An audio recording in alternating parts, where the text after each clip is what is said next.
on the grounds of equity, spreading the banities of tax revenues evenly, or whether the purpose of the subsidy is inclusiveness, that is, promoting a sense of national identity with the majority culture, which would be an efficiency argument for subsidy. Note that these terms are somewhat misleading in the context of subsidized arts and heritage, since data on participation show that many art forms are minority interests. European countries with immigrant populations may set targets for increased participation in mainstream heritage and arts by ethnic minorities and may link the level of subsidy to it, as well as to RST-time visitors from any cultural background. This became policy in the Netherlands, see box 7.6. Digitalization and digital services are likely to improve access vastly to information about cultural organizations and the output they supply. Once the investment in the XED cost of setting up the website has been made, the marginal cost of additional information is relatively low and access to it costs the visitor almost nothing. It will be interesting to see the effect these developments have on tastes and perceptions about cultural provision. Taste formation. Studies of demand for various art forms and participation studies in many countries have consistently shown that arts audiences have above average levels of educational attainment. Lower educational attainment would seem, therefore, to be a serious barrier to access. Arts education in schools may assist in forming tastes, and provision for outreach educational work by arts and heritage organizations is now a condition of subsidy in some countries. Box 7.6 shows the incentives being offered in the Netherlands, and the Arts Council of England made educational work a requirement for a grant in the mid-1980s. A more difficult access problem in relation to the arts relates to content. Should public expenditure be used to support less popular avant-garde arts in an attempt to form tastes and stimulate more informed future demand instead of responding to the current preferences and demand of present day? 273. Audiences and taxpayers.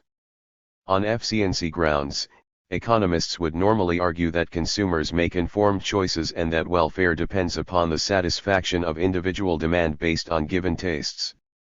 How are tastes formed, however? Consumers need information and experience to make decisions about what to consume, and subsidy can be used to provide the opportunity for people to try something new and different.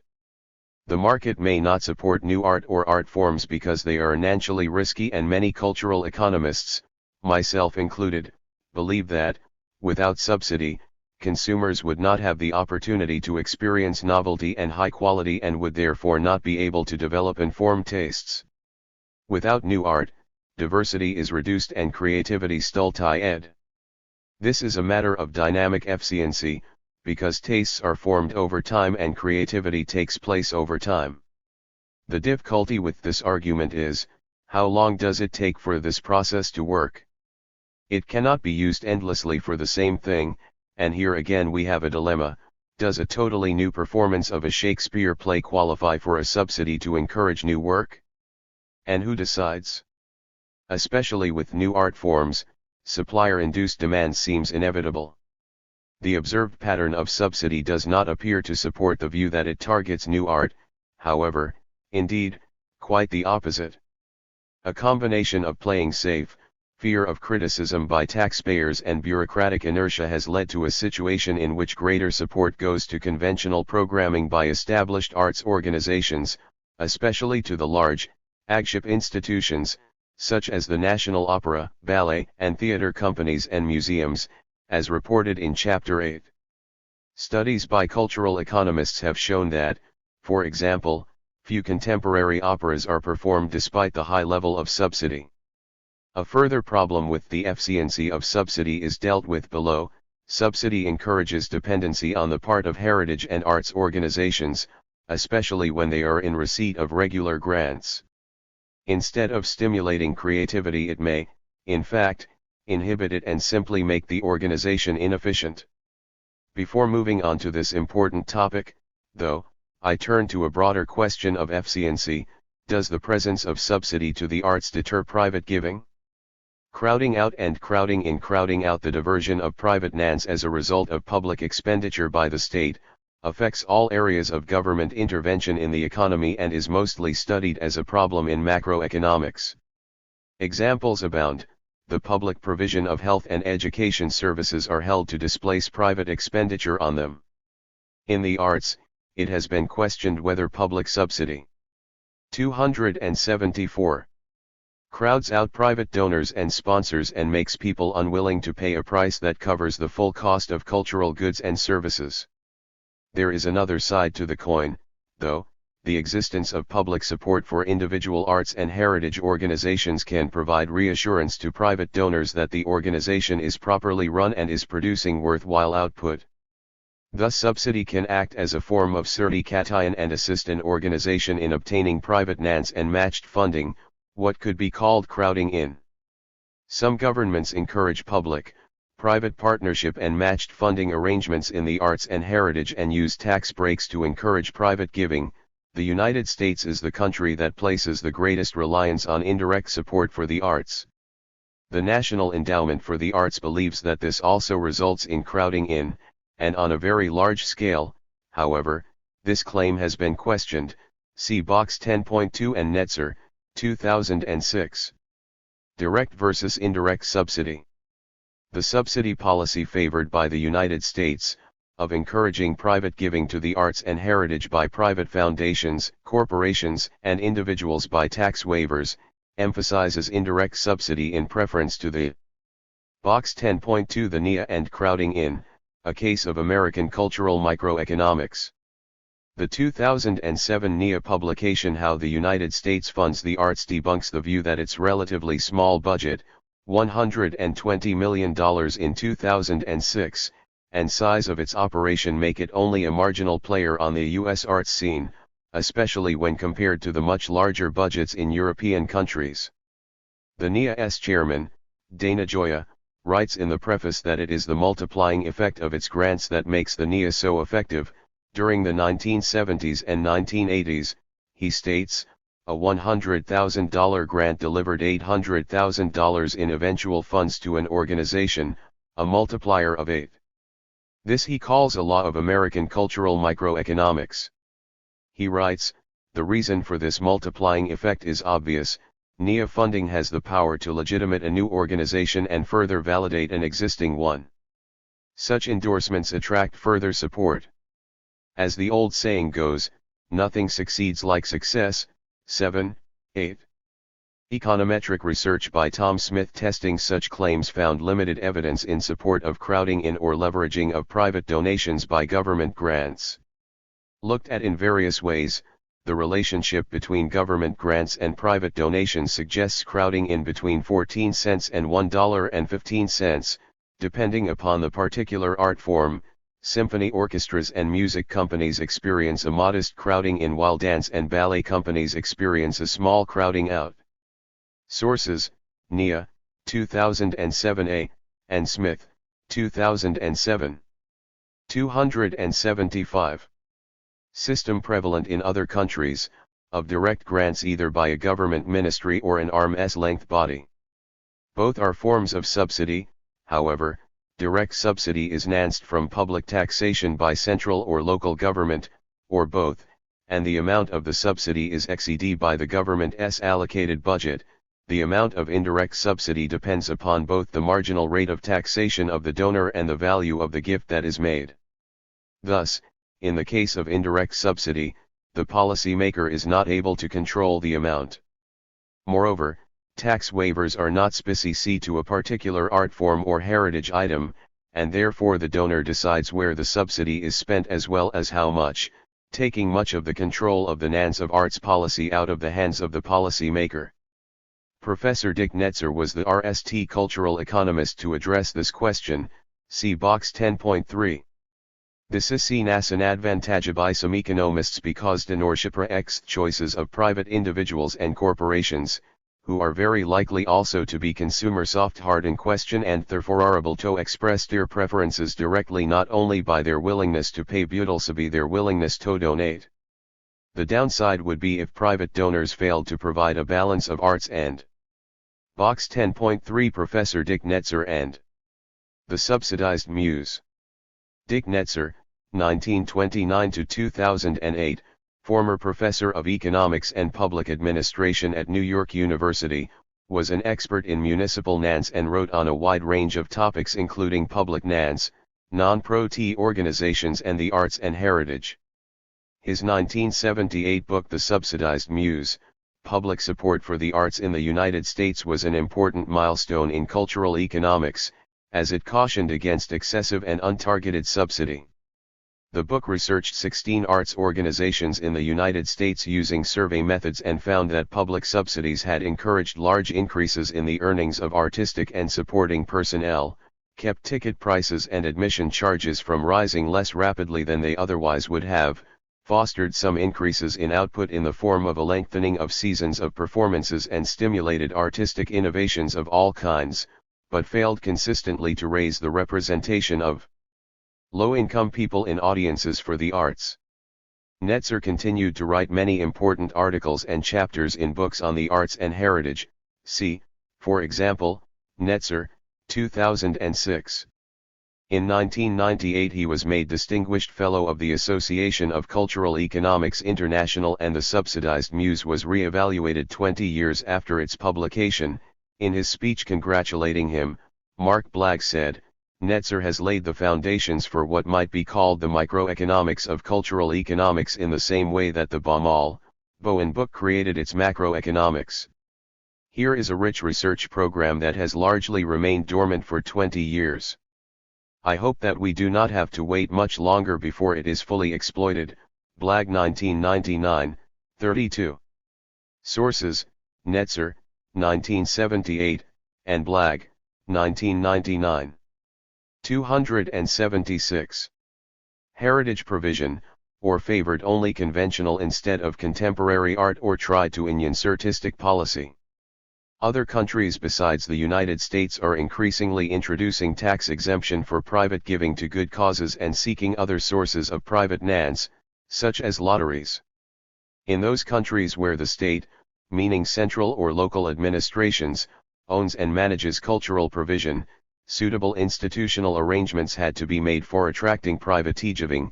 One way of dealing with this has been the formation of private non-profit organizations to manage state-owned facilities, as has been done in Italy for the opera sector. Another problem is crowding out, that populations that are used to a system of direct provision or direct subsidy simply do not see the need to give over and above paying their taxes. Principal, agent problems of cultural policy. Principal, agent analysis is concerned with the incentives and contracts that the principal can offer the agent. The agent often has to have advantage her relationship, because she controls information about the actions of the organization and can hold out for a better deal. An extreme case is when a subsidized organization deliberately overspends and threatens to reduce services or even close its doors unless more funds are forthcoming to cover the deficit. This leaves the principal, the Ministry of Culture or Arts Council, with the dilemma of being seen by taxpayers to be unable to control the size of the grant on the one hand and accused of philistinism and lack of commitment to the arts on the other. The principal, therefore, tries to get the agent to stick to an agreed budget by various means, such as a funding contract of Tessert shown in box 9.3, and develops penalties for non-compliance, which could include a threatening not to make a future grant. This threat is often hollow in the case of national agship organizations. However, when an arts or heritage organization is managed within the government framework, the incentives the principal can offer the agent may be very limited, if any. That is excessive income over expenditure, is clawed back by the government. In fact, these organizations have a strong incentive to overspend the budget. When this is the case, cultural economists would expect public choice issues to be prominent and the actions of agents to be difficult to control. Opportunistic behavior. The growth of professional training for arts management has led to improvements in organizations' accounting and management practices, and funding. 277. Organizations may hire specialized accounting and management consultants to monitor their clients. While such measures may help to prevent bad practice, they cannot overcome the fundamental problem of asymmetry of information and the impossibility of making a complete contract that envisages all possible contingencies. Without that, however, there is scope for cheating, and therefore there has to be trust between principal and agent. This problem encourages funding bodies to concentrate on a few trusted organizations with which they have regular dealings and which do not cheat, behave opportunistically with guile, in the correct economic parlance developed by Oliver Williamson, see Box 5.4. Therefore, new and inexperienced organizations will always be at a disadvantage with funding bodies, especially publicly financed ones that are accountable to taxpayers. Even reliable and proven organizations may not offer the service that is expected of them. Concern about frequent overspends of the budget was in fact one of the motives that led to Baumol and Bowen's study of innovation in the performing arts. The preface to Performing Arts, The Economic Dilemma well illustrates concerns in the 1960s on the part of private foundations donating to the arts in the United States over this particular problem, and the authors were at pains to reassure them that the arts organizations were not at fault. There are many ways in which an agent can behave opportunistically. However, an organization may claim to be offering a universal service but, in fact, concentrate instead on avant-garde events or performances that do not attract audiences. This can then be justified by claims that the audience needs to be educated to appreciate them, though the director may not care whether that is the case or not, and it is obvious that it is very difficult to check such claims. On the other hand, the bureaucrats in the ministry may be ignorant of artistic developments and fail to understand, or not care about, their importance and hold back aesthetic progress. Playing it safe may not be the right strategy if public subsidy for the arts and heritage is supposed to encourage creativity and develop tastes. Strategies to control excess spending. One way in which the principal seeks to control the actions of the agent is by only making short-term grants, say a one-off allocation or a grant on an annual basis. While that might reassure the principal that he or she is in control, it inhibits the ability of the arts organization or museum to plan ahead effectively. A museum may need years in which to plan and put on a major exhibition, and theatrical, ballet and opera companies sometimes have to contract lead. The study of German theater by Krebs and Pomerany, 1995, found this to be the case. 278. Performers years in advance. International stars, artists, and museum pieces also command international rates of payment, and a national organization has to pay internationally determined prices years ahead, which cannot be done without secure financial backing. This therefore presents the policymaker with another dilemma: how tightly the budget should be controlled in the future as well as in the present. Of course, another problem is that monitoring and assessing the performance of the agent imposes costs on the principal, and these have to be kept to a cost-effective level. The savings gained from such activities have to be balanced against the cost of undertaking them. I now turn to the question of whether principal-agent problems can be overcome by performance indicators and funding agreements, a solution that many governments financing independent arts and heritage organizations have adopted over the last decade or so to resolve some of these problems. Performance indicators. Performance indicators can be thought of as a halfway house between the policy objectives of the principal and the achievement of them by the agent. They put into supposedly achievable and quantifiable form ways in which the outcome of a policy can be monitored. They are essentially concerned with good practice found in organizations offering very similar output rather than with the attainment of some maximand. The simplest performance indicators relate to the number of attendees or events, performances, exhibitions, and so on, and they can reach considerable heights of sophistication, such as unit costs per activity or per attendee. What they typically aim for is to introduce accountability in non-market situations that is equivalent to the kind of discipline the market would impose, particularly over the costs of production. The International Federation of Arts Councils and Culture Agencies, IFACA, a global network of national arts funding bodies with members from all over the world, prepared a document in 2005 on statistical indicators for arts policy. Box 10.4 is an extract from that valuable document. It gives an insight into the complexity of the task of measuring arts activities, let alone setting targets for achieving policy goals, not included here, which is needed to turn an indicator into a measure of performance in reaching targets or fulfilling objectives. The document goes on to state that having effective indicators is essential both for formulating policy and for accountability to the funding body and to the public. Performance indicators enable comparisons between similar organizations to be used by funding organizations to increase efficiency and value for money. Efficiency, as discussed above, is about achieving the objectives of the policy. 279. Maker and fulfilling the mission of the arts organization, and each may have a different one. Therefore performance indicators need to be sufficiently flexible to allow for such differences but specific enough to enable comparison to be made. One of the most serious criticisms of the use of performance indicators is that they induce conformity, thus compromising cultural innovation and diversity as a policy aim. Another is that cultural organizations are diverted from their mission and speciality in order to fulfill the list of performance indicators. A further problem is that performance indicators can be used by organizations in rent-seeking, as they reveal to the applicant for public funds what will chime with the donor institution, government or private funding body. This criticism does demonstrate, however, that funding organizations can enhance the actions of arts and heritage organizations, and therefore the challenge is to end a balance of incentives between excessive control and freedom of managements to fulfill their own mission while at the same time meeting the principal's policy objectives and the requirement of accountability for public funds.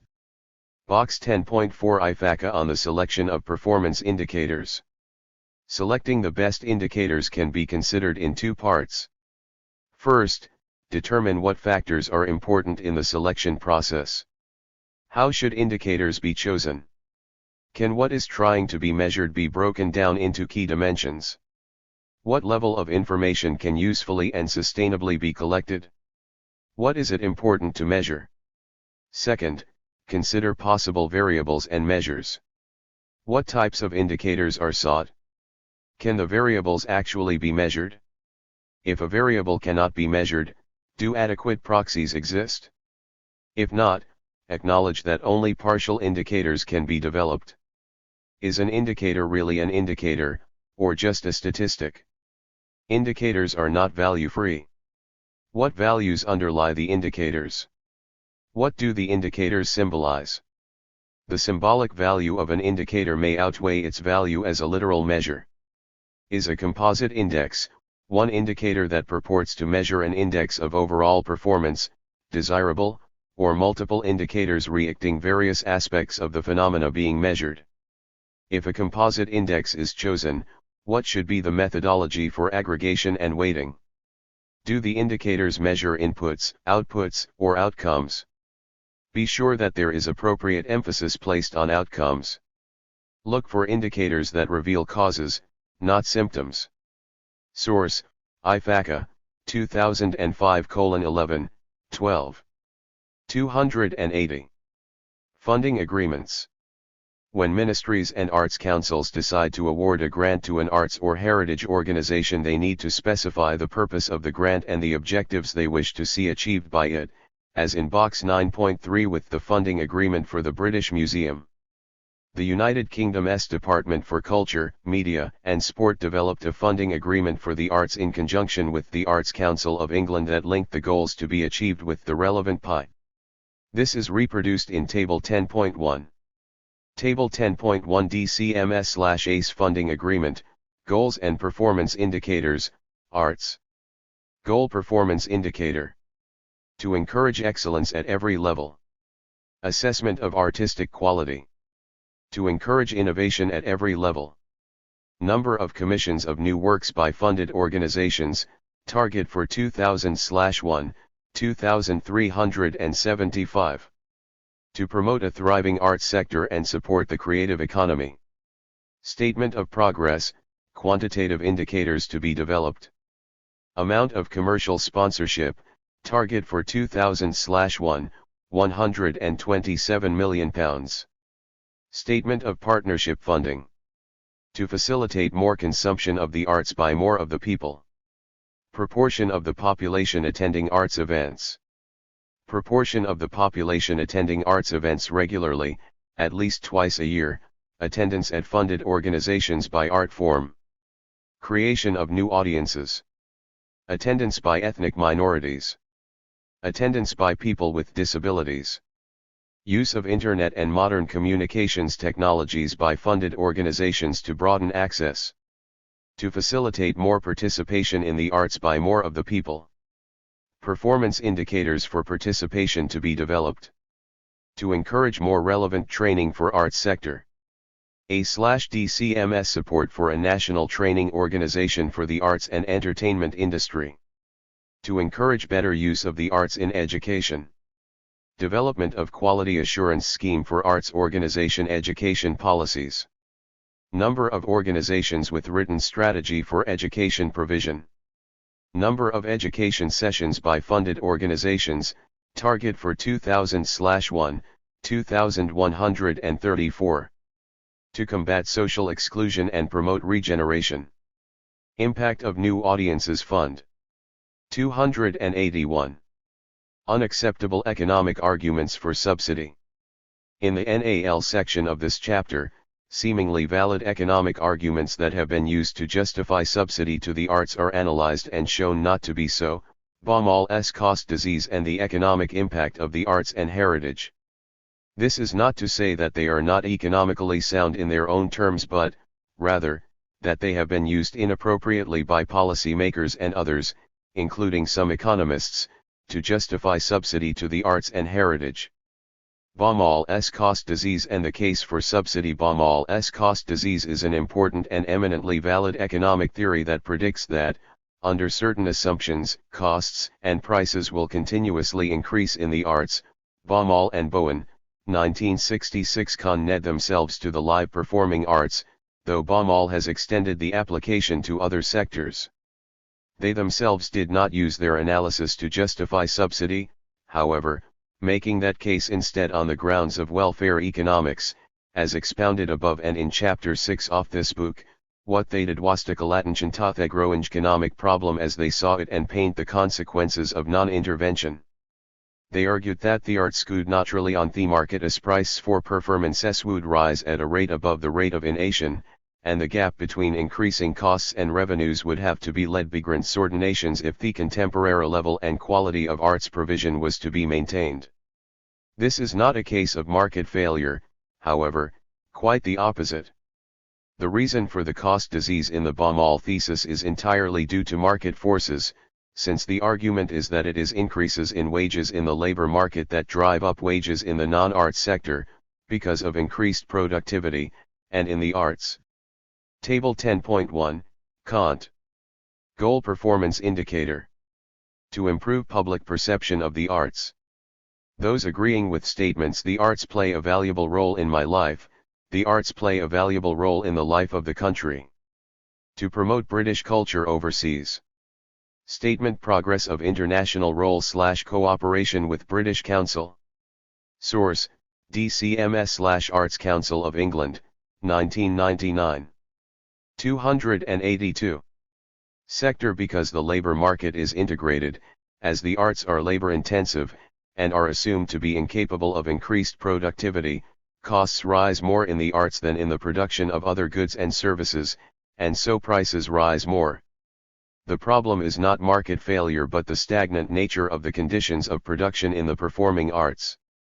There is no economic argument, however, to say that industries should be supported by subsidy because they cannot adapt to technological progress, at least on the grounds of economic efficiency.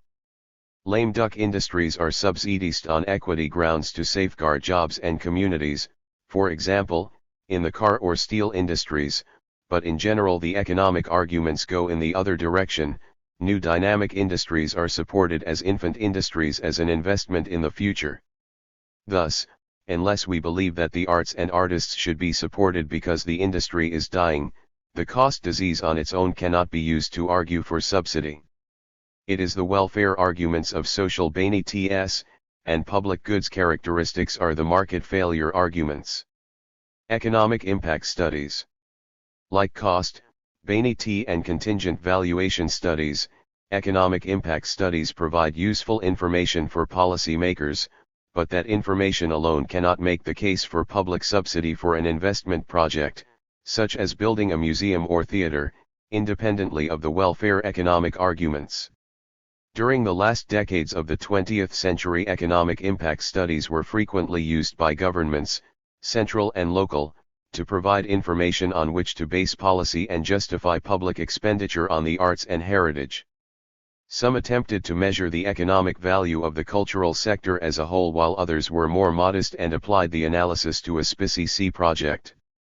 The sector-wide studies were dismissed by economists as misunderstanding the marginal nature of the analysis and the meaning of external effects at the national level, but, even when studies were carried out well and surrounded with caveats, policymakers exaggerated the results anyway, ignored any reservations on the part of the researchers, and simply brandished the number 3. Moreover, there was a tendency to assign to a cultural project external benefits that would have accrued to any other type of project with the same outlay. As a result, economic impact studies acquired a bad name, not least with government economists, and there has been a tendency recently to write them off. 3. Van Puffelen, 1996. 283. As we saw in Chapter 7, and Box 7.5, however, local economic impact studies can be useful and may be compared to contingent valuation studies, which in some circumstances measure the same thing.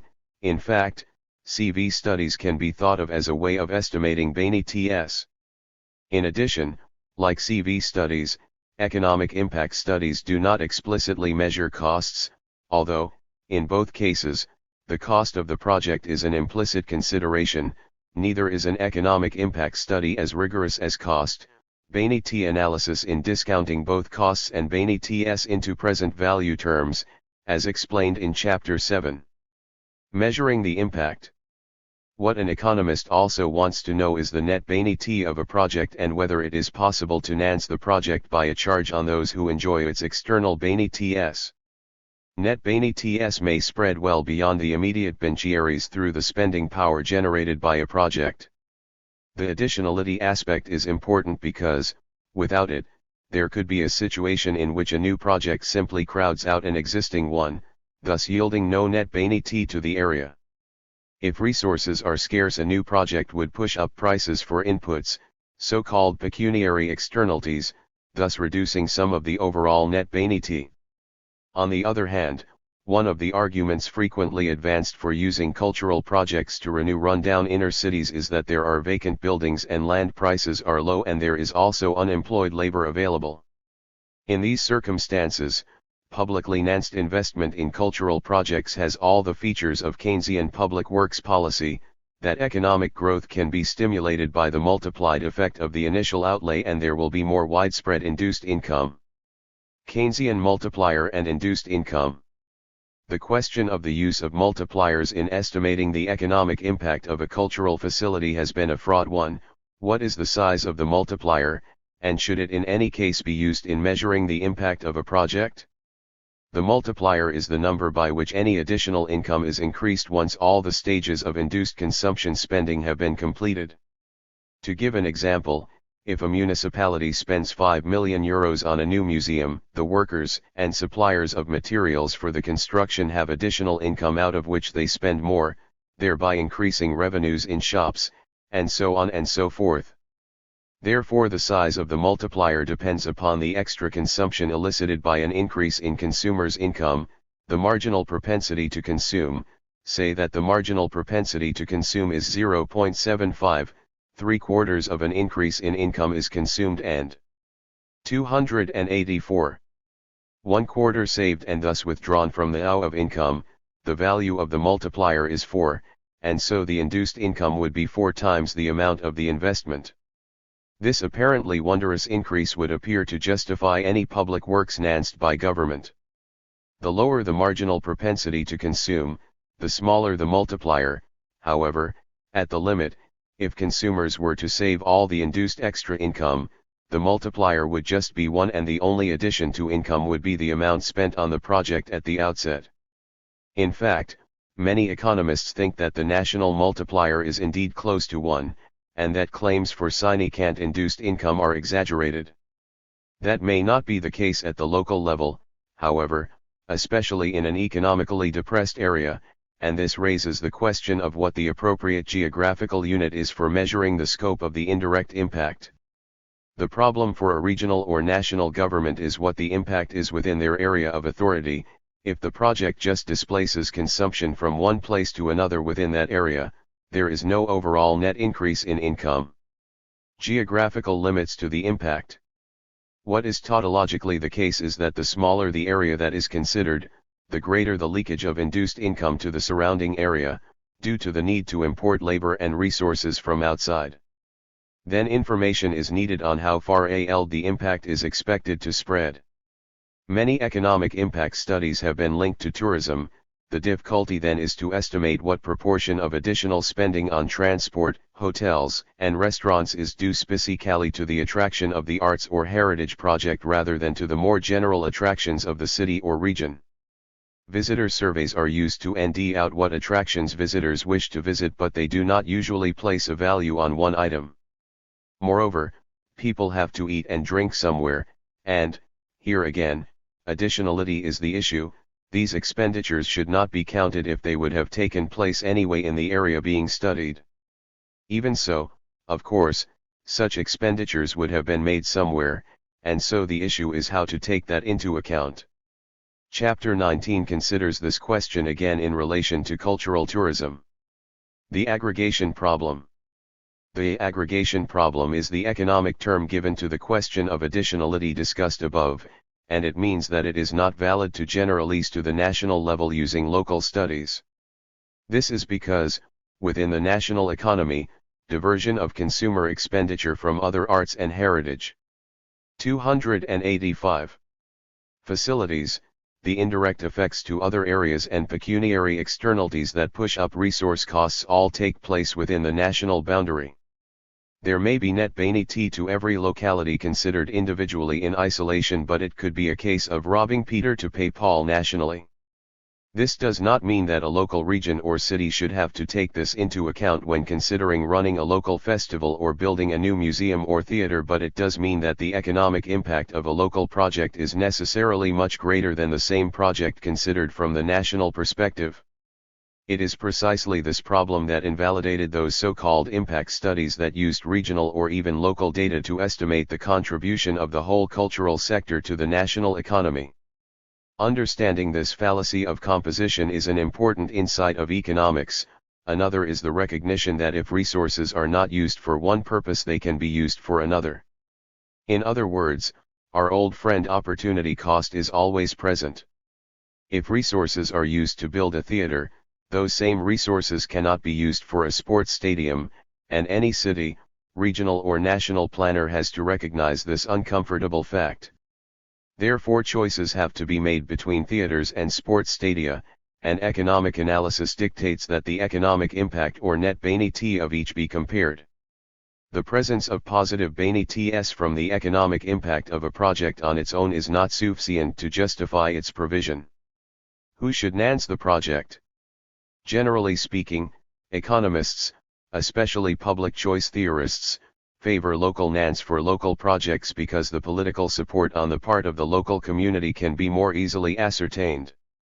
Local finance may be levied from those likely to benefit from the project, for example by local sales or hotel taxes. If the public works aspect of the project is an important element of policy, however, national or international finance would be desirable to boost the region.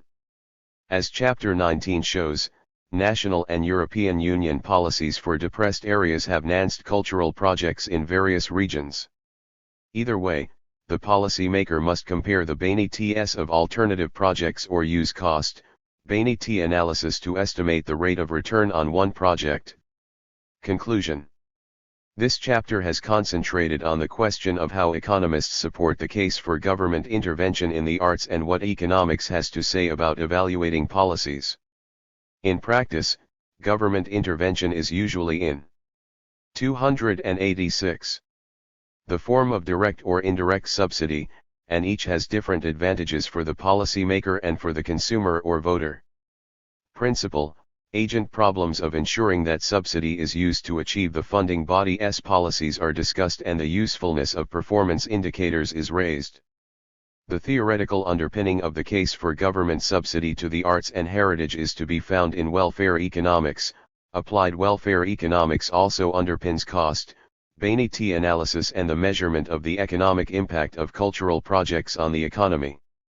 Welfare economics makes its case through the recognition of market failure in the arts due to external benefits.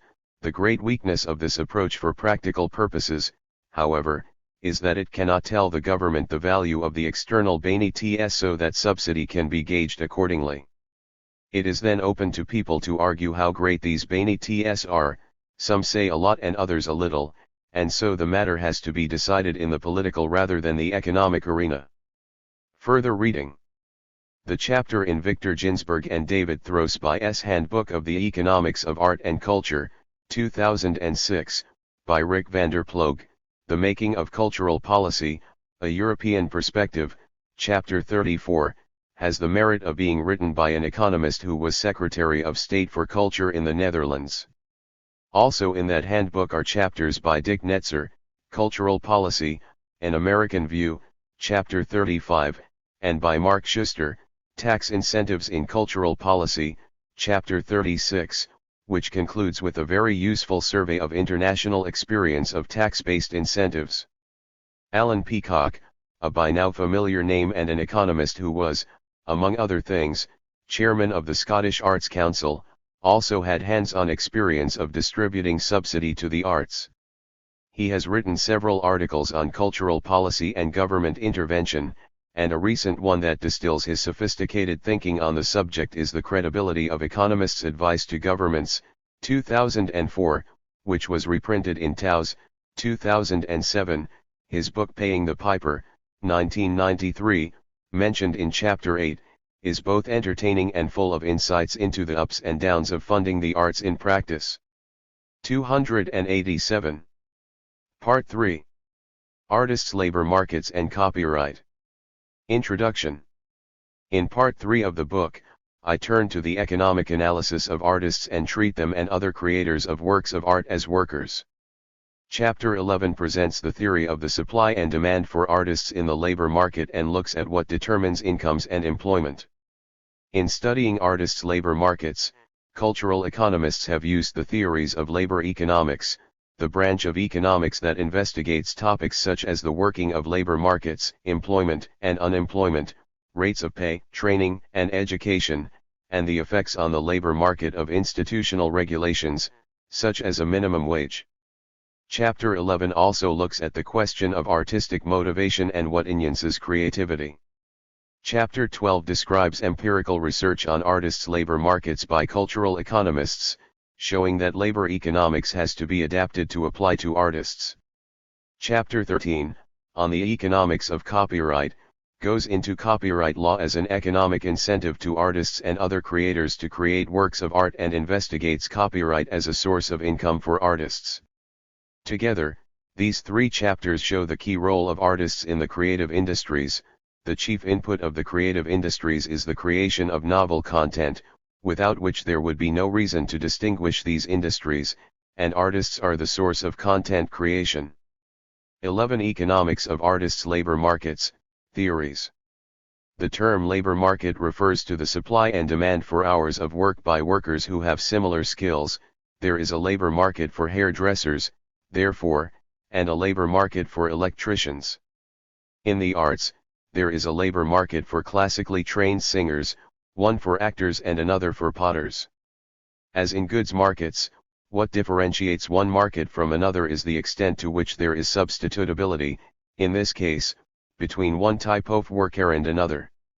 The ability to do certain types of work distinguishes specific occupations. Labor markets. Supply and demand work in labor markets as they do in goods markets. Workers offer hours of work at various rates of pay.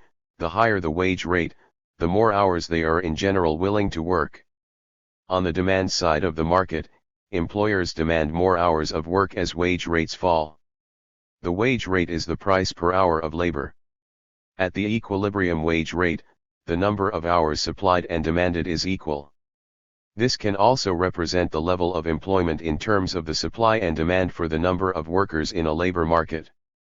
In GUR 11.1 SL represents the supply of labor, the number of workers, and DL is the number of workers demanded at various wage rates.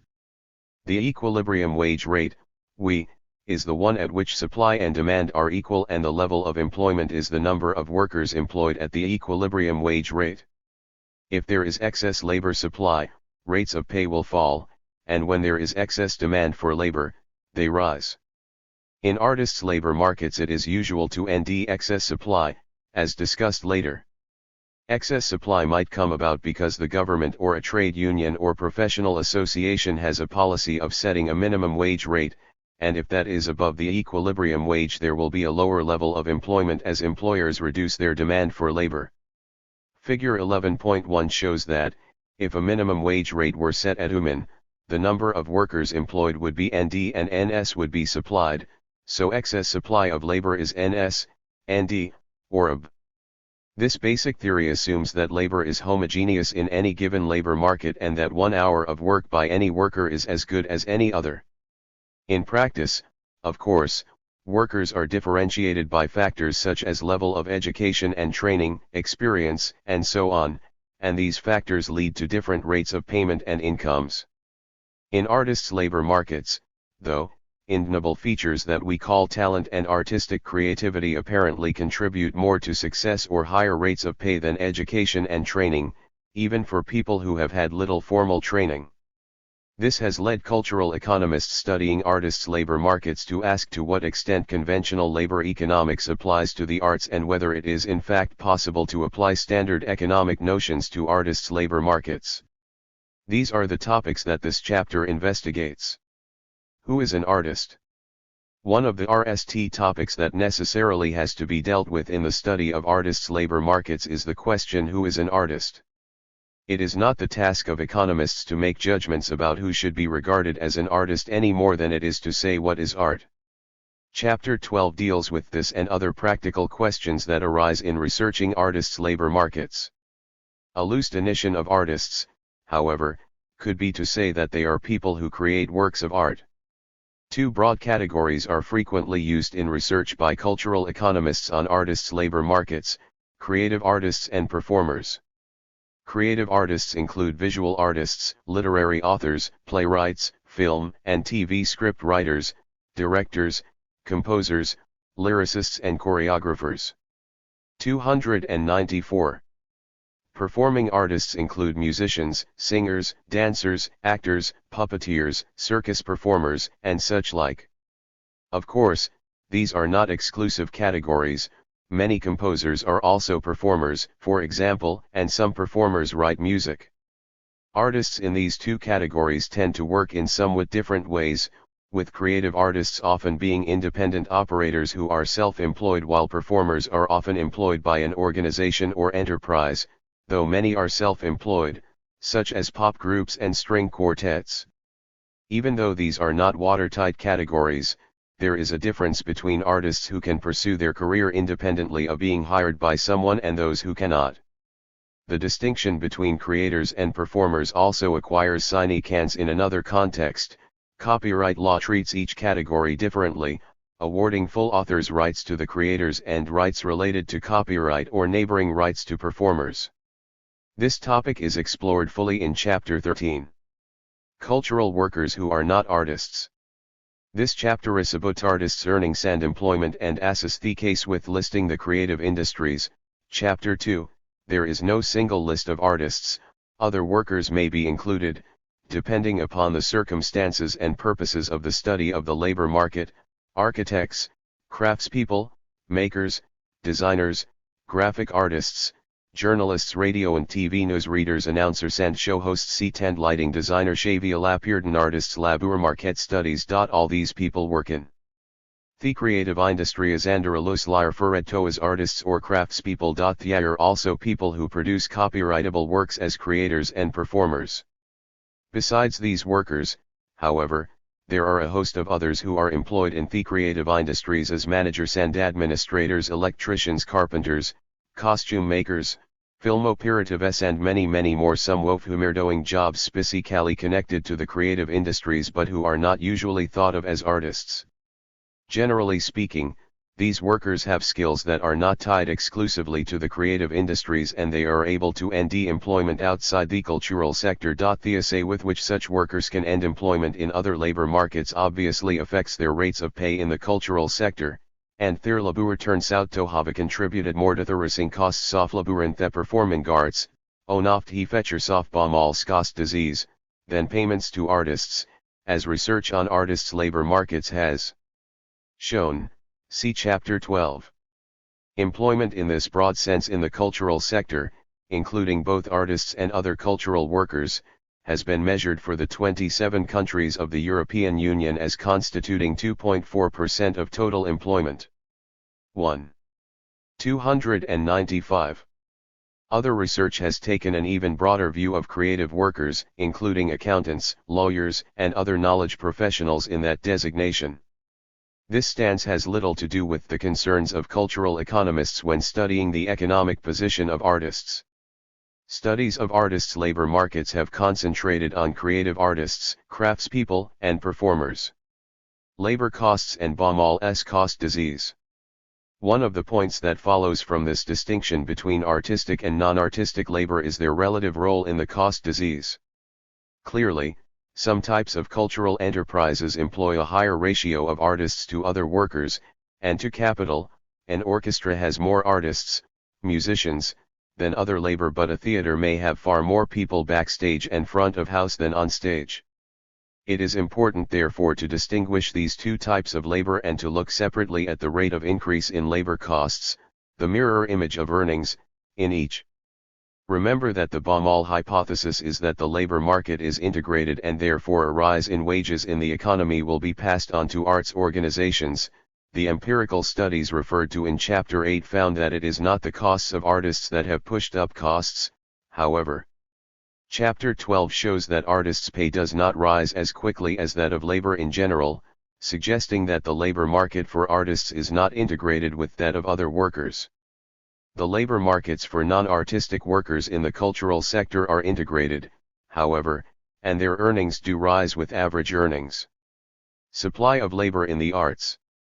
In general, it is supposed in labor economics that the supply of labor is greater the higher the rate of payment, the wage rate, reacting the fact that higher pay is required to compensate workers for the leisure they give up in order to work. In GUR 11.1, this is shown as an upward sloping line. It is believed that after a certain point, however, workers have a stronger preference for leisure than for work, and, if the wage rate is relatively high, workers will offer fewer hours of work. Therefore, the supply curve bends backwards, known as the backward bending supply of labor. To this and other qualifications of the basic theory of labor markets, cultural economists have added their own reservations about applying the theory to artists, as explained below. It is interesting to see how Adam Smith viewed the question of the supply of professional performers in 1776. The quotation in box 11.1 is part of his 296 explanation as to why some wages in an economy are higher than others.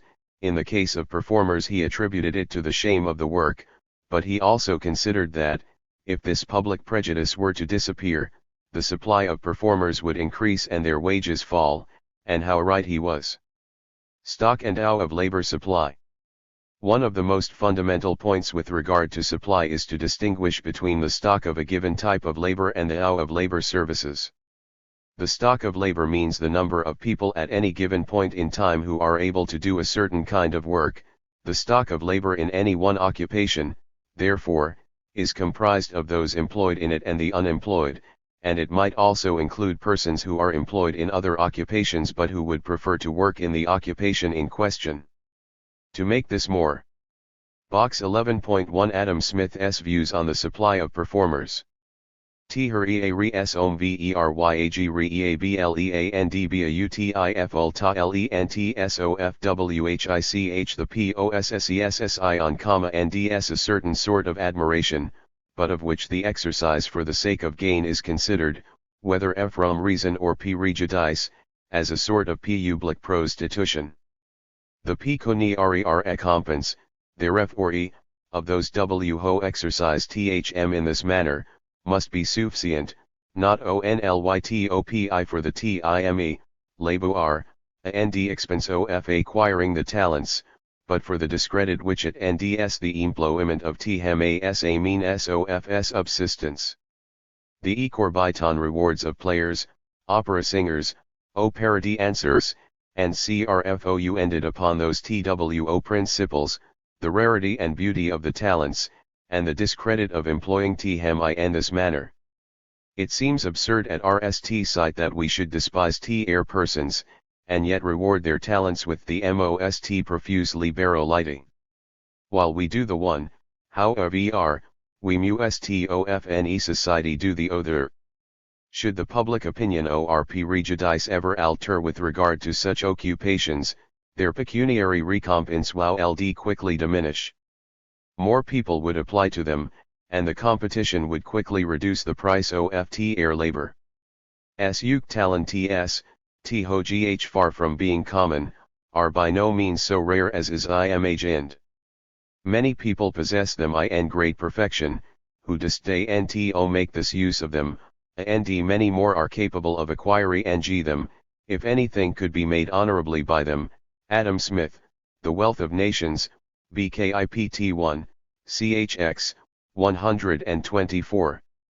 To excel in any profession, in which but few arrive at mediocrity, is the most decisive mark of what is called genius or superior talents. The public admiration which attends upon such distinguished abilities makes always a part of their reward, a greater or smaller in proportion as it is higher or lower in degree. Ibid. 123. Source: Smith, 1776/1976. 297. Concrete: the stock of actors is the number of actors in employment plus those actors who are unemployed and those who are working as waiters or taxi drivers but who are able to, and would prefer to, work as actors. The hour of labor services is the number of hours of labor or persons willing to work at any given wage rate. Wage rates, salaries, and other payments. The term wage rate is used to denote payment per hour, but not everyone is paid by the hour, or even by a wage. Some artists work for an hourly wage payment, some are on a regular monthly salary, others are paid fees and or receive royalty payments, yet others sell something for a price, such as a work of art or craft. Although these are different methods of payment, the artist has spent a number of hours working for the payment, in preparation, planning, and execution, making an item or rendering a service, and the payment per hour may be calculated by taking the payment and dividing it by the number of hours of labor. This is called the imputed wage rate. So, for example, if a weaver takes a week to make an item that is sold for €1,500 and, in the week, he or she worked 30 hours, the imputed wage rate is €50 per hour. Alternatively, if a dancer is paid €400 a week and spends 40 hours a week practicing and performing, his or her imputed hourly wage rate is €10. The imputed wage rate has been used in calculating artists' earnings, and it can be seen that the wage rate could be different for different items, depending on the price or amount of work involved. Income and earnings. It is common in labor economics to distinguish between income and earnings. Income tends to mean a regular payment for a set number of hours of work as laid down in a labor contract.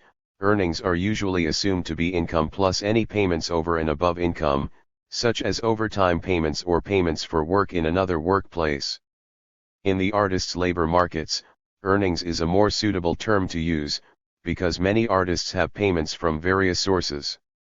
Thus a dancer's earnings would be the payments he or she receives for doing different jobs over a period of time, as a dancer, maybe as a choreographer and or as a teacher and also in non-arts work. Because artists frequently work in arts and non-arts work, studies of artists' earnings usually distinguish arts and non-arts earnings. See Chapter 12. 298. Payment may also be notional.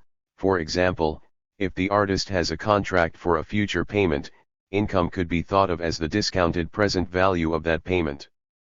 Artists who produce work for which they are paid a royalty are likely to think in terms of how much they expect to earn over a lifetime from copyright royalties, and their value in the present is equivalent to an imputed wage rate. Royalty earnings are discussed in chapters 12 and 13. Work, leisure, and work preference. Usually in economics, hours of work are contrasted with hours of leisure, and work is thought of as leisure foregone, thus there is a trade-off between income and leisure. Payment is therefore necessary to compensate the worker for lost leisure in order to obtain labor time. Put the other way round, leisure time always has an opportunity cost of the wage that could have been earned if time were instead devoted to work. As income rises, though, the increase in utility from higher income gets less and the preference for leisure begins to predominate, hence the backward-bending supply curve. This response to higher earnings is thought to be operative in artists' labor markets, but with a different twist, and this has come to be called the work preference model. It is suggested that artists do not view leisure as preferable to work in their chosen art. Once they have reached a minimum income level, they are able to devote more time to art's work. The higher the wage, the fewer the hours of work that are needed to reach this minimum. The artist's work preference model has been developed and tested by David Throsby, see box 11.2. Throsby has proposed this in a weak and strong form, depending upon how driven the artist is, something that cannot be observed directly but must be inferred from artists' supply behavior. In fact, many people, especially young people, are willing to work in the arts even at a zero wage rate, at least at the beginning of their career. Therefore the supply of artistic labor is likely to start at a zero wage rate, the origin on GUR 11.1, and rise as wage rates increase. Arts and non-arts work. If work in the arts pays a lower wage rate than that obtainable in another occupation open to the artist, that rate of pay represents the opportunity cost of working in the arts. If artists have a preference for working in the arts, however, they may choose to do so regardless of the opportunity cost. To give an example, if an actor could earn €20 per hour as a waiter but only €15 as an actor, he or she might prefer to work as an actor, but the opportunity cost is €5. 299 an hour. That preference has cost him or her €5 times however many hours he or she gave up as a waiter, and this has been called the psychic income from the arts, or even the artist's subsidy of the arts too. Multiple job holding in the arts. Many artists do both arts and non-arts work and often have more than one job at the same time. This is called multiple job holding, the implication being that artists often need to earn income outside the arts in order to be able to earn sufficient income to meet their needs. Many artists also have arts-related work, such as teaching or judging competitions, that they do in addition to their chosen arts occupation and regard it as complementary to that. It takes up time that they may prefer to spend doing their own artwork, however, and again the issue is a trade-off of the opportunity cost of giving up that sort of work with the need to have a basic income. As we now see, this leads to a complex decision about the supply of labor to the arts. Elasticity of labor supply. The elasticity of the supply of labor, how responsive hours of work are to increases in wage rates, is positive, at least up to the point of the desired income. Understanding this responsiveness has important implications, especially for cultural policy. Without some degree of responsiveness, financial grants to artists and copyright royalties would not increase the supply of creative work as they are intended to. The real question, though, is how great is the elasticity of labor supply, that is, how responsive are workers to increases in pay. If a small increase in rates of pay elicited a more than proportional increase in the hours an artist would work, that might be very significant information for a policymaker, suggesting that a small financial grant would bring forth substantially more output from the artist. This has to be estimated empirically, and the subject is discussed in Chapter 12. There is also the question of cross-elasticity between arts and non-arts wage rates. When non-arts wages rise, artists switch to arts work because they can afford to do so once the income constraint has been met. They also do more arts work when arts wages rise, because they are able to earn the basic income they need and do their chosen arts work. That is what Throsby has referred to as perverse in box 11.2. 300. Heterogeneous labor.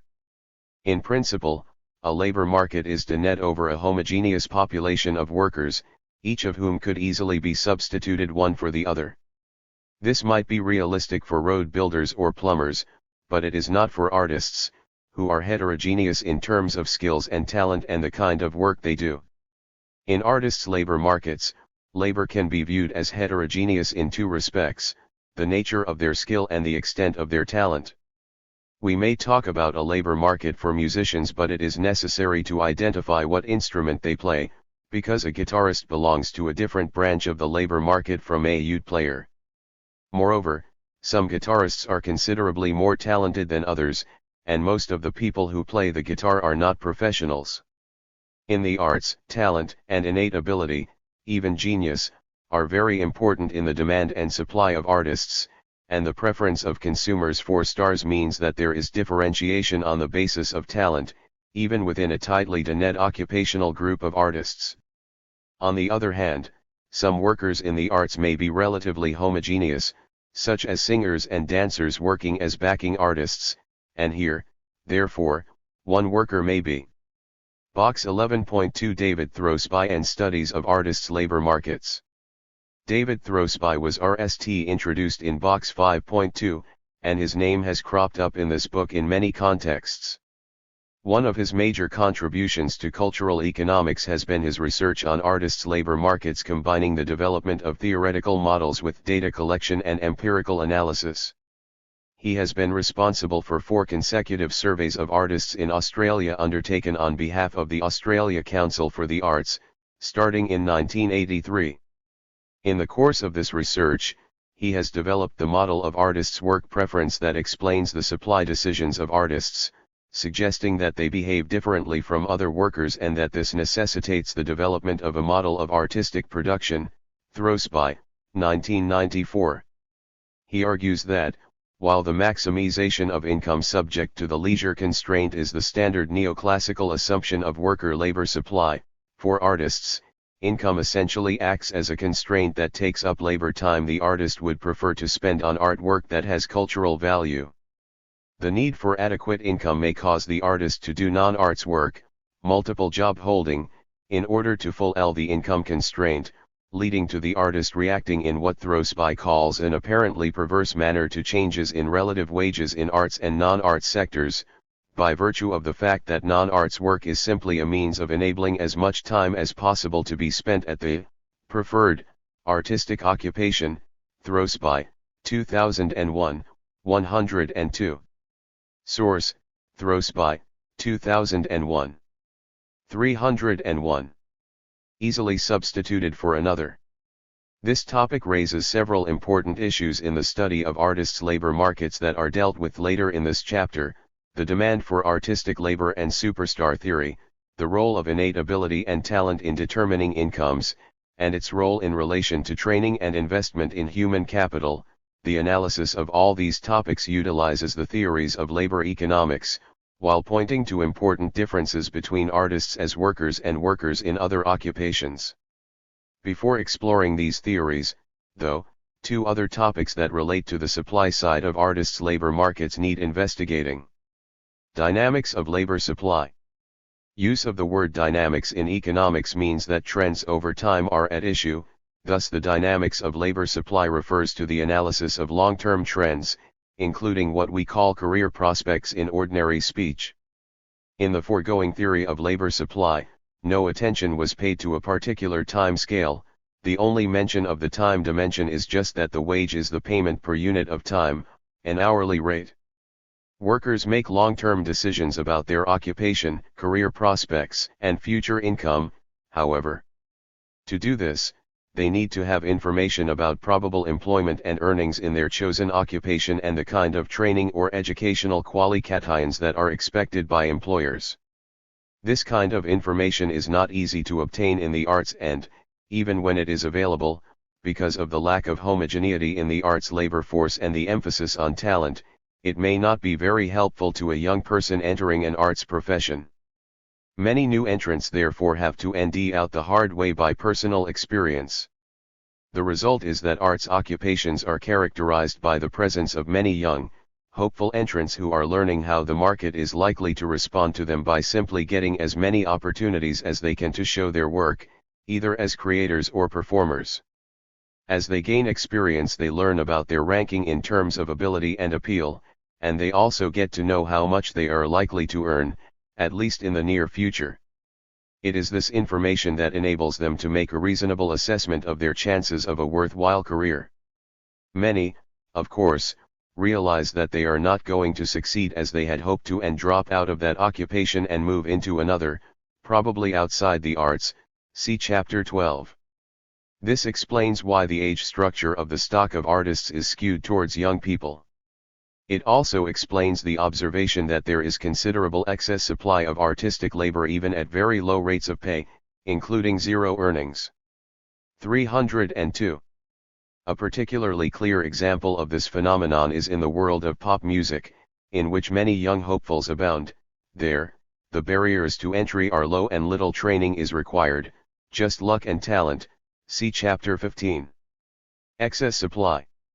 Excess supply, or oversupply, is an economic concept signifying that, at any given price, the quantity supplied is greater than the quantity demanded. In a labor market, this means that more people are willing to work more hours at various rates of pay than the market can absorb on the demand side. This was illustrated in GUR 11.1, showing the impact of a minimum wage rate. There are many aspects to the excess supply of artists. It depresses rates of pay, it causes trade unions and professional associations to restrict entry and to impose a minimum wage by collective bargaining. It has implications for higher education institutions training artists and the role of the certificates they award, and it creates particular ways of overcoming the information problem about selecting the most talented artists. Needless to say, although there is excess supply of artists in general, there is always a shortage of top talent. All these topics are discussed in the rest of this chapter. Demand for artists' labor. Like the demand for goods, the demand for labor depends on the price of labor, that is, the wage rate, and the relationship is a negative one. The higher the wage rate, the fewer the hours of labor that are demanded. See GUR 11.1. The difference between goods markets and the labor market, though, is that, while goods are purchased for the utility or satisfaction they offer, labor is hired as a factor of production or input into the production of goods and services, and demand depends upon the contribution labor makes to the value of the product. This is known as the marginal revenue product of labor, and it depends on both the productivity of the labor and the revenue from the sale of the product. If the product is a live performance, then the labor and the output are one and the same thing, but even then the performance is often produced in conjunction with other workers, other performers, managers, support staff, and so on, and therefore it is difficult to value the individual's contribution to the value of the output, the marginal revenue product. This is a well-known problem of teamwork in labor economics as well as in the creative industries. 303. Derived demand. In many situations, what the consumer demands is a particular product, and the demand for labor is derived from the demand for that product, hence the expression in economics that the demand for labor, and for other factors of production, is a derived demand. Thus the demand for a particular type of labor depends upon the demand for the product that is being offered and therefore on the revenue that it generates. Let us say that there is a trend towards reading science fiction and the demand for books in that genre increases. That would lead to an increased derived demand for authors who are able to write science fiction. Derived demand can manifest itself in many ways. When rock and roll is popular, rock artists are in demand. Here again the question of substitutability arises: can authors or pop singers easily switch genres? If not, they are at the mercy of consumer trends in taste, because, if their labor is highly specialized, once the demand for the product decreases, so does the demand for their labor. If the success of a book or concert depends crucially upon one person, however, he or she would be rewarded accordingly, and, if the revenue from the sales of the book or concert tickets is high, the individual will earn a high fee for his or her work. Organizations in the labor market makers, in order for the supply of and demand for labor to be matched, information is needed about the abilities of the supplier, the artist, and the requirements of the employer, the arts organization. This information is necessary for markets to work efficiently, and providing this information is often done by market makers, employment agencies, and other specialized agencies that specialize in matching job opportunities and vacancies with suitable workers. Matching presents particular information problems in the cultural sector, in which artistic quality is very important to producers and the supply of skills is varied. In Chapter 3, it was pointed out that there are many such agencies that specialize in artists, literary agents, theatrical agents, artist management services, art dealers, and so on. In economics, these intermediaries are recognized for their market-making function, of matching supply and demand in the market. They make their money by taking a percentage of the artist's payments or charge a fee for their services. This is an example of transaction costs associated with market exchange, of which there are many in the cultural sector, as in other sectors of the economy. In some countries, Germany and 304. The Netherlands, for example, artists' agencies are regulated and need a license in order to operate. That is not the case in the United Kingdom or the United States. In fact, there has been almost no work by cultural economists on these organizations, so it is hard to say how practices differ in different countries and in different segments of the market. As we see later, some arts organizations go in for very expensive procedures in order to hire the right people and to match their demand with the right creative ability and talent, indicating the value and cost of information in artists' labor markets. Box 11.3 gives the example of matching procedures in opera. The need for such information is all the greater because of the excess supply of artists, which seems to be a persistent feature of artists' labor markets. In theory, artists who are unemployed or underemployed would reduce their fees or be willing to work at very low wage rates, and many do. In a world in which there is an information problem about the quality of artists, however, one piece of information that can act as a signal is price, the fee. The Box 11.3 matching the supply of and demand for singers in the world of opera. The job matching role of agents is well illustrated in the world of opera singers. The labor market for trained opera singers is international and both supply and demand are global. Japanese singers sing in European opera houses and American singers sing in the Far East. Opera managements all over the world are always on the lookout for talented opera singers, and singers' agents are there to provide information and contacts between the upcoming star in one part of the world with the opera companies in another. The singers themselves cannot be forever traveling here and there for auditions, though many in fact do, and so they use the services of an agent to select the opera houses that might be interested in them. Even being accepted onto the books of an agent is already one big step up in the world for a young singer, and many well-trained singers do not even get that far, such is the excess supply. For their part, opera companies are performing different works each year during the year, and so they need singers of varied voice types, appearance, and so on for the run of the opera, and they also need to plan the cast a long way ahead, often years. The singer's agent or manager knows his or her singer's abilities and preferences in terms of what to sing and where and what his or her timetable and availability are. Agents therefore keep in contact with the casting department of as many opera houses as they can so as to be able to represent their singers. Without agents' services, both singers and opera houses would spend far more resources on searching for the right match. Source: Towse, 1993.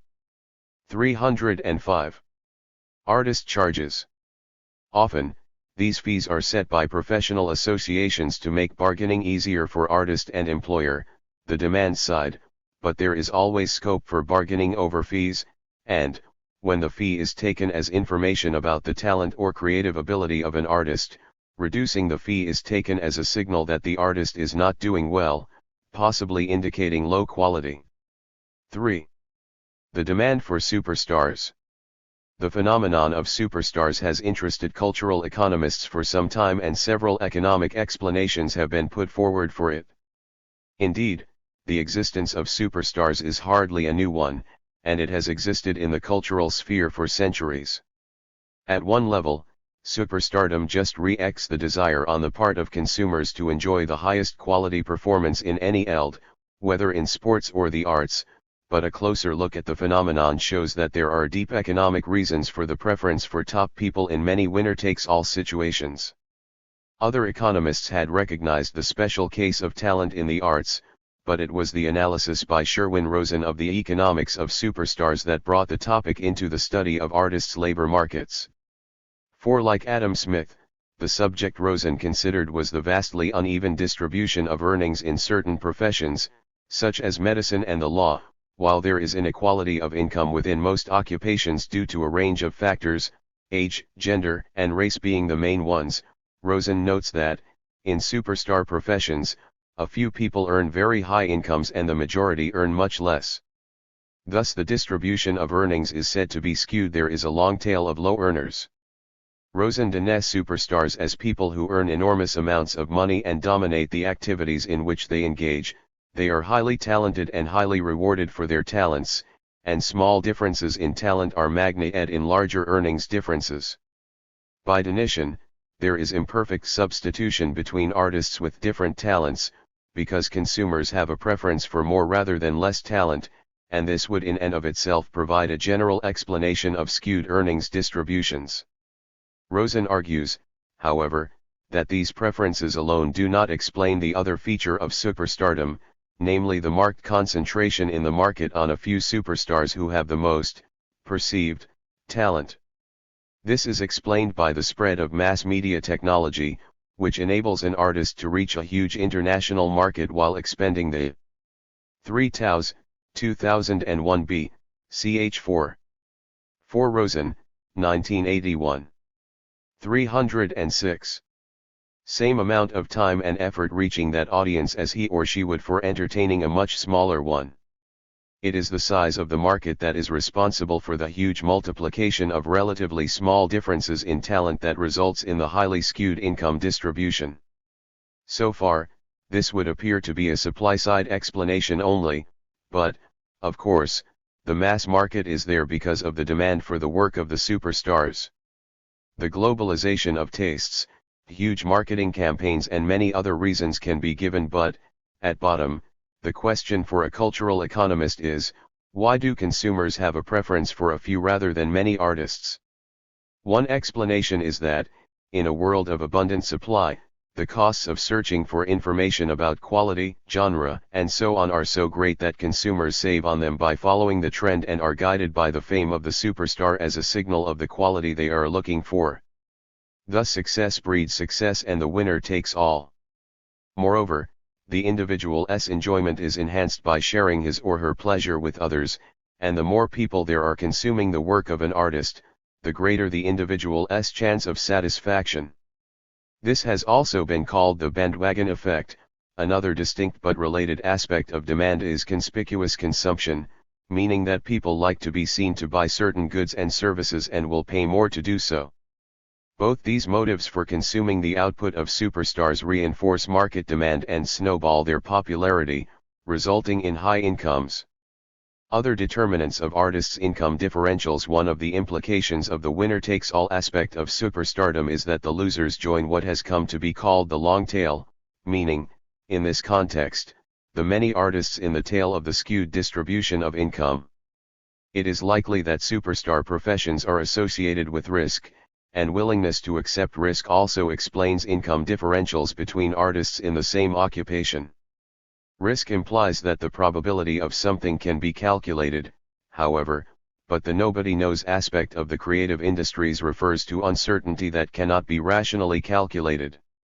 Uncertainty about income and career prospects seems to be inherent in artists' labor markets, but, even if income in an artistic occupation were on average knowable, the individual still has to work out his or her ranking in terms of talent and creative ability. This uncertainty is also to be found in relation to future earnings from copyright, and, as Chapter 13 shows, copyright payments to artists vary considerably, like their other earnings. 307. It is a standard assumption of neoclassical economics that economic agents are risk-averse, meaning that they would not accept the even chance of a fair bet or accept a bet when the probability of winning is less than FTY. Some cultural economists have suggested that artists are risk takers by this definition, because they knowingly enter professions in which few people are really successful. Others have commented, as did Adam Smith, that the contempt of risk and the presumptuous hope of success are in no period of life more active than at the age at which young people choose their professions.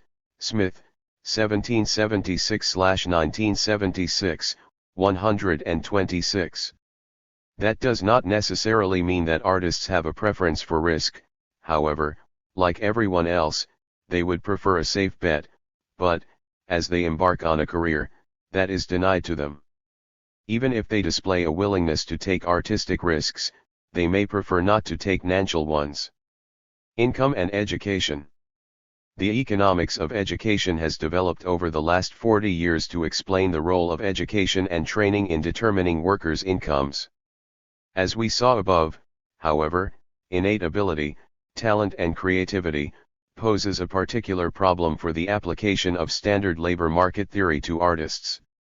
This is also the case with the economics of education, though it has been used in cultural economics to analyze the role of training and specialized higher education in the arts. Two theories have been developed in the economics of education, human capital theory and sorting models, and they are explained here in relation to the training of artists. Both explain income in terms of the investment of time and expense in acquiring educational qualifications, but each has a different reasoning for that relationship. Human capital theory. The theory that has been most widely adopted in labor economics to explain income differentials is human capital theory. The basic idea of human capital is that people can invest in themselves by means of education, training, and experience and build up a stock of knowledge and skills that, like physical capital such as machinery and tools, they can use to increase their productivity and therefore earn higher incomes. Investment always involves incurring a cost in the present that yields a higher expected future income. Investment in training and education, called schooling, has direct costs to the individual in the form of fees for education and training courses and indirect costs in the 308 form of earnings foregone, the opportunity cost of income that could have been earned during the training period. From the point of view of society, the investment period represents lost output in the present, but, in the future, workers who are more productive increase national income, and the investment leads to an increase in national income. There are also external benefits of education, such as being more civically minded or creative, that increase the welfare of the whole society. Like physical capital, human capital can depreciate, and it may need subsequent investment to renew its productivity. As the author of this book, I am using my accumulated knowledge of cultural economics as human capital, and hope it will pay off. I have to keep on investing time in reading new work in the field, however, or my knowledge will become out of date, that is, my human capital will depreciate and yield lower productivity, the book would be out of date. Human capital theory has been used to analyze many topics, such as the relationship between education and economic growth, the most productive period of education and training at different levels, and why RMS invest in some types of training for their employees but not others. One of its central ideas is that individuals who seek to maximize their lifetime income are prepared to make the outlay on the costs of education and training up to the point at which they expect it will pay off in terms of higher earnings. Individuals have earnings less that start from the time they enter the labor market, after which earnings rise with age and experience, then fall off as they get older, and by the age of retirement, earnings are zero.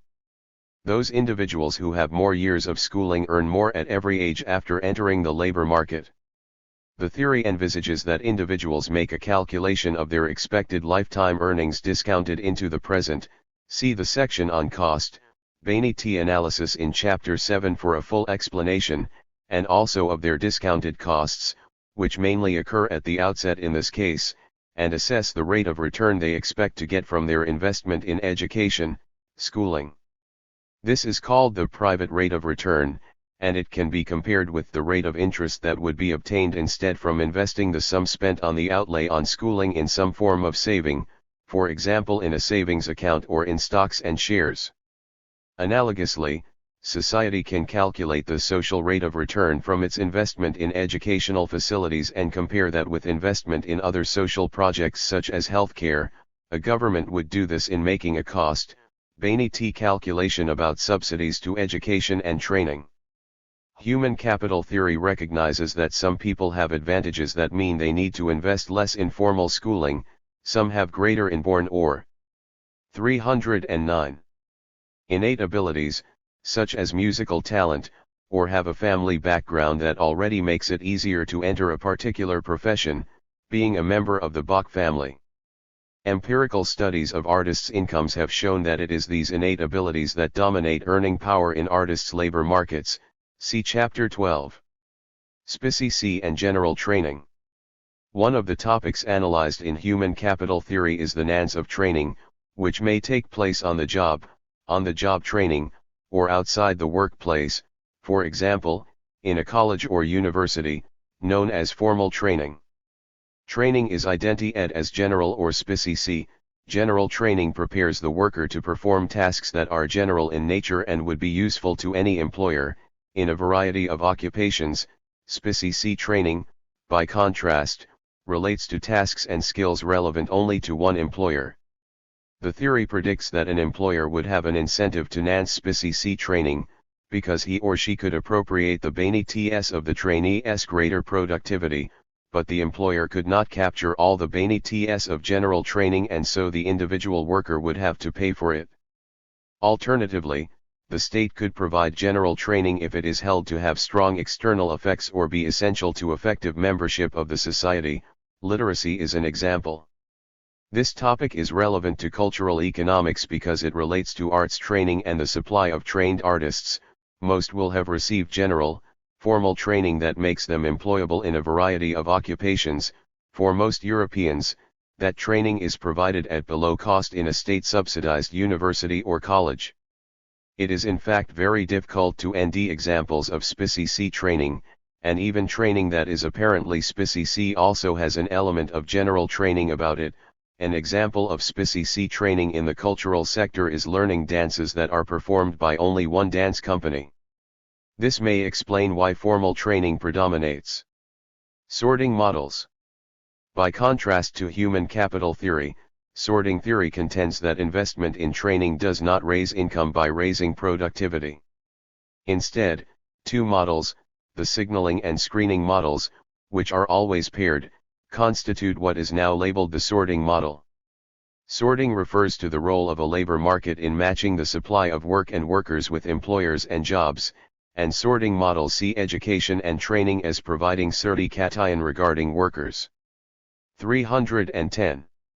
In order for employers to obtain the right information about workers' ability, they need some kind of certification, and the education system provides that in the form of diplomas and other evidence of qualifications. Employers screen workers using this information and hire them according to the evidence the certificates provide.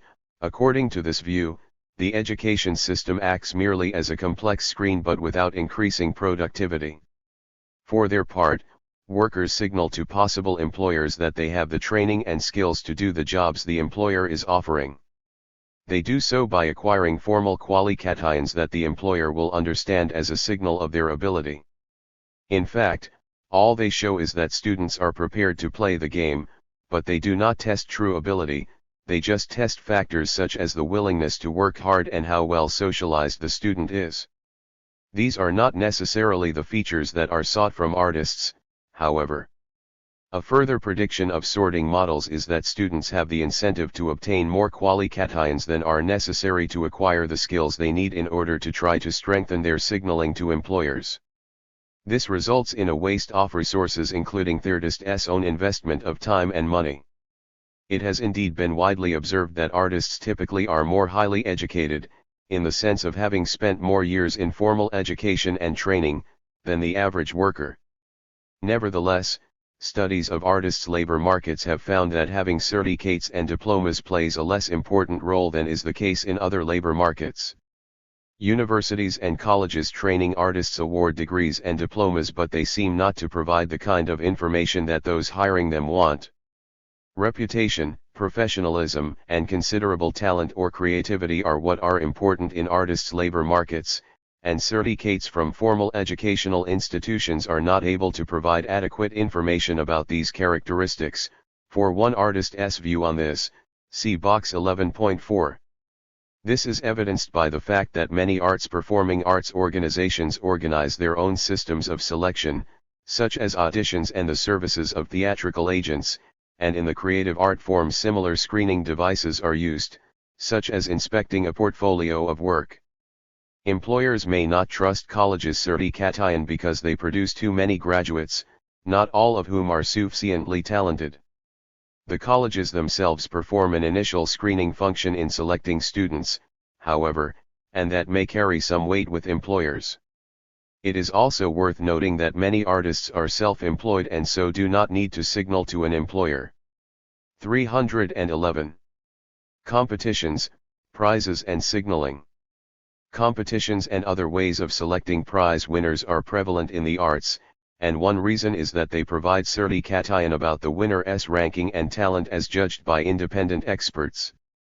They therefore signal the quality of the winner's talent or creative ability to arts organizations and others who hire artistic labor. In Chapter 18, literary awards are discussed as an important signal to both readers and publishers. Competitions are likely to carry far more weight than certificates from formal training, on account of the expert assessment and the fact that potential employers can see the artist's work in a more realistically testing setting than a university or college is able to offer. Training in the arts. Training for arts and crafts occupations is now offered widely in institutions of higher education. Historically, artists usually undertook some form of. Box 11.4 David Hockney's views on training artists. David Hockney is one of the best-known living English artists and is one of the founders of British pop art. He was born in Yorkshire in the north of England and maintains ties there, though he has lived much of his life in California. He studied at the Royal College of Art in London and left in 1962. I was at the Royal College of Art and 10 years later they asked me, would I go and give them some advice about things? Well, I gave them advice. 10 years later they asked me again and I gave the same advice. I noticed they never took any notice of it. The problem was they made it into an academic institution. My advice was to get rid of the GCE qualifications, 5 take in people who want to use their hands and eyes. But they need a bit of paper. When I was at the Royal College of Art they said to me, you've failed the course. They said that to me because I hadn't attended enough lectures. I said, well that suck, I won't say anything, nobody will know I didn't get a diploma because in painting nobody is going to ask for one, and if you are an accountant I would rely on one. But in painting, people would ask to see the painting, not the degree. They don't even look at paintings these days.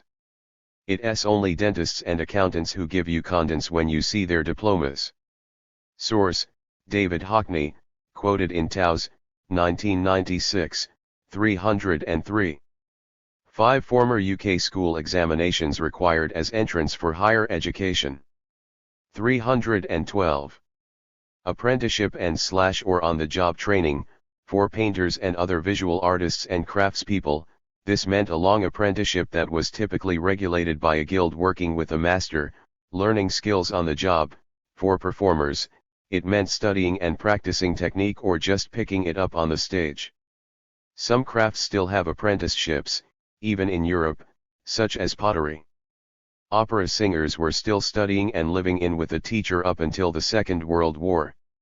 6. It was only with the growth of state-subsidized higher education in developed countries during the second half of the 20th century that training became off-the-job and formal, being provided in universities, drama, music and art colleges, ballet and film schools, etc. The upgrading of artists' training usually implies that training becomes more academic and results in paper qualifications. This has been called the diploma disease. Every course must end up with a diploma of some kind, as David Hockney has noted. See box 11.4. One of the unintended consequences of subsidies training for artists is that it encourages people to enter arts professions who would not have made that choice if they had had to pay the full cost of their training. An arts training is often expensive. It frequently involves one-to-one tuition and expensive materials, equipment, and spaces, such as practice rooms and studios.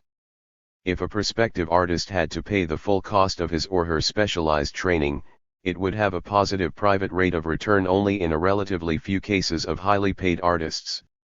7. The concern is that talented artists might not be willing to take the risk of making the investment, and so their potential creativity would be lost to the world. Such fears have prompted governments to subsidize arts training, and this is justified on efficiency grounds because it encourages higher quality cultural output.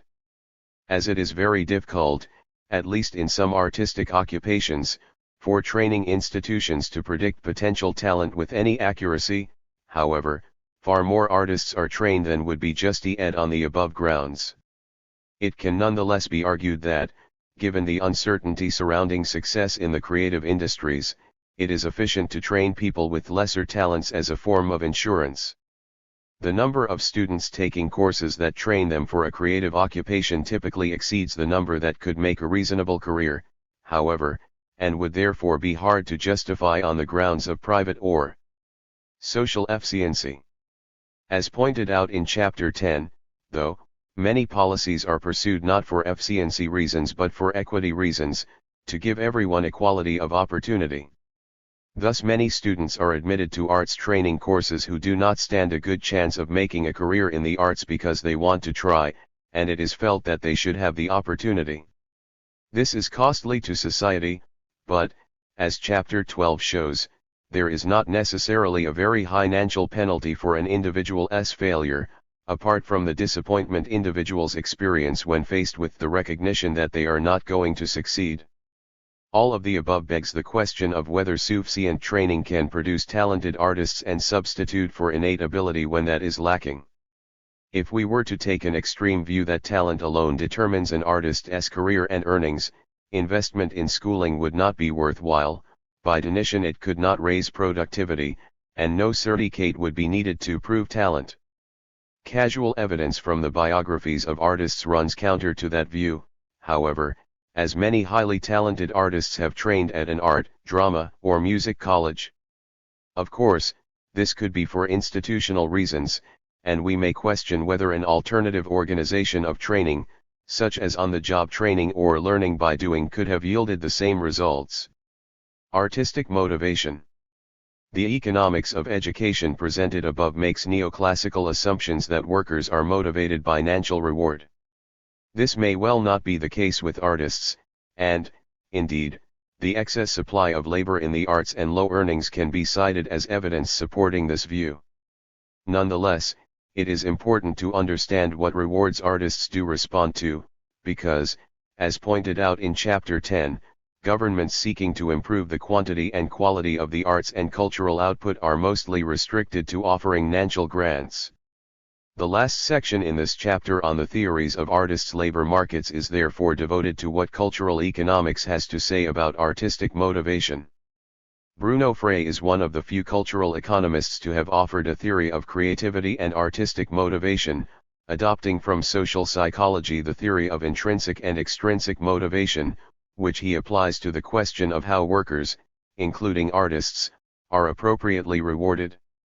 8. As with motivation, reward can be either intrinsic, emphasizing psychic satisfaction from peer recognition, enhanced reputation, and so on, or extrinsic, in the form of money.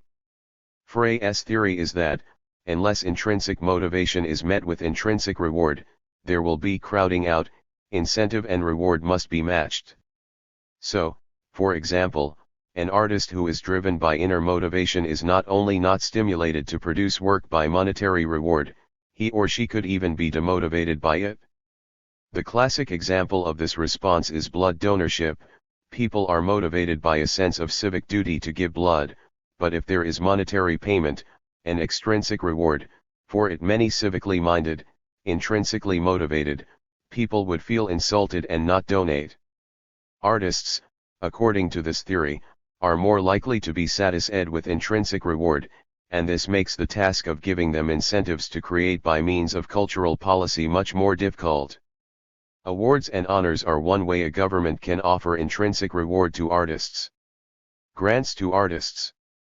On the face of it, Frey's theory would seem to suggest that grants in monetary form would not be acceptable to artists. Many artists do take up grants if they are offered, however, and value them for buying time so that they can concentrate more on their art.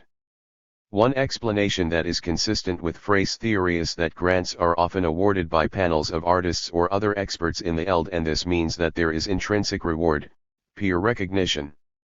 Research on grants to artists, however, has shown that those who receive them are often the ones who are doing well on the market, that is, getting extrinsic reward, already. Finally, we might ask what the purpose is of making grants to artists. Is it to raise quality or to overcome the inherent uncertainty of creating new works of art that a market would be unlikely to reward? Market failure arguments could be evoked to show that there are serious information problems about novel art and that, without financial help advised by expert selection, there would be underproduction of creativity. In general, though, efficiency arguments are difficult to sustain in a market in which there is excess supply. There may also be an equity motive, however, and this appears to be the motivation behind one of the best-known schemes to support artists, in this case visual artists, that of the so-called WIC in the Netherlands, see box 11.5. Interestingly, the response to the scheme shows the extent to which artists respond to the prospect of higher income, even though that is the state-determined minimum income. In other words, a scheme that appears to have an equity motive can also reallocate resources and therefore have efficiency effects. Artists may not, after all, be so exceptional. 315. Conclusion. The question of how relevant labor market theory is to artists has long been disputed in cultural economics, and the answer seems to be both yes and no. Some theories appear to have predictive power while others do not. It is only fair to add, though, that this is also true in other labor markets. For example, the role of human capital formation versus the sorting role of training and education continues to be debated within the economics of education and in labor economics. Labor economics itself is a far more sophisticated area of research than is represented here, and includes the study of incentives and reward schemes, principal, agent and moral hazard problems, contracting rules, and so forth. Richard Cave's work on the economic organization of the creative industries, see Chapter 14, relates some of these. Box 11.5 Supporting Artists in the Netherlands, WIC and BKR. In 1949 the BKR, Beeld en Kunstenaarsregeling, Visual Artists Scheme, was established, according to which professional visual artists who earned less than a certain minimum income were able to sell works of art to local authorities. As long as these works met minimum quality requirements, the local authorities were obliged to buy these works of art. Unsurprisingly, the scheme became increasingly expensive, and there was a problem of where to put the pieces, which were often very large, because artists had the incentive to make them so and charge a price accordingly, and the scheme was abandoned in 1987. In 1999 the BKR was replaced by the WIC, Wet Inkomensvoorziening Kunstenaars, Law for the Income Provision of Artists, for Lau Inkomeartists Houald otherwise eligible for welfare THIRD-WORLDISM. Artists with below minimum incomes are entitled to special WIC payments without the usual requirement to apply for other work and while still being allowed to earn some money in the arts. According to Hans Abbeing, the artist and economist author of Why Are Artists Poor? The Exceptional Economy of the Arts, while the BKR scheme was in operation, the number of students in art colleges increased much more rapidly than in other post-18 vocational training establishments, but numbers dropped off when the scheme was run down in the 1980s. The introduction of the WIC led to another rise in students studying art, however. He argues that increase leads to a depressing dynamic of labor supply that results in excess supply of works of art, causing prices to fall and reducing artists' incomes, and that state intervention in the market simply makes these trends worse. Abing's hypothesis suggests that there should be empirical investigation into the effect on markets of other grant schemes for artists. Source: Abing, 2003. 316. Theories to the Cultural Sector and to Artists, Caves, 2000. It has also been noted that little is known in labor economics about the demand for labor, and this is also the case in artists' labor markets. What has frequently been thought of as exceptional in artists' labor markets is the considerable role that what we call talent plays in the earnings of artists and the demand for them, and the fact that this cannot be adequately modeled using standard earnings functions. Earnings prole in artistic occupations do not behave normally, as artists' career paths are erratic and lifetime incomes do not obey the expectation of rising with age. It is also the case, however, that innate ability has been found to be important in other labor markets too, and the superstar phenomenon is observed in other professions than the arts. The conclusion can be drawn that cultural economists should absorb theories being developed in labor economics and in industrial organization and apply them to the arts, but, equally, it can also be said that some features of artists' labor markets, such as exible working on short-term contracts, seem to be appearing in other occupations, and how artists handle their careers may provide insights for the understanding of developments outside the cultural sector. The next chapter is devoted to the endings of empirical research by cultural economists applying the theory of artists' labor markets as laid out in this chapter. Further reading. David Throsby is credited with having done most to promote the understanding of artists' labor markets. He has developed some of the most important theoretical models and been responsible for repeated surveys of artists in Australia and using the data to test these theories. This work is summarized and presented in accessible form in Chapter 6 of his 2001 book Economics and Culture. My book Creativity, Incentive, and Reward, THIRD-WORLDISM, 2001b, contains a survey of the main issues in artists' labor markets, written for non-specialists, Chapter 3, and a chapter applying Sherwin-Rosen's superstar theory to singers' earnings, Chapter 4.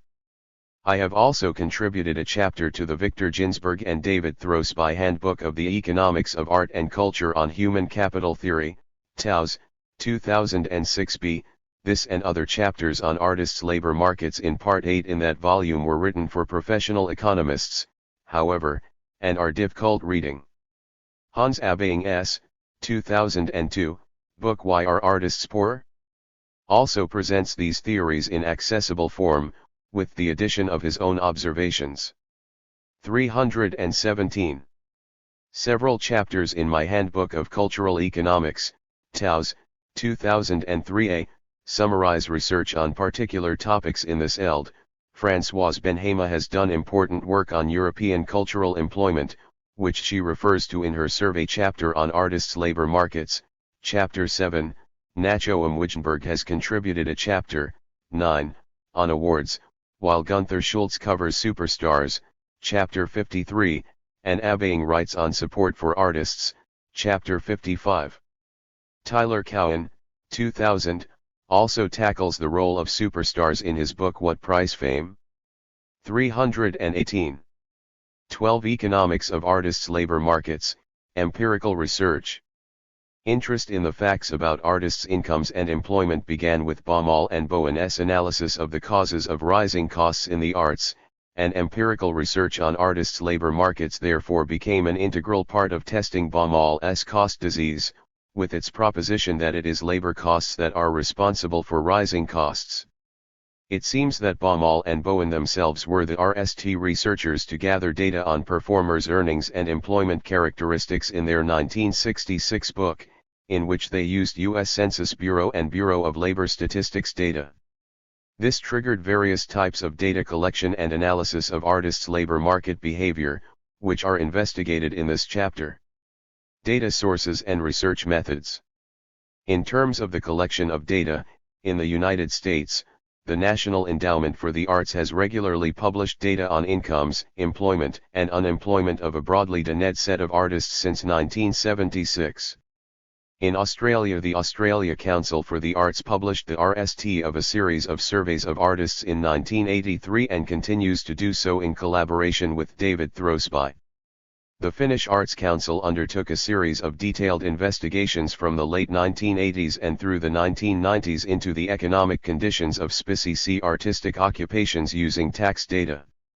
Statistics on artists' earnings were collected in France by the Observatoire de l'Emploi Culturel from the 1980s and in the Netherlands by the Central Bureau of Statistics in the 1980s.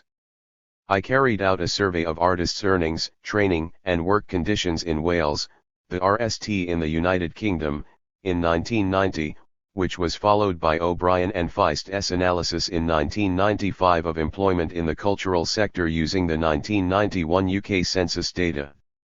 1. This brief history shows that sources of data on artists' earnings and employment vary between of-chain statistics and survey results.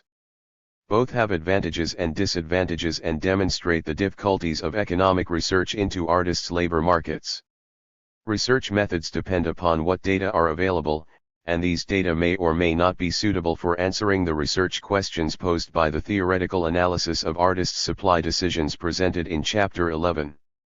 These questions include age, gender, artistic activities, how much artists earn, time spent on arts and non-arts work, sources of earnings, in arts work, non-arts work, and so on, receipt of grants and welfare payments, family income, pension provision, hours worked, educational and training qualifications, years of experience, periods of unemployment and expenses incurred in arts work.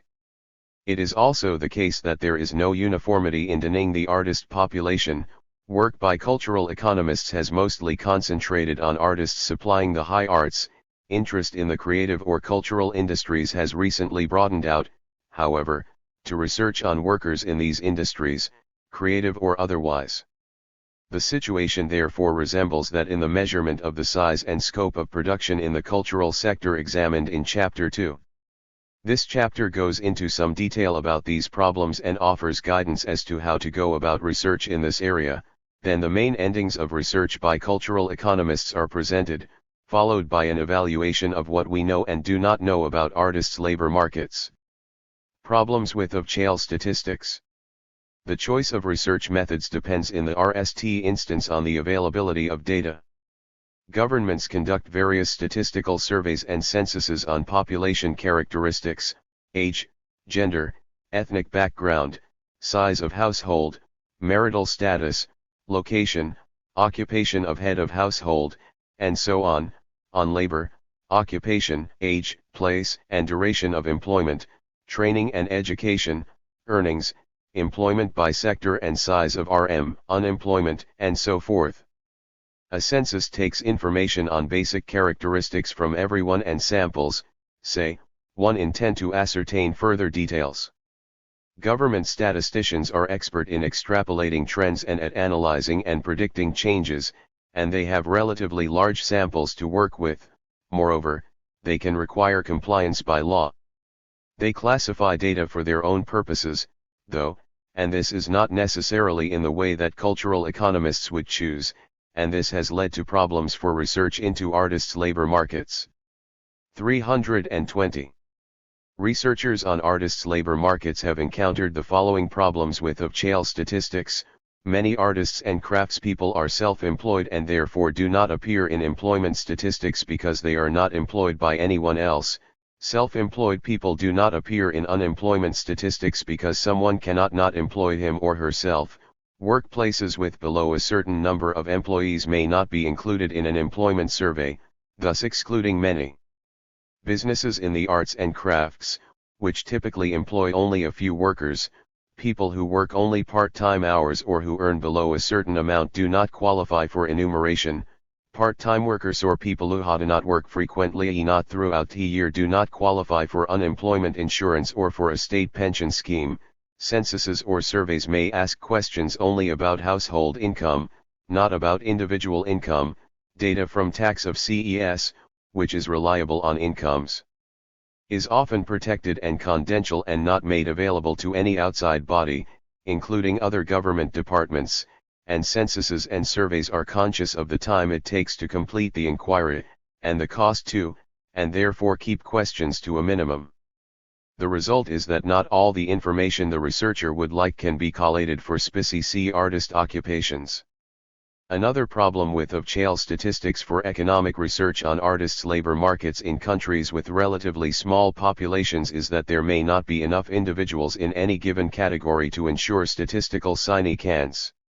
Therefore, if the researcher wishes to study the earnings of, say, authors and there are only FTY authors, a 10% sample would yield only VE individuals, and if one were very successful that would bias the statistical results. This can happen anyway, but the greater the number in a sample, the more reliable it is. The United States has a great advantage in this respect, because its population, including its artist population, is large enough to make numbers relatively reliable for the purposes of statistical inference. That is not the case in, for instance, the Netherlands. If the researcher wants to study, say, choreographers, there are just not that many of them to provide a sufficient sampling basis. The smaller the population of the country, the greater this particular problem is. Published of-chale data may not identify small populations for this very reason, and statisticians aggregate groups, by, for example, reporting artists with entertainers and sports people, thus obscuring what to a cultural economist are important distinctions. 321. Surveys by professional bodies. Apart from government sources, many professional associations and trade unions of artists conduct their own surveys of pay and work conditions. Respondents may or may not be motivated to reply to them, depending upon their assessment of how well the association works for them. The chief snag with these sources, though, is either that not everyone who works in those occupations joins the association, or that the association has entry barriers that exclude many young or unsuccessful workers, who nevertheless identify themselves as belonging to those occupations. The actors' unions in the United Kingdom and the United States, both called Actors' Equity, admit to full membership only people who have had a certain number of weeks' work at their specified minimum rate of pay, so therefore not all actors get admitted. Once they have obtained membership, however, they can retain it whether they continue to work as actors or not. In France, membership of occupational pension schemes also provides a source of data on earnings and employment, see later in this chapter. What all this means is that, for certain purposes, of-chale statistics may be appropriate, but in most cases cultural economists have found it necessary to do surveys targeted on the artist population as they themselves define it. There is no hard and fast rule about what criteria should be adopted for the sample population, however. Cross-section and time series data. Surveys provide a cross-section snapshot at a particular moment in time, but researchers would also like to know how artists' careers develop over time. If a survey is truly representative and the work environment fairly stable, cross-section data from surveys can be compared over the years. The Australia Council has commissioned towse and colleagues to carry out a series of 4 surveys of artists over a period of 20 years to enable trends over time to be analysed, see box 12.2. A different kind of opportunity presents itself in the United States, where panel data, a combination of cross-section and time series data, are available from of-chale sources. These data enable researchers to track careers and also to study movement in and out of arts occupations. The results of research using these data are presented later in the chapter. See Alper and Wassall, 2006, for a detailed account. 322. Defining the artist population. One of the biggest hurdles in research on artists' labor markets is to select the appropriate artist population, and the RST task of a survey is to identify categories of creative occupations. As we saw in Chapter 2, defining the creative sector is a complex matter. Defining artists is correspondingly difficult, if not more so. An occupational category should include all who are engaged in it, just as a productive activity should include all goods and services produced that tie into the classification. Should a video artist be classified as a film and videomaker or as a visual artist, though? Clearly, there are many problems of this kind, and in the end there is bound to be some arbitrariness. Moreover, surveys by cultural economists have found that many artists put themselves into more than one category when given the opportunity to tick more than one box in a survey to identify their artistic activity. Some examples are familiar: the composer who performs, or is it the performer who composes? But there are many more. A census or survey that allows only one category does not capture this variety, and if all the questions relate to that one activity, it can lead to underestimating arts income and time spent on arts work. A more serious problem for classifying artists, however, is the fact that artists also work outside the arts, multiple job holding. If a criterion for being classed as an artist is how the person spent the majority of his or her time in census week or gained the majority of his or her income in that week, that can result in him or her not being counted as an artist at all. If the person happened to spend more time working as a waiter in census week, he or she would be classed in the census as a waiter, not an actor, even though he or she is working as a waiter only because he or she is unemployed as an actor that week. This issue has been debated heatedly, because it leads to bias in census-based estimates of artists' incomes, particularly in the case of the United States, suggesting that the starving artist is a myth and that there is no call for concern about artists' earnings. This was highlighted in work by Randall Filer, who drew his conclusions from U.S. Census data that artists' earnings did not differ greatly from those of other professionals, and strongly defended his position by invoking what he called the market test for defining an artist. Professional artists would be working in census week or any other time. 3box 12.1 provides a list of criteria by which artists may be defined, and each of these has been used in one or another census or survey. It can be seen that some artists, real artists, would comply with all the criteria, though not all. 3 Filer, 1986. 323. Artists join a professional association. Many artists might meet just one or two of the criteria, however, and, especially if that were self-evaluation, it would present problems to a survey that wanted to research the economic conditions of professional artists. Who thinks he or she is an artist and who can be counted as a practicing professional artist may be very different things. The problem is that, in many situations, the researcher is not able to make an independent assessment of how realistic the respondent's claim is, and that goes for a census as well as for a survey. Research methods and results. In this section, some difficulties in researching artists' labor markets are explained and research methods discussed in the light of research experience. Surveys.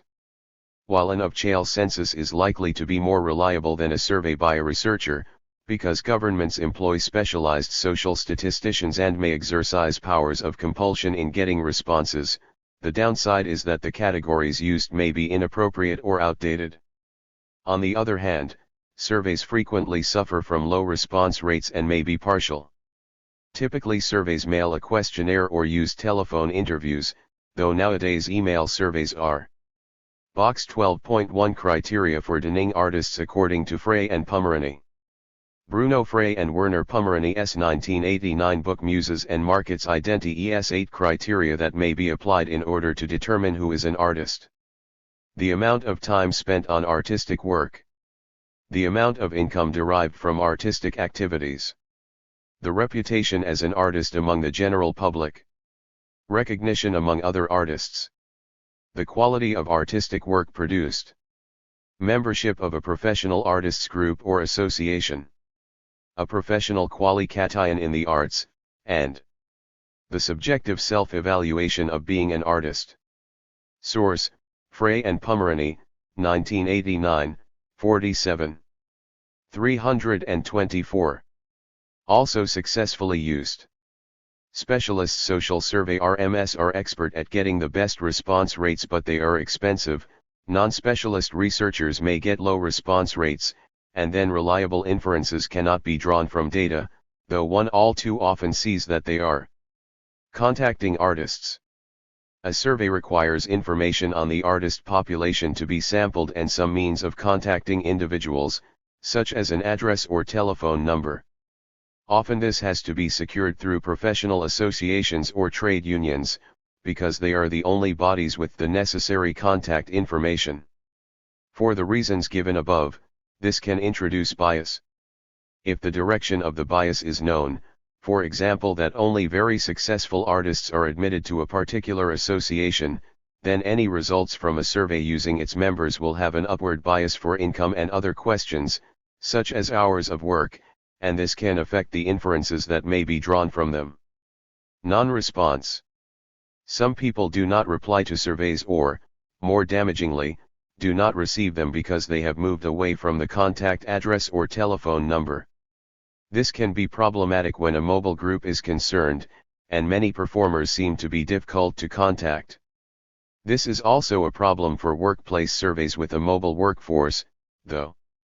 Film companies and scratch orchestras, for example, often form just for a one-off production. Flexible working conditions with short-term contracts can be the cause of another problem, however.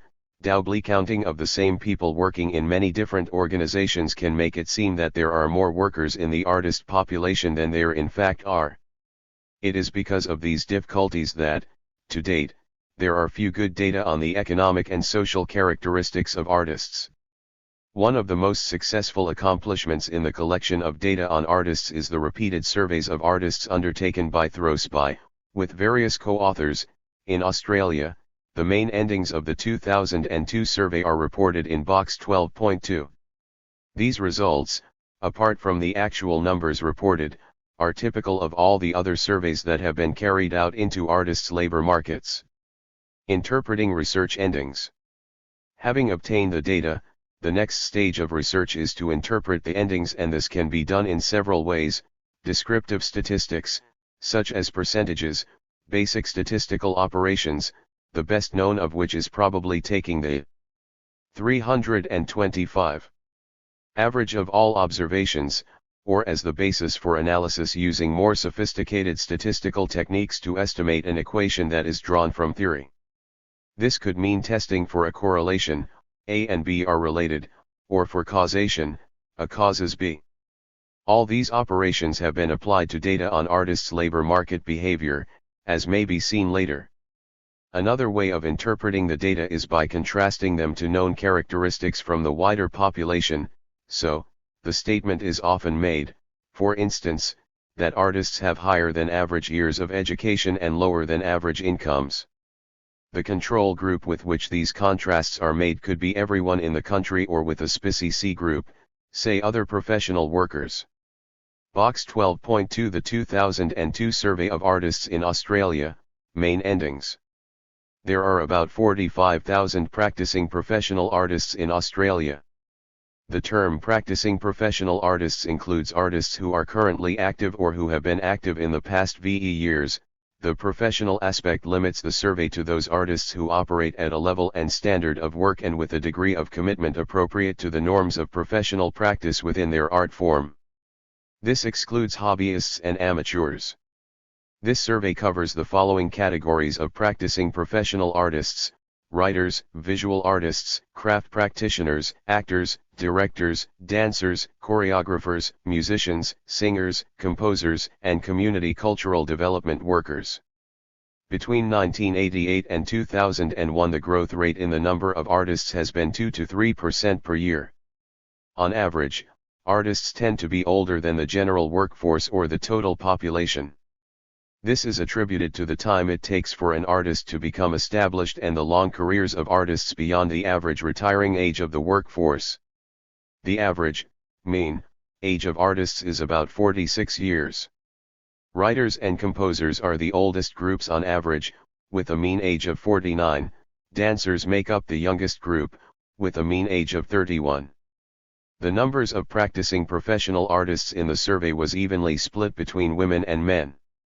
This differs from the general employed workforce, in which 56% are men and 44% are women. Artists are a highly educated group.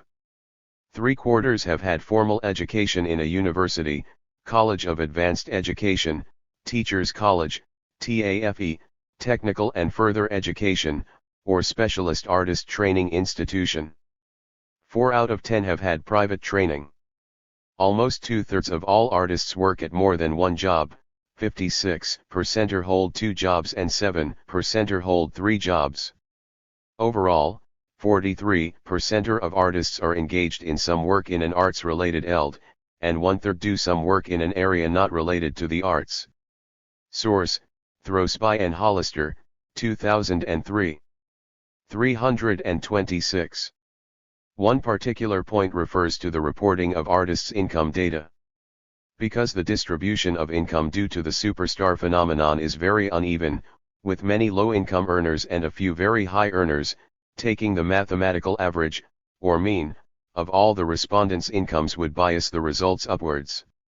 Therefore the appropriate statistic for artists' incomes is the median income, not the mean, the median being the midpoint of the distribution, the 50% mark of all observations. Box 12.3 gives an actual illustration of the difference between the mean and the median. It shows the maximum reported incomes in the survey and the minimum, which were 0, though factal in the sample were active professional artists. The median is systematically significantly lower than the mean because of the skewed distribution of incomes.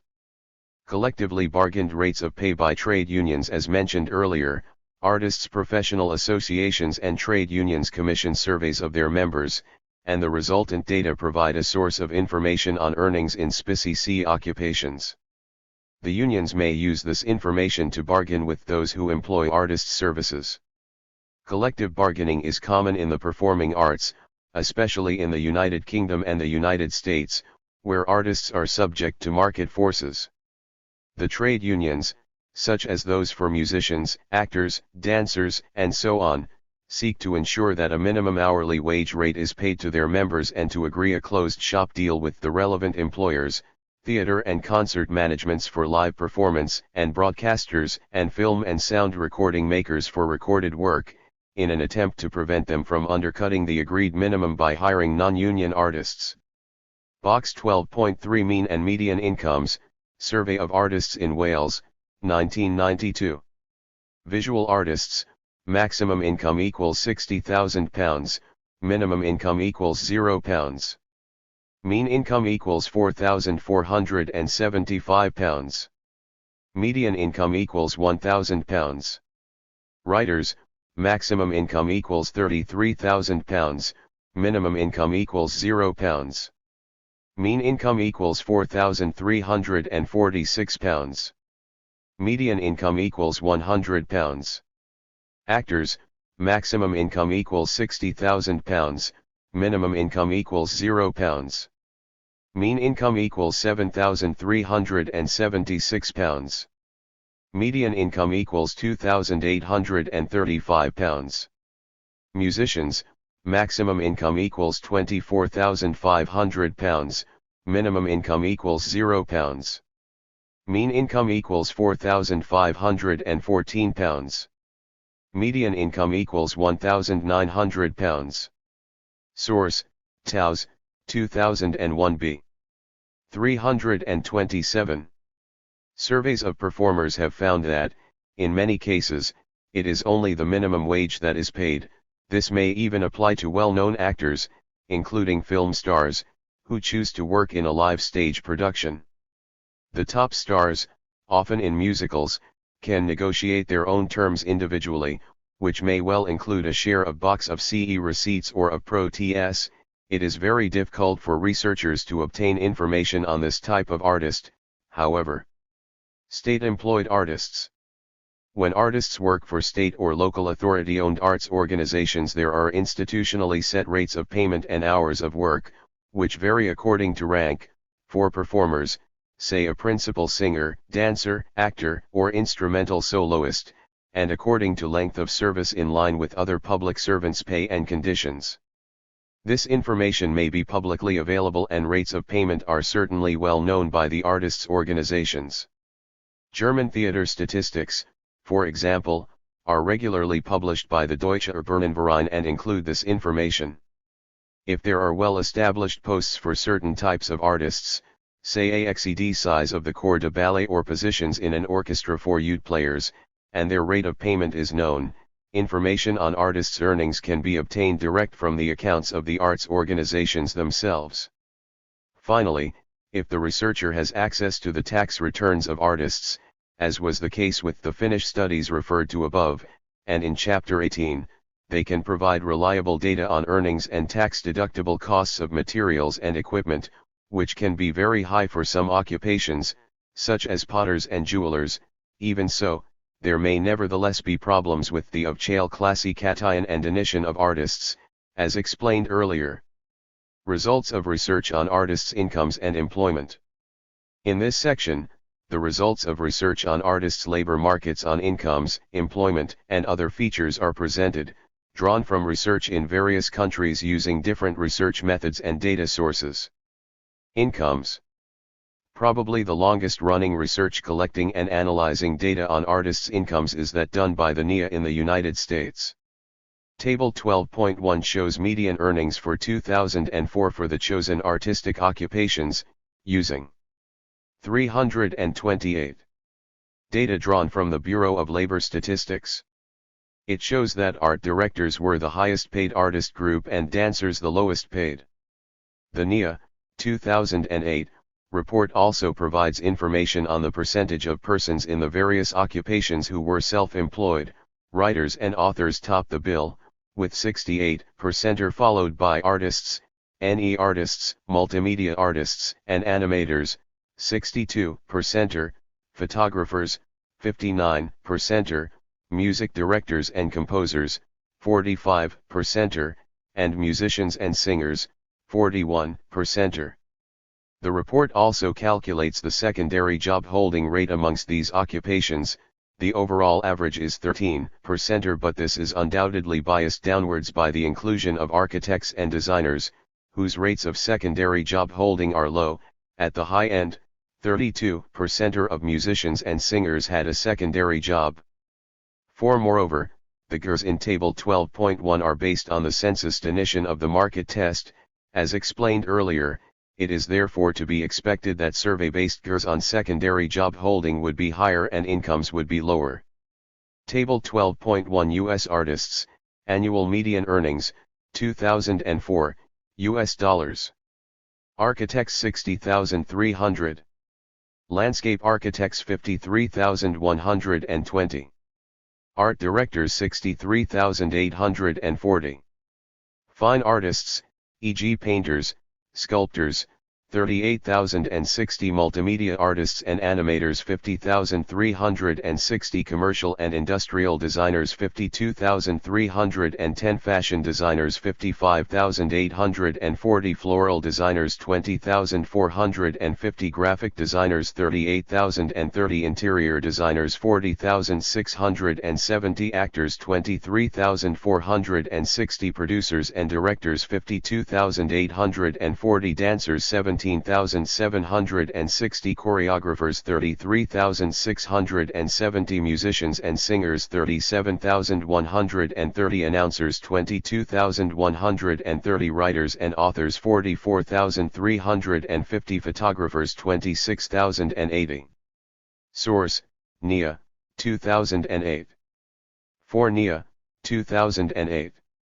329. In other countries, either census data do not exist in sufficient detail for artistic occupations to be discerned, or researchers prefer their own survey to avoid the bias that census definitions introduce. Based on all these researches, the following conclusions on artists' incomes have become widely accepted. Artists earn less than other workers when age and length of schooling are standardized. The distribution of artists' earnings is very uneven, with the majority earning low income from arts work. Though a few superstars earn very high incomes, there is little relationship between age and earnings, or between years of education and training and earnings, when there are data on trends. Over time, it has been found that artists' earnings do not rise as rapidly as other workers' earnings, and many artists are supported by other members of their household or family, by state grants and other state benefits not specifically intended for the support of artists, such as unemployment benefit, employment, unemployment, and underemployment.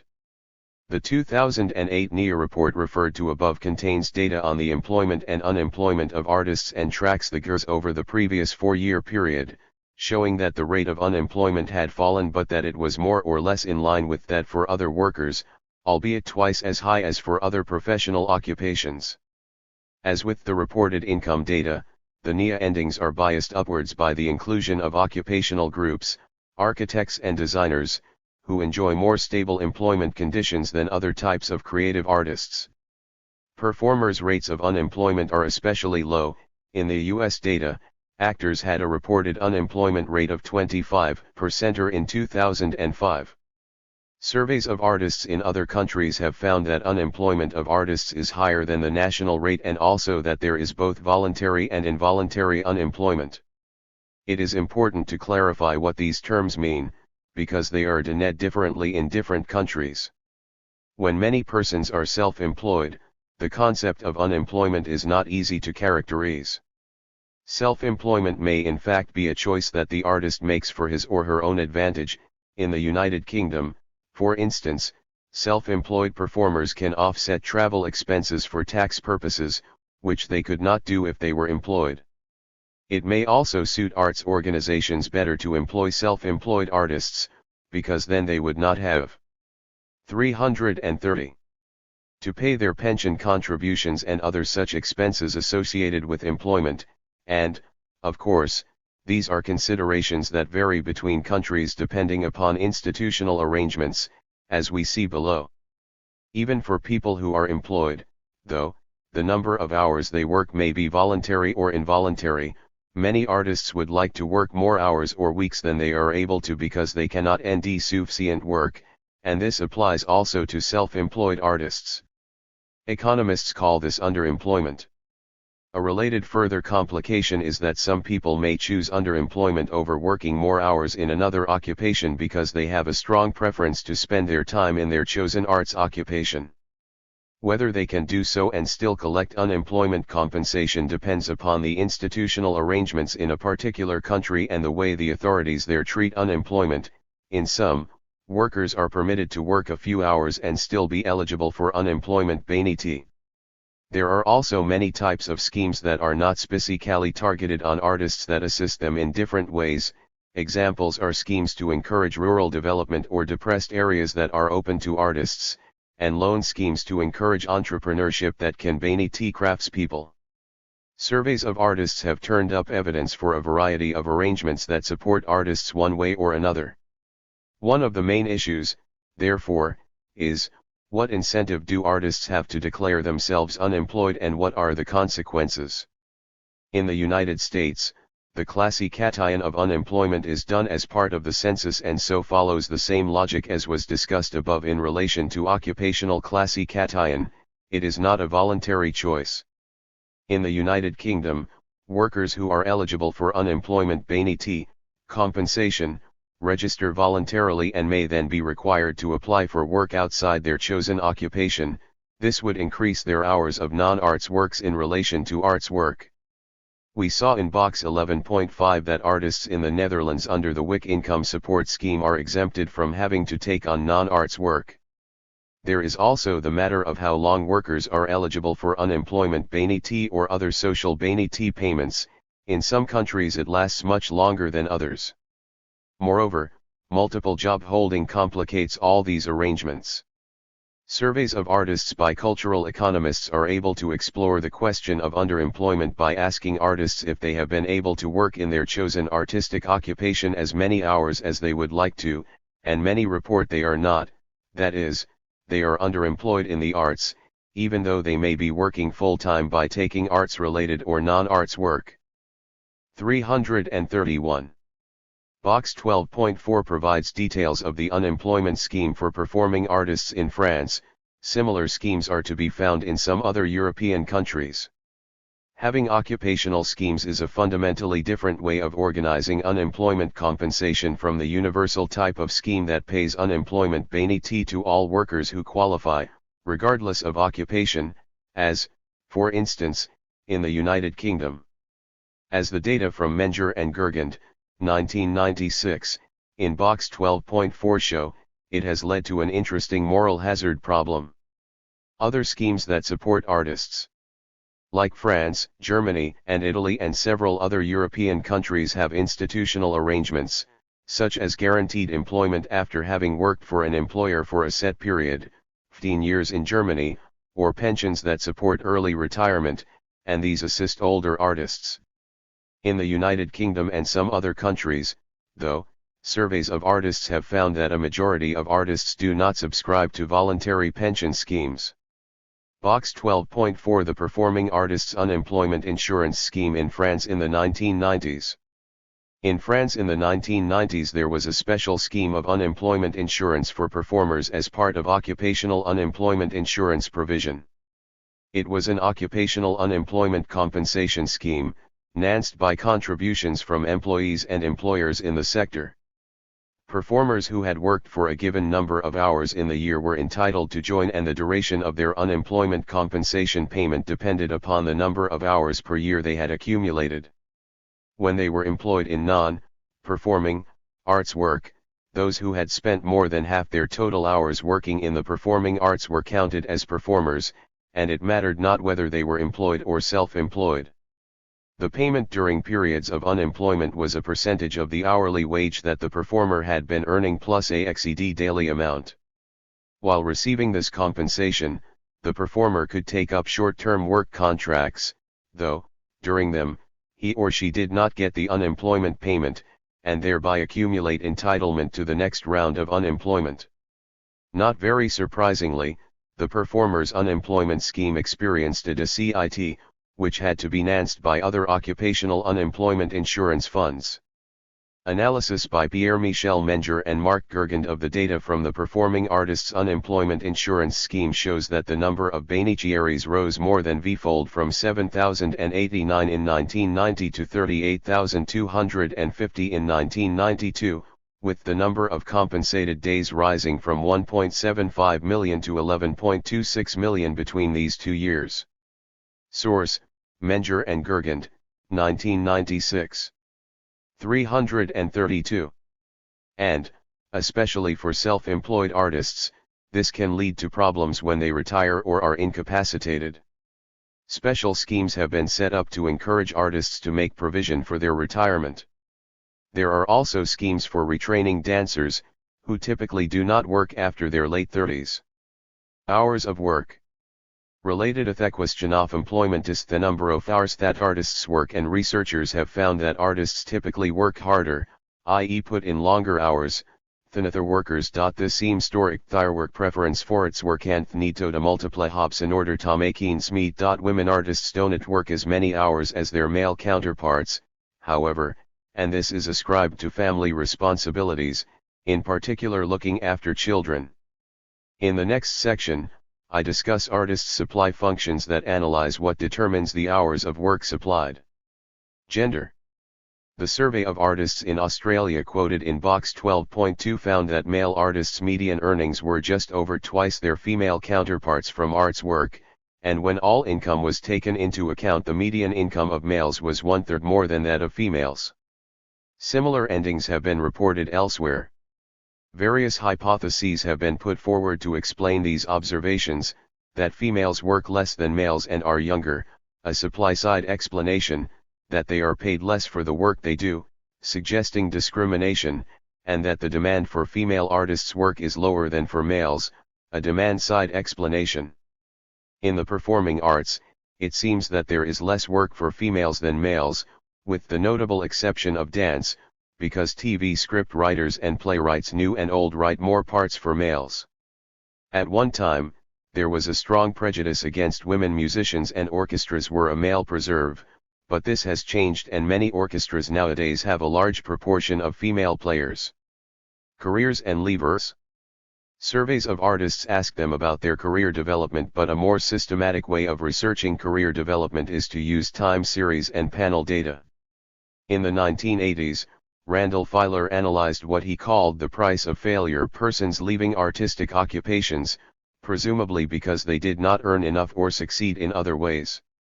He used census data to look at the earnings of former artists to see if 333 They had incurred a penalty for their years spent in artistic occupations and concluded that they had not. Filer's other research using census data, however, was restricted to artists who passed the market test and included earnings, not just income from arts work. His sample therefore seems likely to underestimate the number of leavers, though this may not alter his results. 5. The analysis of U.S. panel data from the National Longitudinal Survey of Youth by Neil Alper and Gray Wassall, 2006, provides some information on artists' careers and on artists who give up working in the arts. The U.S. data show that the average age of entry into the artist labor market was 20 VE, reacting the fact that artists have longer than average years of schooling, the sizable presence of architects, who have a long formal training period, somewhat raises the average. Because the survey started only in 1979 with 14 to 22-year-olds, however, there is no information on the age of retirement, which varies very considerably. Some artists go on working all their lives while others, notably dancers, complete their performing careers by the age of 40. What these data do show, though, is that there is significant movement in and out of arts occupations between survey years. Only 2% of those working American Samoa artists at some point were still artists in 10 or more years. There is much more work to be done in cultural economics on artists' career paths and patterns of lifetime earnings and employment. Analysis of artists' labor market decisions. To an economist, the importance of having data is that they can be used to test the various hypotheses posed by theories about the working of labor markets. In cultural economics, the question has always been asked if artists behave differently from other workers. For example, are they less responsive to changes in rates of pay, and this has led to research comparing artists with other workers, or professionals, in the attempt to answer that question.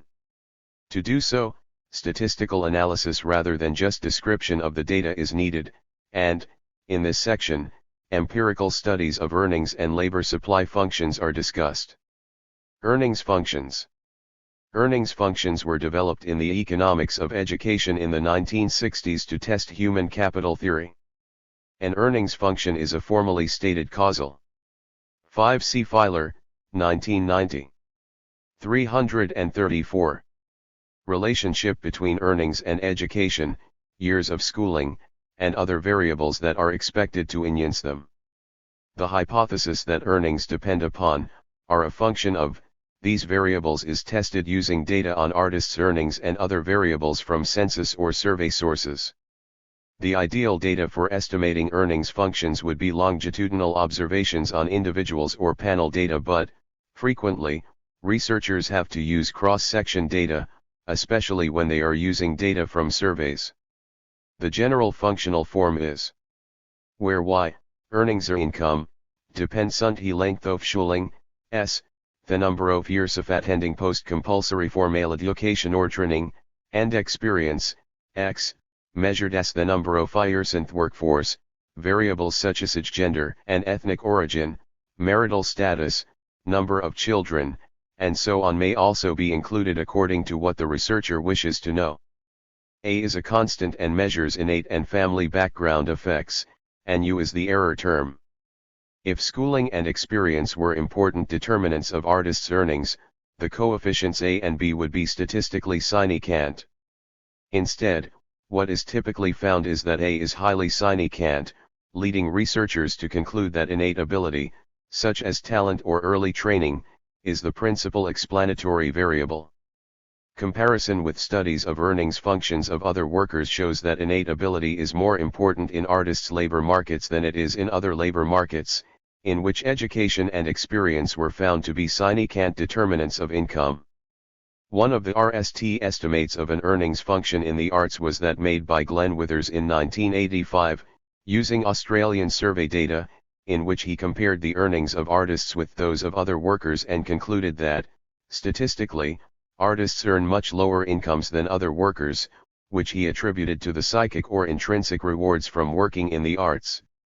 He concluded that this led to artists effectively subsidizing the arts, and he calculated that this subsidy was Vietnamese greatest the government's grants to the arts in Australia at the time. 6. Artist supply functions. A supply function for labor essentially reverses the earnings equation by making the hours worked, the measure of the supply of labor, a function of earnings, and the other characteristics. An innovation in the analysis of labor markets by cultural economists was to split earnings into those from arts and non-arts work and to see what the relative role of each is in determining artists' labor supply. This enables the researcher to take account of multiple job holding and to identify the supply of hours of work to two sectors, arts and non-arts. It obviously requires data on all these variables, and they typically come from surveys. THIRD-WORLDISM introduced the empirical measurement of artists' supply functions. Using data from his Australian surveys, he found that an increase in the non-arts wage resulted in artists spending more time on arts work, providing confirmation of his work preference hypothesis encountered in Chapter 11. He also further subdivided earnings into arts-related, such as teaching, and non-arts earnings and found that this offered better explanatory power. This division showed that 54% of artists' time was spent on arts work, 28% on arts-related work and 18% on non-arts work in the 1993 survey. 7. An important additional ending from this research was that the role of formal training showed up as significant in relation to arts-related work as well as non-arts work, a conclusion already well established from studies of other labor markets, but not, as before, in relation to arts work itself. This type of analysis, in which a hypothesis from an established theory is modeled and tested empirically, is very important in cultural economics, as in all other branches of economics, and can offer explanations for artists' labor market behavior that simple descriptive statistics, interesting though they may be, cannot do. Employment in the cultural sector. Before leaving the subject of empirical research on artists' labor markets, one more observation is in order. Artists are a subsection of a wider category of cultural workers. With the growth of interest in the creative industries, there has been a corresponding growth of interest in employment in the cultural sector, and, of course, artists are a part of that. The cultural sector employs far more workers from far more occupations than the people we have called artists, however. Even if we were to take a narrow definition of the high arts and heritage, it would include far more ordinary workers than artists.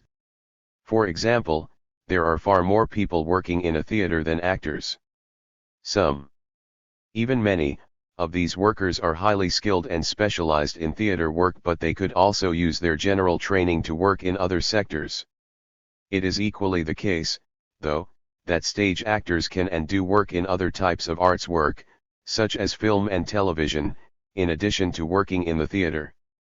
If we want to know more precisely the correlation between artists' occupations and the type of work they do, it is necessary to use a classification system, such as that described in Chapter 2 for classifying the cultural sector. The sector that an artist's work falls into can be classified by the standard industrial classification. There is also a standard occupational classification, SOC. The interesting question is the extent of overlap between SOC and SIC. If an actor is working in the theater, he or she would be under one SIC, and in film as another, though television and theater belong to the same SIC. Box 12.5 shows these classifications and suggests some of the difficulties of arriving at a definitive description. A major research report in the United Kingdom has also tackled the problem of matching SIC and SOC by disaggregating both and analyzing the overlap. It distinguishes creative core specialists, the people we would tend to call artists, from non-creative, humdrum, workers in the creative industries and, as a third group, creative specialists who are working outside the creative industries. This is an important step towards identifying the value added of artists and other creative specialists. It is based on the labor force survey, into which, since it does not include self-employed workers, interpolations of their numbers had to be made based on census data. Average incomes are reported, which do not, however, take into account the problem of a skewed distribution of income. 8. The European Union has also struggled. Box 12.5 U.S. Bureau of Labor Statistics SOC and SIC. The U.S. Bureau of Labor Statistics has this description of the occupation: actor, SOC 27 2011 play, S. Parts in stage, television, radio, video, or motion picture productions for entertainment, information, or instruction. Interpret, S. Serious or comic role by speech, gesture, and body movement to entertain or inform audience. May dance and sing. For the category of industry, 67922 has this description: theatrical producers, except motion picture, and miscellaneous theatrical services includes summer theaters, except dinner theaters and theatrical companies, but it also includes television programs, including commercials live. Source: U.S. Bureau of Labor Statistics. With the classy-cation problems of cultural workers for some time in an attempt to get reliable data on employment in the cultural industries throughout Europe. 9. Manpower planning.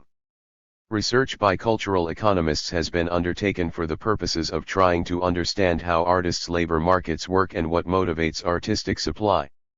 This is necessary for ending appropriate policy measures to stimulate the production of cultural goods and services. Some people would like to take these research endings further, however, and use the information to forecast artists' employment in the future and to ensure that there is sufficient supply of trained workers. Manpower planning has as its rationale that projections of the stock of labor in an occupation, the number of jobs and vacancies over a certain period, and the schooling that existing workers have received can be combined to plan training programs and places in formal educational establishments. It has been criticized by economists of education for many years as unrealistic and failing to understand the flexible nature of labor markets. To this, cultural economists add an extra voice saying that none of these items has much meaning in artists' labor markets, which are even more flexible than those for many other occupations and industries. The problems of classifying artists, the ephemeral nature of jobs in the arts and multiple job holding, compounded by the fact that there is little evidence of a relation between training and success in the creative industries, suggest that it is an impossible task to forecast the so-called manpower needs of a cultural industry or sector. In any event, in the face of oversupply in most arts occupations, there are unlikely to be shortages of artistic labor, though, as is frequently bemoaned, there is always a shortage of highly talented artists. All the same, it is doubtful if any amount of empirical research and forecasts would solve that problem. Conclusion. This chapter has provided the empirical basis for many of the assertions in this book concerning artists' employment and occupations, earnings, and other sources of income. In it, the value and difficulties of empirical research have been expounded and some of its successes reported. In most countries, artists, meaning creative and performing artists and craftspeople, constitute only a small proportion of the workforce, but they are vital to the creative industries, providing the content on which later stages of the chain of production depend. The many others working in these industries also depend upon the creativity of artists. Research on artists' labor markets is not straightforward, however, and often entails the use of surveys to elicit the information that cultural economists need in order to understand artists' incentives, work patterns, and careers. Understanding these factors is important for the economic health and growth of the cultural sector. Intrinsic motivation to become and to work as an artist is believed to be strong, but it cannot be directly observed or measured and has to be inferred from artists' decisions about earnings and labor supply. It also leads to artists being easy to exploit, as Withers' estimates have shown.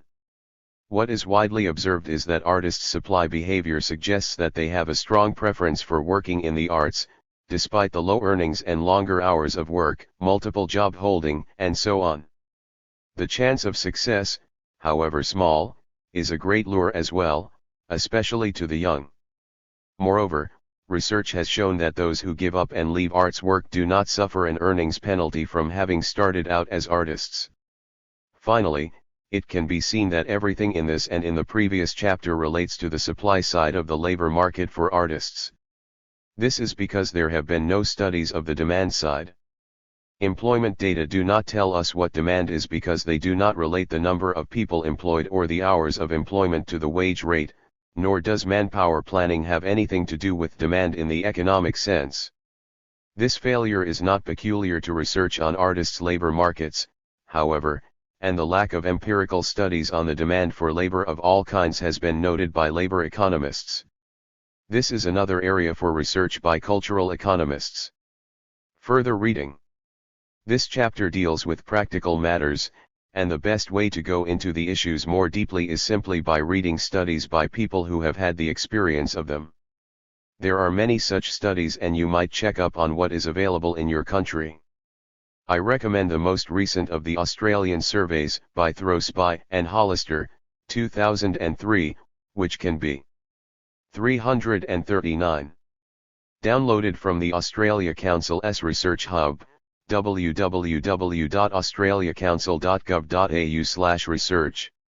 Equally, the survey and analysis by Alper and Wassall, 2006, offers a comprehensive recent survey of empirical work by cultural economists on artists' labor markets with particular relevance to the United States.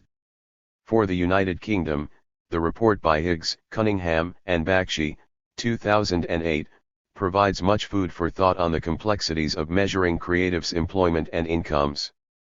340. 13. It is often argued that copyright is fundamental to creativity on the part of artists and other creators and to the creative industries.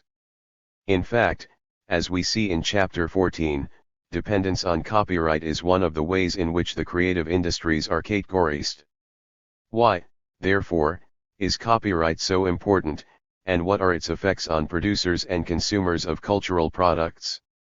This chapter analyses these questions and considers the role of copyright law in markets in the cultural sector, concentrating on its economic rather than its legal aspects. A brief history of copyright. Copyright is the creation of property rights for authors through statutory law. It gives them the exclusive right to control the use of their works and protects them from unauthorized copying. This means that anyone wanting to use the work must, with some exceptions, apply to the author or person, or organization, who controls the right. Having these rights enables the author or creator in principle to obtain payment from anyone who wishes to copy his or her work. The RST copyright law was enacted in England and had a distinctly commercial origin. The 1710 Statute of N1 came about as a result of petitioning to Parliament by booksellers and publishers who had lost the protection of the rights they had previously had as members of the Stationers' Company, the guild that controlled printing in earlier times. Although the statute made authors the RST owners of copyright for the encouragement of learned men to compose and write useful books, it reacted previous practice in protecting the commercial interests of the publishers. It set the term of copyright at 14 years with a possible renewal for a further 14 years, therefore, the maximum duration of the copyright term was 28 years from the date of creation of the work, after which the work, a book or map, for example, came into the public domain and could be freely copied. This effectively made the work a public good, because information goods are non-rival and also non-excludable, as explained in Chapter 2. Thus, conversely, copyright may be seen as a grant of monopoly that temporarily privatizes creative and information goods. Throughout the late 18th century and the 19th century, copyright and authors' rights came to be adopted in the national laws of many countries. Its scope was extended to include various works of art and music, and later film and broadcasts, and more recently to digital content on the Internet, and its duration was also extended, with the term set in relation to the life of the author, so that now, in many developed countries, copyright lasts 70 years after the death of the author, too, although the international standard laid down in the Berne Convention is 50 years. Although it is common to speak of copyright, copyright is in fact a concept of Anglo-Saxon law that is to be found in the United Kingdom, the United States, Australia, English-speaking Canada, New Zealand, India, and the other countries that inherited that legal tradition. Countries with a civil law tradition have authors' rights that protect the moral rights of the person of the author along with the so-called economic rights. This applies in China, France, Germany, Italy, Japan, the Netherlands, Russia, Spain, French-speaking Canada, and all the other countries in Europe, Africa and South America that have this legal framework.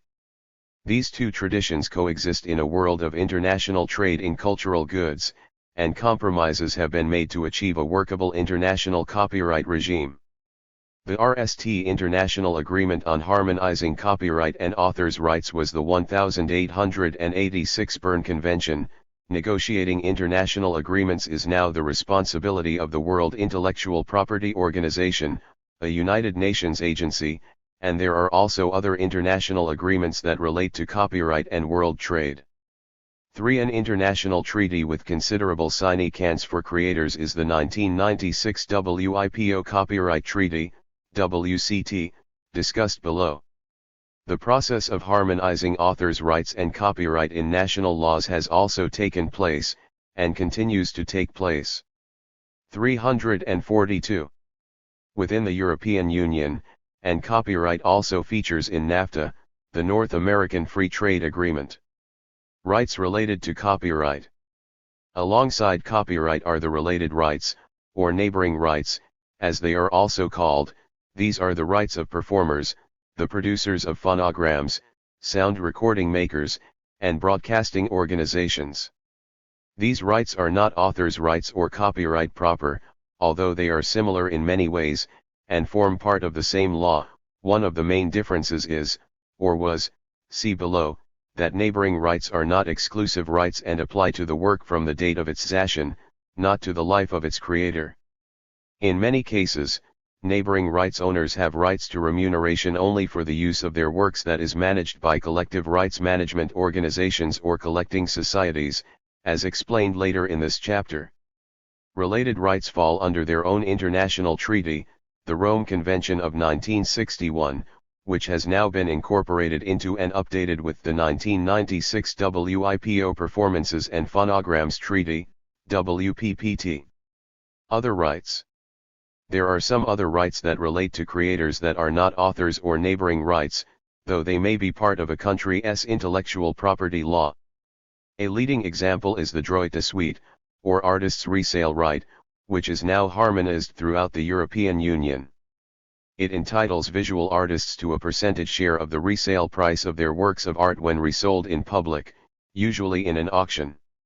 Another is the so-called exhibition right, which applies in some countries and requires publicly funded art galleries to pay a fee to artists whose work is displayed to the public in an exhibition for which an entry price is charged.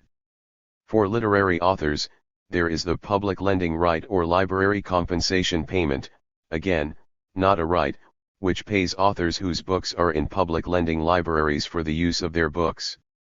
I return to these topics later in the chapter. Copyright law and international treaties. The 1886 Berne Convention for the Protection of Literary and Artistic Works accorded the same protection to authors in all signatory countries. 343.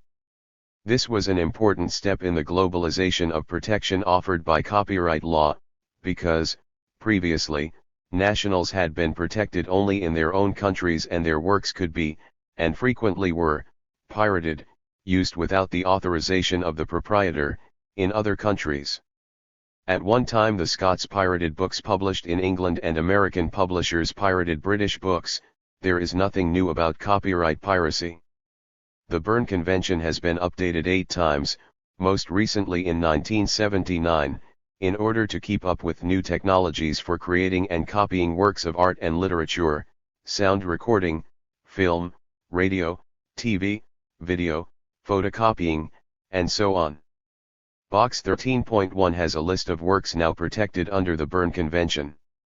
The Berne Convention also deals with the various rights that constitute copyright, publication and reproduction rights, the public performance right, broadcasting rights, and the right to control derivative works, such as translations into other languages, or adaptations, for example of a novel into a screenplay. As with the scope of copyrightable works, these rights also have had to be adapted to new technologies. The 1996 WIPO Copyright Treaty. Box 13.1 Literary and Artistic Works in the Berne Convention. Article 2 of the Berne Convention reads in part as follows. The expression literary and artistic works shall include every production in the literary, scientific and artistic domain, whatever may be the mode or form of its expression, such as books, pamphlets, and other writings, lectures, addresses, sermons, and other works of the same nature, dramatic or dramatico-musical works, choreographic works and entertainments in dumb show, musical compositions with or without words, cinematographic works to which are assimilated works expressed by a process analogous to cinematography, works of drawing, painting, architecture, sculpture, engraving, and lithography, photographic works, to which are assimilated works expressed by a process analogous to photography, works of applied art, illustrations, maps, plans, sketches and three-dimensional works relative to geography, topography, architecture or science. Translations, adaptations, arrangements of music and other alterations of a literary or artistic work shall be protected as original works without prejudice to the copyright in the original work.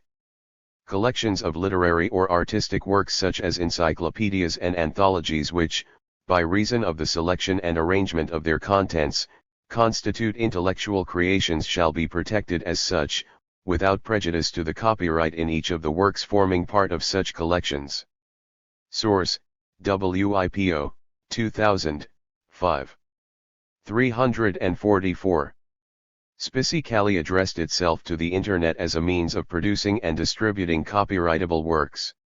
It extended the Berne concept of protected works to include computer programs and compilations of data or other material, databases, and introduced new rights, the right of distribution, the right of rental and the right of communication to the public, that re-ECT the different ways in which use is made of copyright material on the Internet and the business models that are used in Internet trade, such as rental and licensing instead of sale.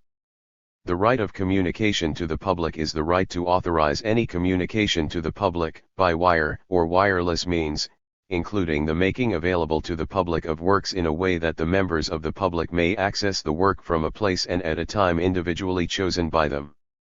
The quoted expression in particular applies to on-demand, interactive communication through the Internet and is often known for short as the making available right, for the Rome Convention has also been updated to deal with changes brought about by the Internet, and, along with the WCT, there is the 1996 WIPO Performances and Phonograms Treaty. Together these treaties are known as the WIPO Internet Treaties. The WPPT gives new individual exclusive rights to performers for the rights of reproduction, distribution, rental and making available in connection with their works. Performers therefore have rights that are now very close to those of authors. They last for FTY years from the date of the cessation of the performance, however, and are not linked to the life of the performer as copyright is to the life of the author. Under the WPPT, audio performers, musicians, singers, and actors for audio media, but not audiovisual media, such as film and TV, have also been awarded moral rights, discussed later in this chapter.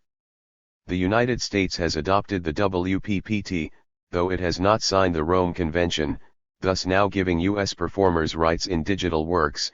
In Europe and Japan, performers had rights under the Rome Convention prior to signing the WPPT.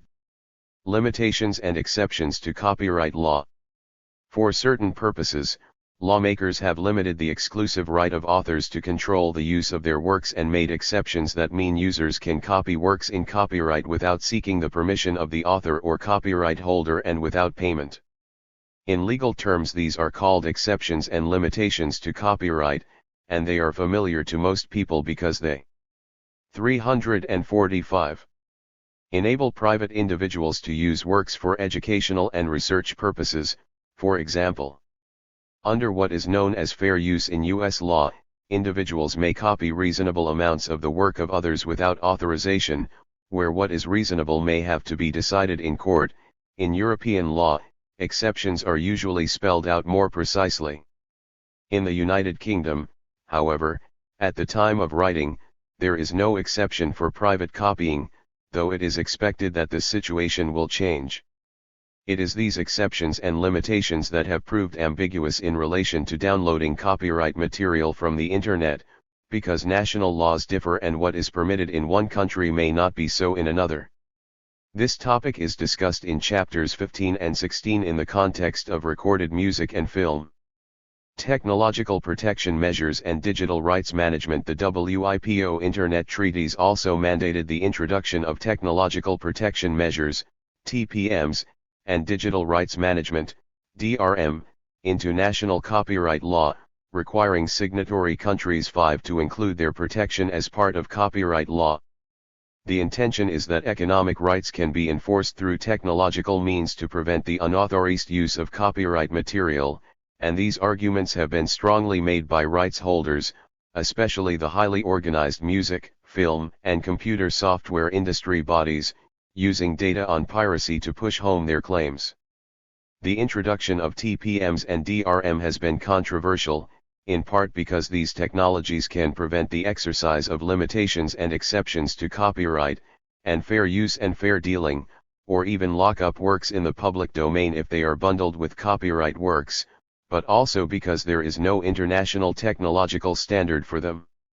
Some commentators have condemned the emphasis on DRM and TPMs in copyright law and disputed the economic arguments put forward in their defense, see below.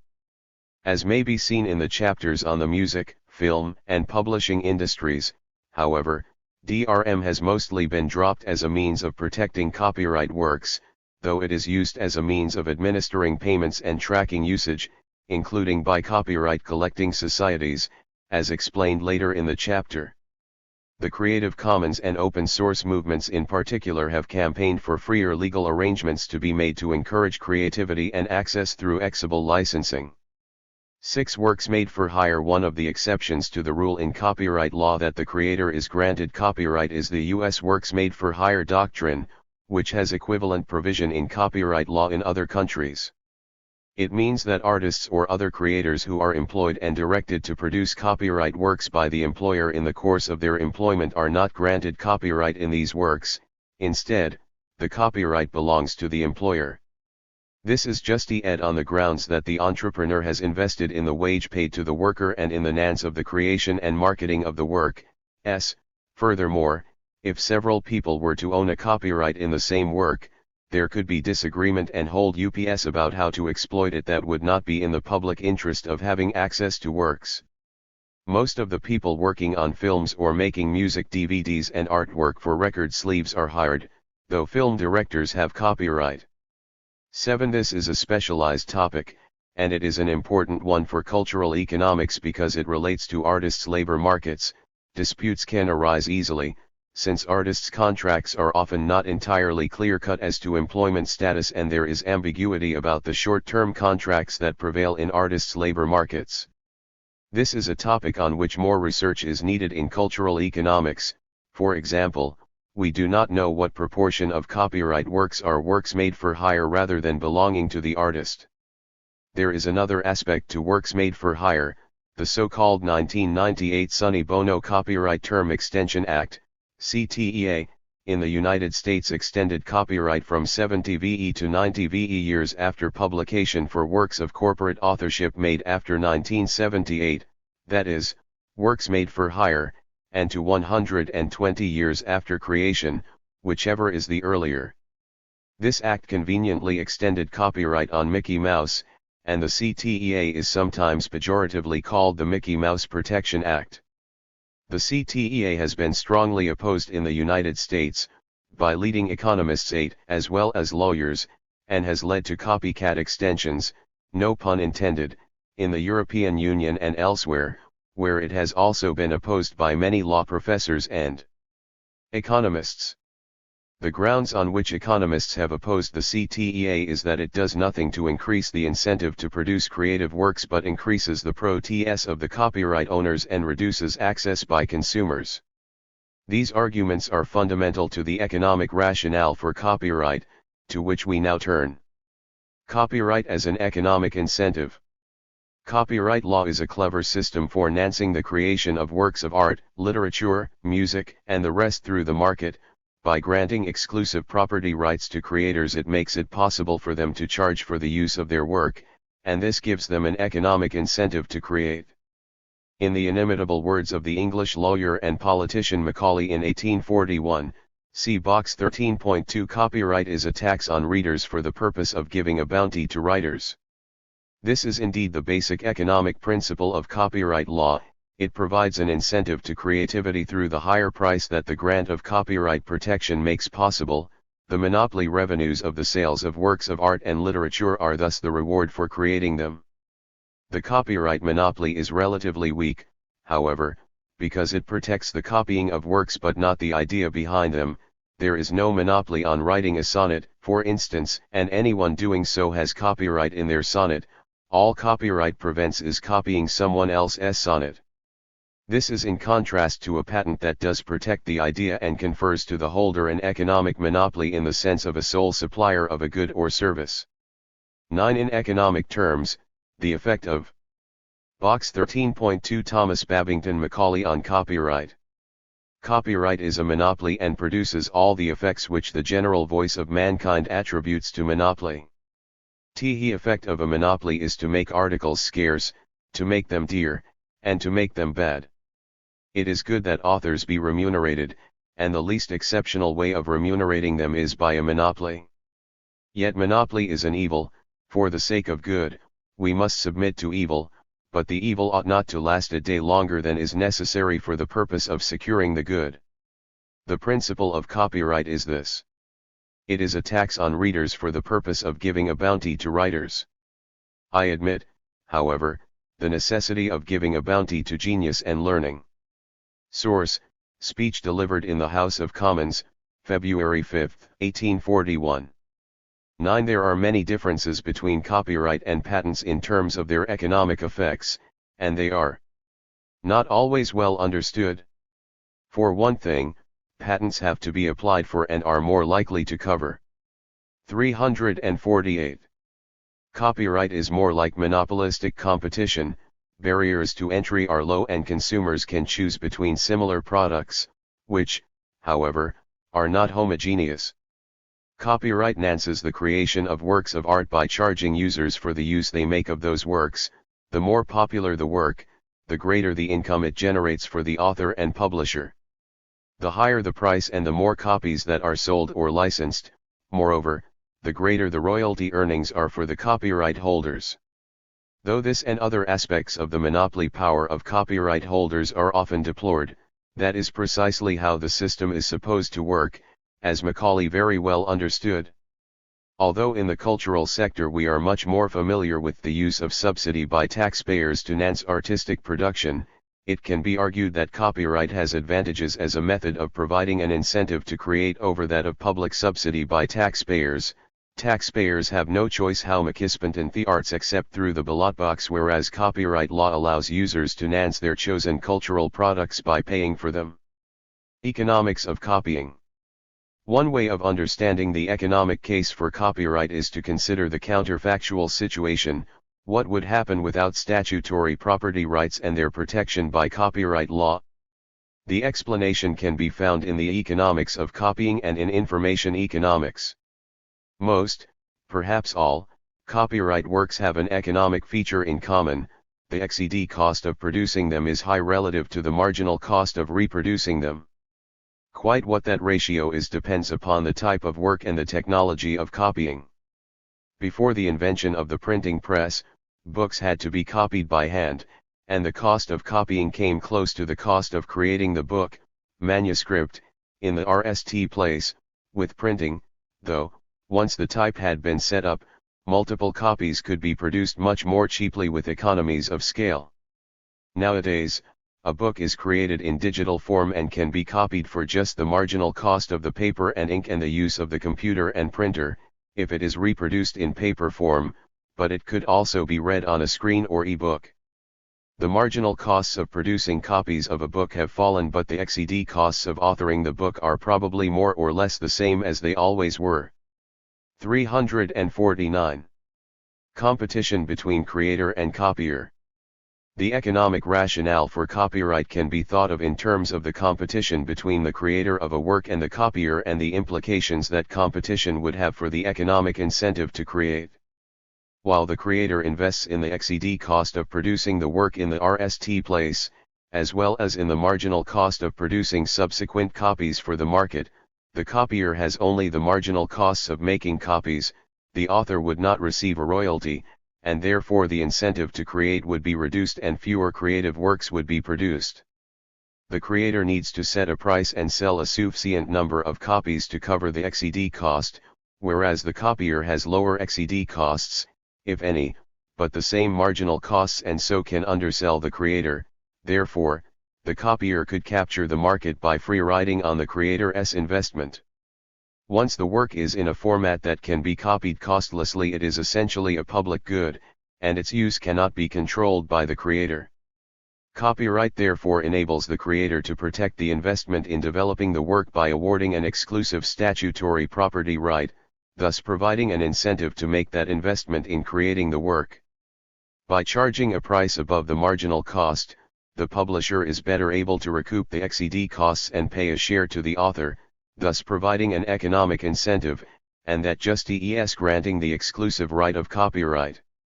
The same principles apply to every creative industry, because they all have high XED costs and relatively low or very low marginal costs, and they produce with increasing returns to scale. The impact of digital production.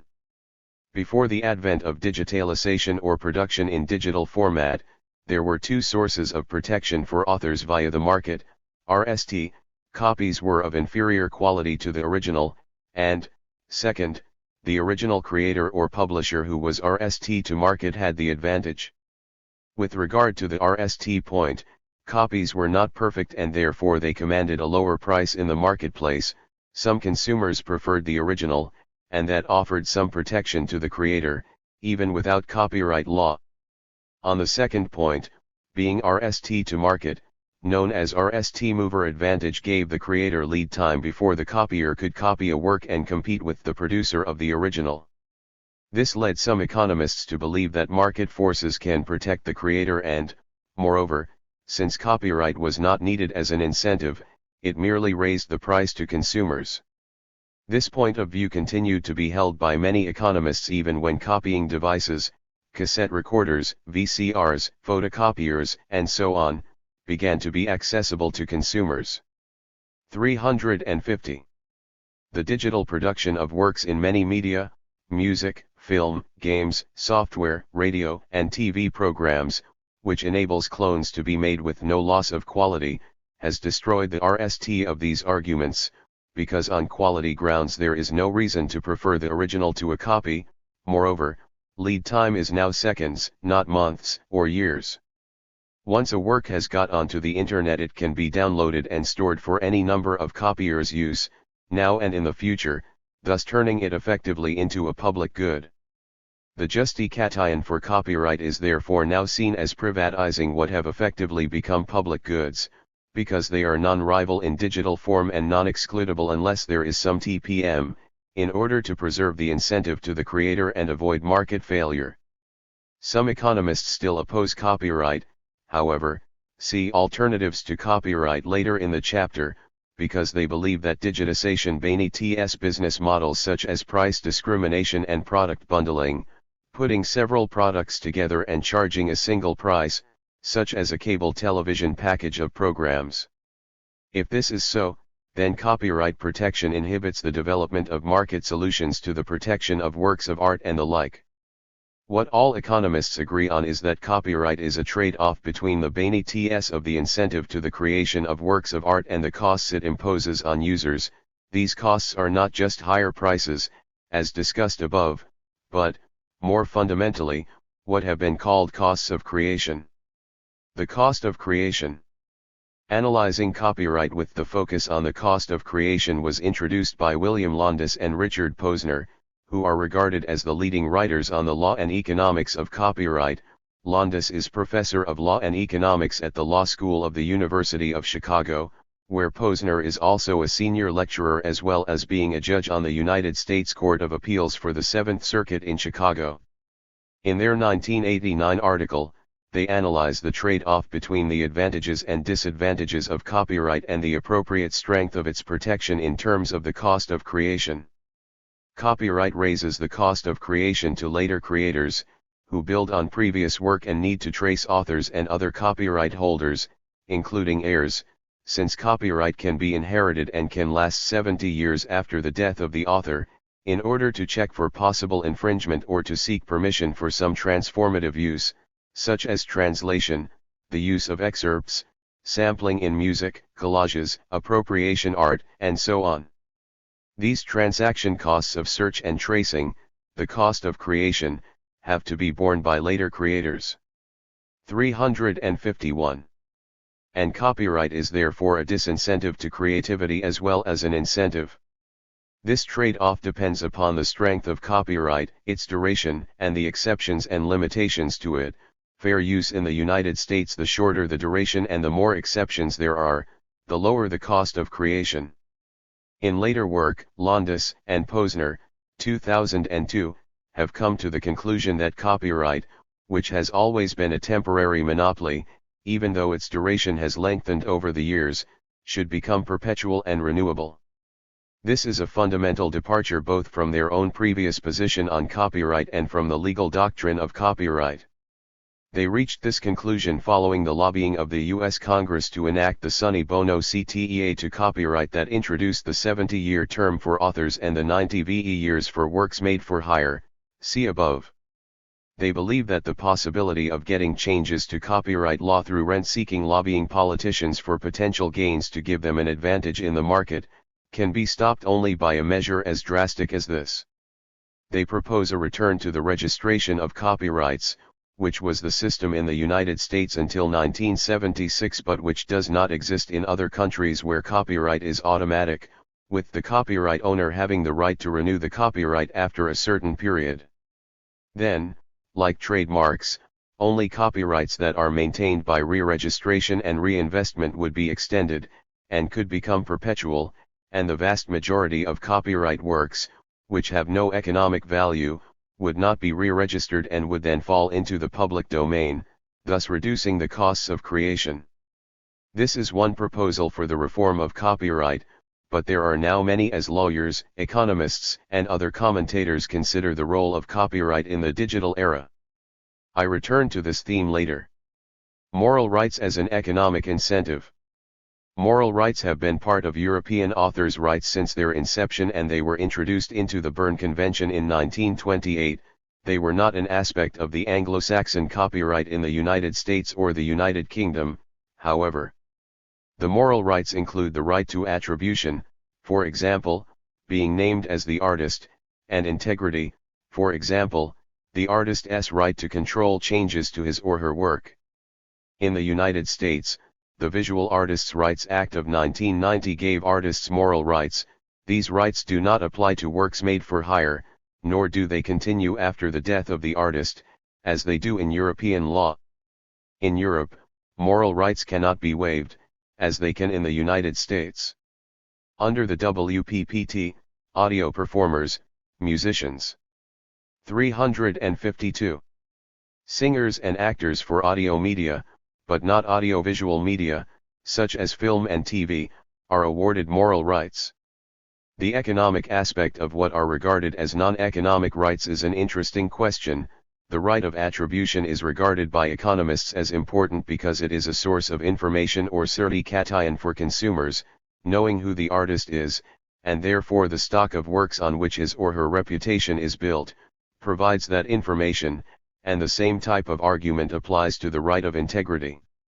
Furthermore, moral rights can also have economic value, as they allow the possibility of hold-up by the artist, which could be used to increase his or her bargaining power. Moral rights have an incentive effect for artistic production because they encourage the artistic recognition of status and professionalism and, as suggested in Chapter 11, offer intrinsic motivation to supply works of art. Copyright in the marketplace. Copyright protects the intangible creative content, the copyrightable work, that is combined with other inputs into a product, a good or a service that can be delivered to the market. These goods and services may be used in a variety of ways in primary and secondary markets alike, however, and they create value in both. Copyright holders, who may be the artists who created the work or publishers and others who exploit them in the marketplace, are entitled to payment for all the uses, and this requires some complex arrangements for collecting royalties and other payments. These topics are explored in this section. The value of rights. As noted earlier in this chapter, copyright is not one particular right but consists of many rights in many media, the rights of reproduction, distribution, public performance, and so on, and, in any given setting, they will have very different economic value. A book that is turned into a film may earn the author far more from the screen rights than he or she would earn from royalties on sales. Moreover, the same work may be used in several media. For example, the film of the book may become a DVD, be shown on television and lead to the book being read on radio. Payment is due to the author or copyright holder for every use, each of which takes place in a different market and has different value. In view of this, it is not possible to say in general whether copyright is more valuable in the primary market or the secondary market. 353. Furthermore, many cultural products are complex and involve a combination of several works by different creators. An example is a sound recording, say a DVD that consists of a musical composition, the lyrics of songs, performances by principal artists and backing artists, musicians, singers, dancers, sound recording, film direction, photography, and artwork. Each of these is a separate copyright work, and they combine to form another copyright work with a royalty payable for each use. Therefore, royalty contracts have to be made with each contributing creator, unless there is a works made for hire contract. Complex cultural products have correspondingly complex copyright arrangements. Nevertheless, it is important to understand the mechanisms by which this value is created and transmitted to the creators. Primary markets. Generally speaking, the primary market is the market in which the product containing the copyright work is sold to the consumer. Chapters 15 to 18 look at markets for the different goods and services, which, with digital delivery, may be real or virtual. Goods are sold at a price or a fee is paid for licenses for use on electronic devices. In such markets, authors typically have a royalty contract with the publisher, including in this term any type of creative industry that markets content, record labels, broadcasters, film studios, and the rest, besides literary and music publishers. The royalty contract. The royalty agreed in the contract between an author and a publisher is a percentage of market price of the work, typically 10 to 15%, and so the author's earnings from his or her work depend on revenues from the sale of the product. As we see in more detail from the analysis of contracts in the creative industries, Chapter 14, the purpose of the contract is to set out an agreement on what each party to it is expected to do and to offer terms that give each party the incentive to comply and not to cheat. Thus revenue, not pro-T, is the key variable in the royalty contract. If the contract were based on pro-Ts, as one might well think the fairest deal to be, the publisher would have an incentive to increase the costs of production, and, anyway, it would be difficult for the author to verify pro-Ts. Therefore the author wants the publisher to market the book as well as possible and to obtain maximum revenues. As Arnold Plant demonstrated many years ago, though, the author and the publisher would aim for a different price, see box 13.3. One way that 354. The author can try to ensure that the publisher does a good job. The principal agent problem facing the author is to get an advance on royalties, so that the publisher has to earn at least that amount back in sales. Royalties and risk-taking. The royalty contract ties the author/creator and the publisher/producer into a risk-sharing situation. Why do artists great and small go in for sharing the risk? Why not accept a buyout on the rights, take an upfront payment and put box 13.3 Arnold Plant and the economic aspects of copyright on books. Professor Sir Arnold Plant, 1918–72, Sir Ernst Cassel Professor of Commerce at the University of London, held his chair at the London School of Economics until his retirement in 1965. He appears to have been the RST economist to analyze the economics of copyright with his 1934 article The Economic Aspects of Copyright in Books, in which he introduced a number of concepts that are now current in economic thinking on copyright, such as lead time and the use of price discrimination, what we would now call business models. He was truly in advance of his time. Though his economic analysis remains as valid as ever, however, UK copyright law, the 1911 Copyright Act, has changed in certain features since he wrote, and this makes some of his conclusions outdated, inevitably. Moreover, the technologies he was concerned with, in particular the need to typeset books, are now defunct. Plant was a early opponent of copyright and believed that market solutions could be found that rendered it unnecessary, a point on which he specifically disagreed with Macaulay. Furthermore, he believed that copyright caused what we would now call moral hazard by encouraging the publication of submarginal books that would not succeed on the market were it not for the protection of copyright enabling the publisher to charge a higher than competitive price. One of his analytical points in particular has strong resonance today, that there is a conflict of interest between the author and the publisher over the price that it is in their respective interests to charge. The author, whose royalty payment depends on the sales revenue, would like the price of the book to be that which maximizes revenues, whereas the publisher opts for the maximizing price. The two would coincide if costs were constant, but if costs rise with the number of copies produced, as Plant assumed they do, and he based this on empirical evidence of publishing costs, the maximizing output is lower than the revenue maximizing output. Plant's insight is especially interesting, because present-day economic analysis of copyright generally assumes a harmony of interest between author and publisher, that is, between the parties to a royalty contract, whereas Plant anticipated the conflict of interest embodied in the principal, agent problem. Source, Plant, 1934. 355. It in the bank? In principle, a spot price can be computed as the discounted present value of all future royalties over the term of the copyright, but artists and their advisors rarely prefer to take that option. 10. The main reason is likely to be because nobody knows how successful a work will be, but then, in principle, some will be overpaid and some underpaid. It seems that artists overestimate their chances of success and are more optimistic than the humdrum people working in the industry as accountants and so on, and therefore prefer to take the risk. One of the things that the author generally has no control over is deletion from the catalog of his or her work by the publisher. When that happens, the author or creator earns nothing from royalties, no sales, no revenue on which the royalty contract is based. Authors in some countries have the right to regain the rights they assign to the publisher, but, in most cases, the market for the work has been exhausted. In fact, the vast majority of works in copyright no longer have any market value after their RST release or publication and are likely to be no longer available on the market. Of course, there are a few exceptions. Works that were no longer in the catalog can have a late revival and, for one reason or another, can suddenly become valuable again.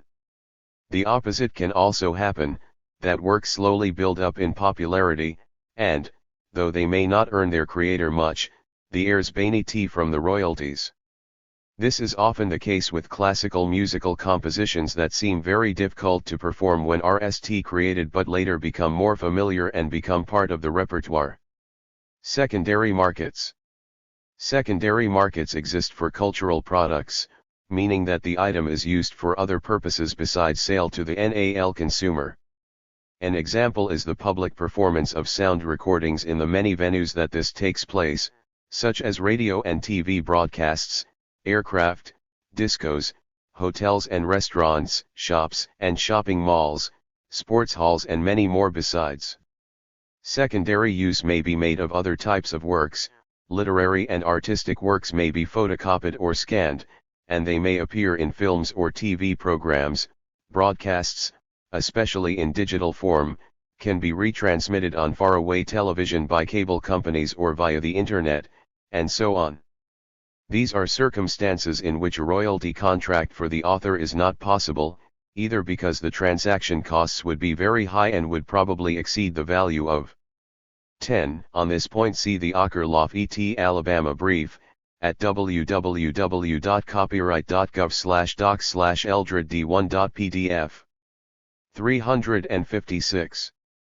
The use to the user or because there is no way that contact can be made between the parties concerned. Copyright holders, artists, authors, publishers, sound recording makers, broadcasters, and the rest, need some arrangement for collecting the royalties due to them for these secondary uses. Some uses, particularly those for which there are a large number of users and the individual payment is small, e.g. photocopying, are covered by compulsory licenses with the right to remuneration for the copyright holder. Compulsory licenses are a way of reducing transaction costs and enabling markets to exploit secondary use and thereby gain greater revenues from the product. They are essentially a waiver of the exclusive right permitting certain secondary uses as long as equitable remuneration is paid by users.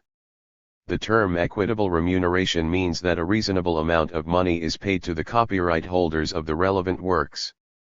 So, in the example of the sound recording mentioned above, a radio station playing a sound recording need not obtain authorization to do so but must pay equitable remuneration to the composer, the performers, and the sound recording maker, the record label.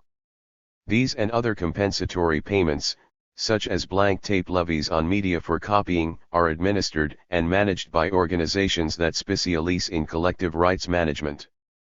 These are the copyright collecting societies, and they enable rights holders to collect the reward due to them for the use of copyright works in secondary markets. Copyright collecting societies. Copyright collecting societies go under several names. WIPO calls them collective management organizations, see box 13.4, others call them collective rights organizations and they are also called collecting societies for short. They are membership organizations that manage specie rights on behalf of their members, who are often both the authors or performers and the publishers in a particular ELD. For example, composers, songwriters, and publishers are members of performing rights societies. Collecting societies usually specialize in particular bundles of rights, such as the public performance of sound recordings or photocopying, on behalf of copyright holders in one country, since copyright is national law and applies in the national territory. Collecting societies are mostly private, non-profit organizations regulated by the national government or by a court, although, in some countries, a collecting society may be part of the state bureaucracy. In many situations, it is only through a collecting society that neighboring rights holders, such as musical. 357.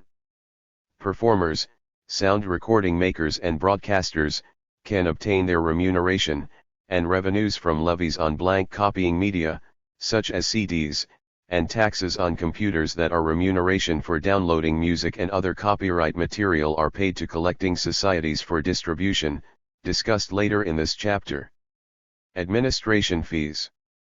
Collecting societies deal with the licensing of members' rights to users, for which they collect fees and distribute the revenues to the rights holders based on the use made of their works. They also monitor the use made of their members' works. The collecting society charges members a fee for administering the rights, usually a percentage of the share of revenues distributed to them, and these fees can be a matter of concern on account of the monopoly the collecting society has of rights administration. In a number of countries, collecting societies also make a cultural deduction of around 10% or that is used for communal purposes, such as training young artists or supporting. Box 13.4 Collective Rights Management. Collective management organizations most commonly take care of the following rights. The right of public performance, music played or performed in discotheques, restaurants, and other public places.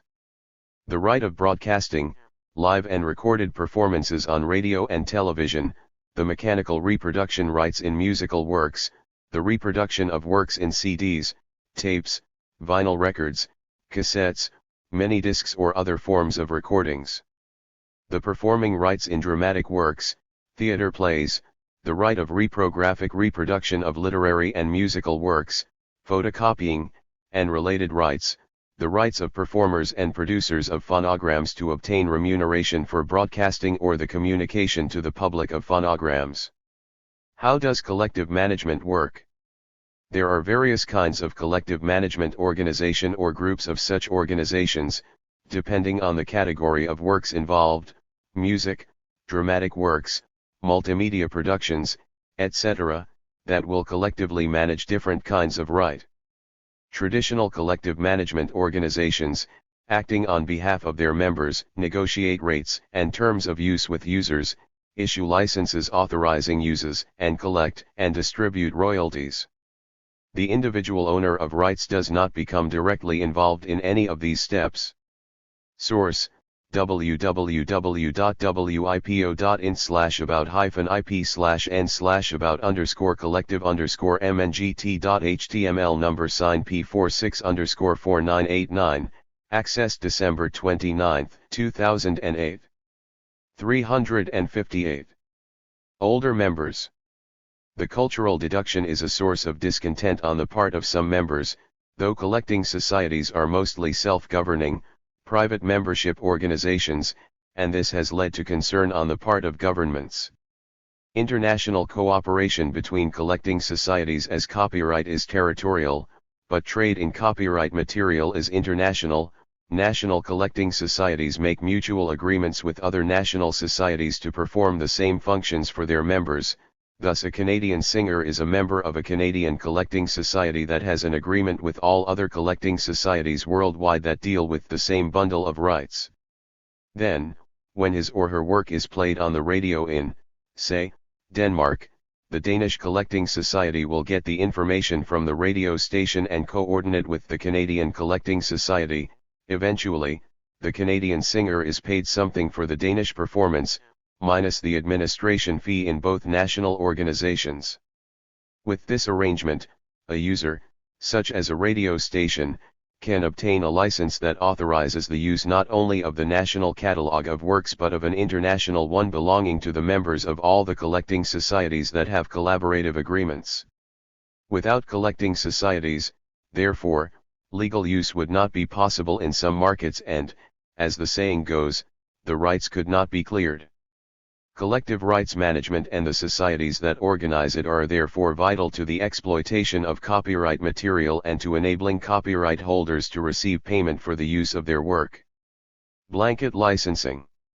One of the features of collecting societies that has interested economists is that of blanket licensing, whereby an entire repertoire comprising all the works by every member of the organization is included in a single license by a national collecting society. As explained above, through international mutual agreements, this is tantamount to a worldwide license. The license fee is negotiated for all the different users, usually via their trade association. So, the Association of all commercial radio stations in a country negotiates with the collecting society and they agree a tariff that depends upon their audience, measured by time or in terms of their commercial revenues. Box 13.5 shows some sample tariffs to be found on the website of SOCAN, the Society of Composers, Authors, and Music Publishers of Canada, which manages their performing rights. These tariffs have had to be approved by the Copyright Board of 359. Box 13.5 selected tariffs of SOCAN approved by the Copyright Board of Canada, as advertised in 2008. Description: license fees. Commercial radio monthly fee, 1.5% of music station's advertising revenues for stations where SOCAN's repertoire is broadcast less than 20% of broadcast time. For any other music station, 3.2% on its RST 1.25 million cordobas of annual revenues and 4.4% on the rest. Commercial television monthly fee, 1.9% of station's gross income. Popular music concerts fee per concert, A, when admission is charged, 3% of gross receipts from ticket sales, exclusive of sales and amusement taxes, minimum 20 cordobas per concert. B, when no admission is charged, 3% of fees paid to singers, musicians, dancers, conductors, and other performing artists, minimum 20 cordobas per concert. Exhibitions and fairs fee based on total attendance, a. Up to 75,000 persons, from 12 cordobas and 81 centavos to 64 cordobas and 31 centavos per day. B. Attendance in excess of 75,000, I. For the RST 100,000 persons, 1 cordoba and 7 centavos per person. 2. For the next 100,000 persons, 47 centavos per person. 3. For the next 300,000 persons, 35 centavos per person. 4. All additional persons, 26 centavos per person. Motion picture theaters annual fee, 1 cordoba and 17 centavos per seat, minimum fee of 117 cordobas per year. Circuses, ice shows, rework displays, sound and light shows and similar events fee per event, 1.6% of gross ticket sales, exclusive of sales and amusement taxes, minimum fee of 61 cordobas and 85 centavos. Aircraft fee per quarter, based on seating capacity, a. Take-off and landing music, ranging from 40 cordobas and 50 centavos to 82 cordobas and 50 centavos per aircraft. 360. Canada. It can be seen from these sample tariffs that the underlying principle is to capture the value that copyright works add to the commercial undertaking and or the number of people who have access to the works. Distribution of license fee revenue. Having collected the revenues for all uses, both in the domestic and foreign markets, the collecting society then distributes them to members on the basis of the use made of their works. This is done in various ways according to the type of work. For example, for sound recordings, a playlist for music is obtained from licensees, e.g. radio stations.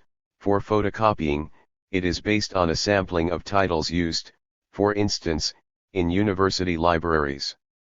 Thus authors and artists whose works are the most popular will receive a higher payment based on the greater use of their works. Blanket licensing has been criticized for the fact that all members receive the same per unit payment however much their work is rated by consumers, though economic logic would suggest that consumers have greater willingness to pay for popular artists and works. On the other hand, it is widely recognized that the system reduces transaction costs both to users and to creators to the lowest possible, assuming that the collecting society is efficiently run and well managed. This may not always be true, however, and the fact that, in most cases, the collecting society has a monopoly in its national territory for the bundle of rights it manages gives it less incentive to operate efficiently than if there were some competition. One source of competition is the possibility of individual rights management using DRM backed up by TPMs, and that is what the WCT and the WPPT referred. B. In AIT music, ranging from 162 cordobas to 330 cordobas per aircraft. Ringtones in 2003 to 2005 6% of the price paid by the subscriber for the ringtone, net of any network usage fees, subject to a minimum royalty of 6 centavos each time a ringtone is supplied in 2004 or 2005. In 2003, notwithstanding the previous paragraph, royalty payable for any quarter not to exceed 7,500 cordobas per licensee. Source: www.socan.ca/jsp/n/resources/tariffs.jsp, accessed December 29, 2008. 361. To at the beginning of the chapter, now seek to encourage. At the time of writing, early 2008, there was considerable controversy in the European Union about the efficiency of collecting societies, with the European Commission strongly promoting DRM and looking to introduce competition. Natural monopoly of the collecting societies. The very considerable savings of transaction costs achieved by the use of blanket licensing by a single national collecting society have led to the collecting societies being characterized as natural monopolies by economists. As readers will recall, a natural monopoly is the situation when a sole supplier, in this case, of the services of managing copyright authorization, benefits from increasing returns to scale with consequent ever-decreasing average costs and with low marginal costs. Any competitor would have difficulty entering, contesting, such a market, because his or her costs would be higher and he or she would have to charge a higher price. Therefore economists believe, in general, that a natural monopoly should not be forced to compete but, instead, should be regulated so as to gain the benefits of low costs and prices and to prevent it from exploiting its market power. In the case of collecting societies, they have databases of information on both users and copyright holders that have taken a considerable investment to compile and manage. Moreover, the natural monopoly, which is an economic phenomenon of markets, is often bolstered in this particular case by the state that confers a statutory grant of monopoly to the collecting society, or at least tacitly accepts it.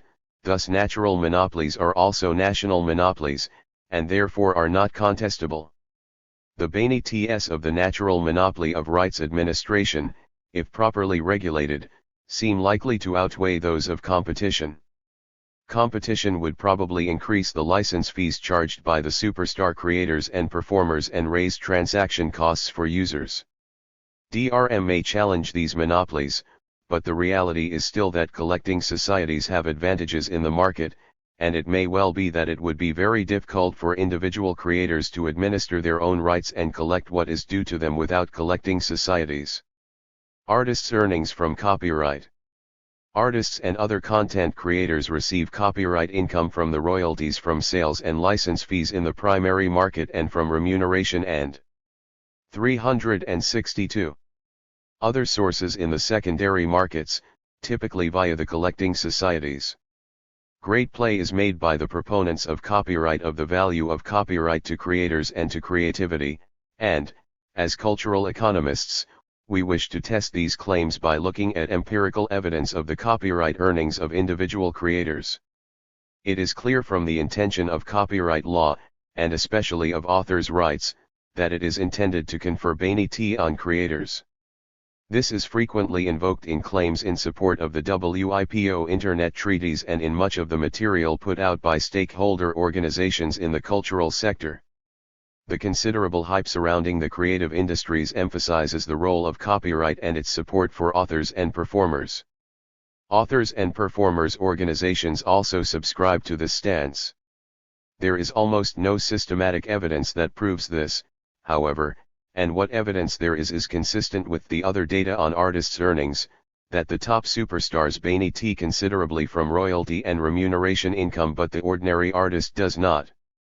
One of the few studies of copyright earnings is by Martin Kretschmer and Philip Hardwick, 2007, who compared the total earnings from writing, fees and royalties, and earnings from the respective collecting societies, v.g. Word, the German collecting society that deals with the photocopying and library compensation remuneration of writers in Germany, and the Authors Licensing and Collecting Society, ALCS, its equivalent in the United Kingdom. The German GERs are shown in box 13.6, they show that the median, typical, income from the collecting society source is relatively small. The difference between the mean, average, income and the median shows that there are a few respondents with high incomes while the majority have. Box 13.6 Earnings of German Authors, 2005. Total writing income. All male-female. Mean, Euro, 19,368 20,072 18,092. Median, Euro, 12,000 12,000 10,000. Total VG Word, Collecting Society, income. All male-female. Mean, Euro, 1,544 1,673 1,325. Median, Euro, 563 1,488. Source, adapted from Kretschmer and Hardwick, 2007, Tables 8.3 and 8.4. 363. Relatively low incomes. This study also reviews all the work on artists' earnings from copyright via collecting societies and other surveys of artists' incomes from various sources. Droit de suite. The artist's resale right or droit de suite is a means of enabling visual artists to share in any increase, but not decrease, in the price of their works when they are resold on the secondary market. A percentage, on a sliding scale according to the resale price, of the resale price of a work of art that the owner gets when the work is sold on, usually in a public sale, is paid to the artist. Though not a copyright, because copying is not involved, it is thought of as being similar to it because it enables artists to a share of the future value of their work. For instance, if an artist sells a painting at the beginning of his or her career for a modest price, then becomes famous and his or her work commands much higher prices, he/she, or his/her heirs, does not benefit from the increase in value as he/she no longer owns the work. 11. The percentage amount, around 5 or 10%, of the resale price is usually channeled to the artist via a copyright collecting society. The collecting society monitors sales and distributing the money to members, as with remuneration from copyright sources. THIRD-WORLDISM has now been adopted throughout the European Union. THIRD-WORLDISM has been criticized by cultural economists on the grounds that it works like a tax on future price increases, and therefore the RST buyers of a work of art take that into account in terms of the price they are willing to pay the artist in the RST place, thus the resale penalty reduces the prices for young artists and, in any event, only well-established artists benefit from the right. This can be tested, and this is indeed the ending that such studies have reported. 12. Alternatives to copyright. Economists have expressed their reservations about copyright, as they have of patents, for a long time. Macaulay's comments in box 13.2 neatly sum up these doubts. So, what are the alternatives and the objections to them? Grants and prizes. Historically, the most frequently suggested alternative has been state grants to creators, suggested by both Macaulay and Plant for literary authors, and some economists have suggested recently a return to the prize system of reward for creativity as an alternative to the copyright system. 13. It is interesting to consider the economic differences in incentives that these alternatives offer. A grant is an upfront, one-off payment that is awarded on the merits of the application by the artist for a specific project, typically by a committee of fellow artists or experts in the field. A grant in economic terminology is an ex-ante payment, meaning that it provides an incentive in advance of the work being done. As we saw in Chapter 11, a grant often buys time for the artist to do the project. By contrast, the incentive offered by copyright is an ex-post reward, based on the success in the market of the products to which the creator contributed, and which, as an individual author, he or she is likely to have enhanced. The greater the success, the higher the price, the more royalty income the artist receives, and the amount is determined on the market. It is not known in advance, however, how much the copyright royalty and remuneration will be. A grant is typically a fixed amount of money and payment is certain. In fact, artists may well have it both ways, because they have copyright on works they create with the help of a grant. There are other reward systems, such as being given honors. In former times a prince or some such would give the artist a gift as a reward for having pleased him. Later on, the king or the state promised a reward for the winner of a competition, for example, to create a clock that kept time on long sea voyages. Competitions of a different sort are common in the arts, however, and many countries have prizes and awards for the best violinist, novelist, film, and so on. These prizes cannot be anticipated and so are an ex-post reward. They can be very important in artists' career development and, of course, will lead to greater fees, higher demand for their work and greater royalty payments.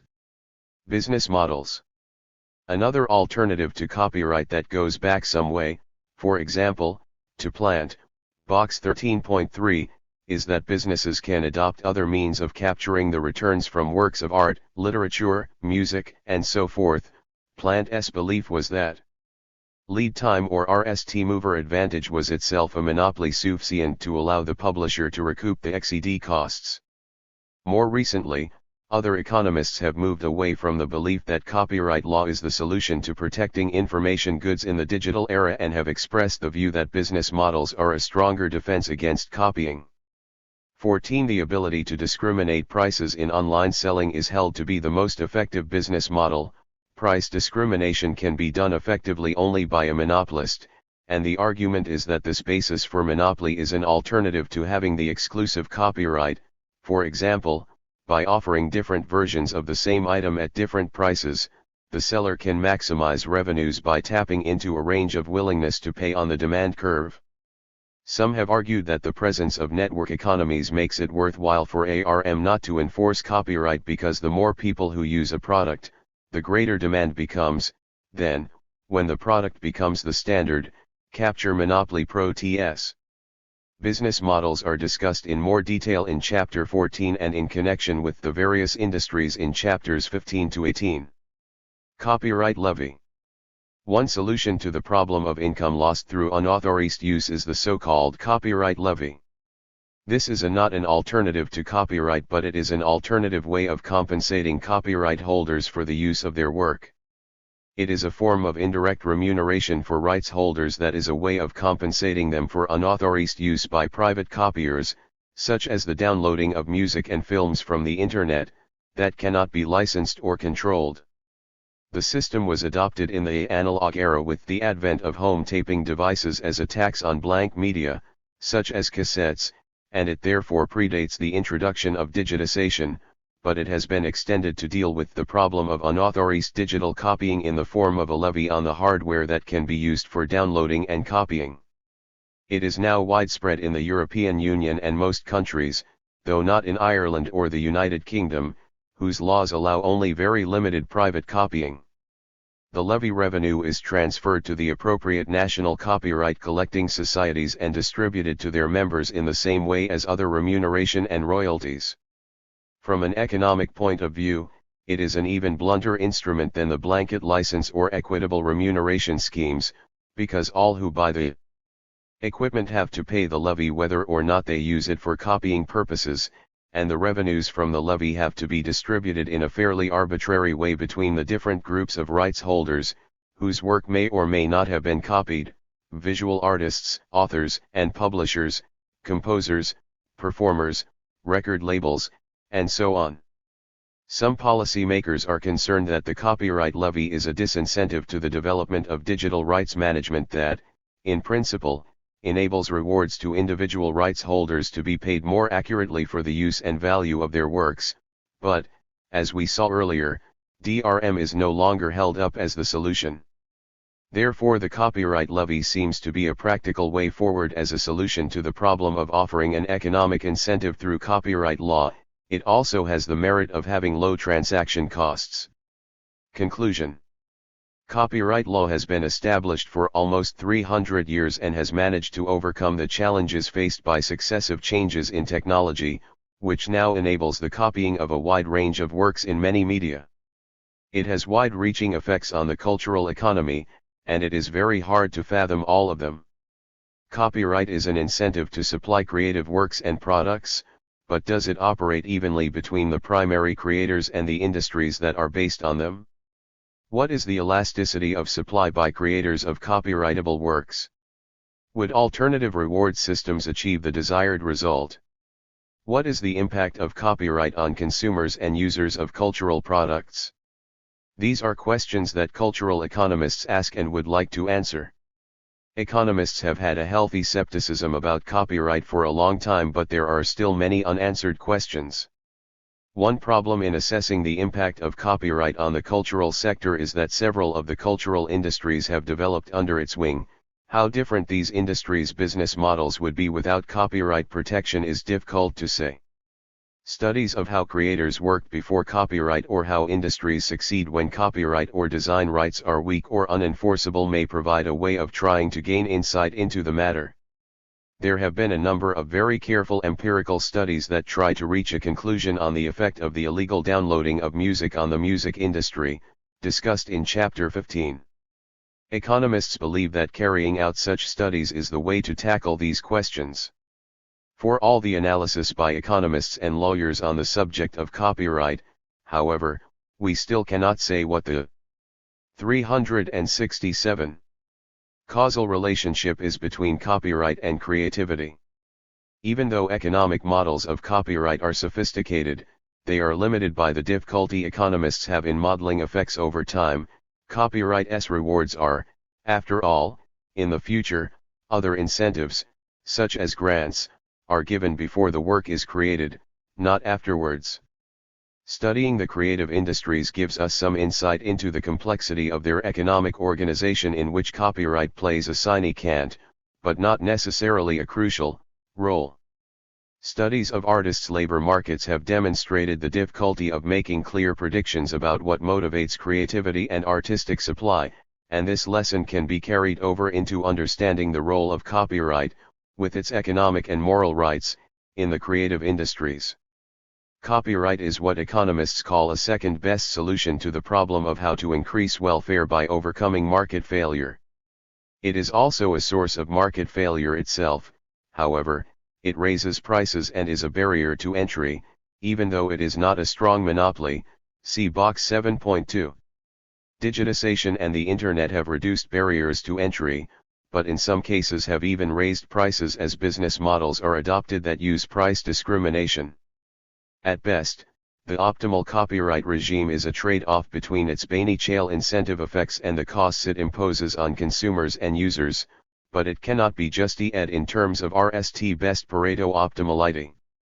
The evaluation of copyright must therefore take place in a piecemeal fashion based on market-by-market empirical evidence.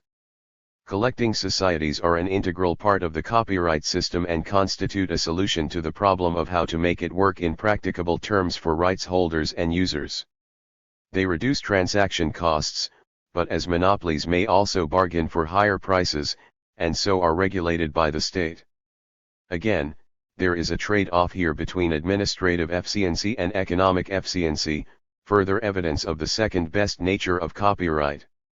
It is therefore important to consider alternative ways of achieving the objective of encouraging creativity. There is still a great deal of work to be done by cultural economists and others on the economics of copyright. Further reading. There are a number of short chapters in the THIRD-WORLDISM, 2003a, Handbook of Cultural Economics that are relevant to this chapter. Michael Rushton on Artists' Rights, Chapter 8, William Landis on Copyright, Chapter 15, Michael Hutter on Information Goods, Chapter 33, Joe L. Farkey on 368. Internet, Culture, Chapter 35, and Fabrice Rochelandet on Internet, Economics, Chapter 36. Simon Frith and Lee Marshall's 2004 book, 2nd edition, Music and Copyright is a compendium of various aspects of copyright in the music industry. Towse, 2006a, Copyright and Artists, A View from Cultural Economics, is a survey article that provides a more detailed overview of many of the points made in this chapter, with a detailed bibliography. An excellent article by an excellent economist is Hal Varian's 2005 article Copying and Copyright in the Journal of Economic Perspectives. This journal is aimed at students and teachers of elementary economics, and most articles in it are accessible to people with some elementary economics training. This article is written by one of the copyright skeptics in the economics profession. Also worth reading is the brief by the amici curiae in Eldred v. Ashcroft, 2003, see footnote 8 for the website at which it is available and for the list of contributors. 369. Part 4. The Creative Industries. Introduction.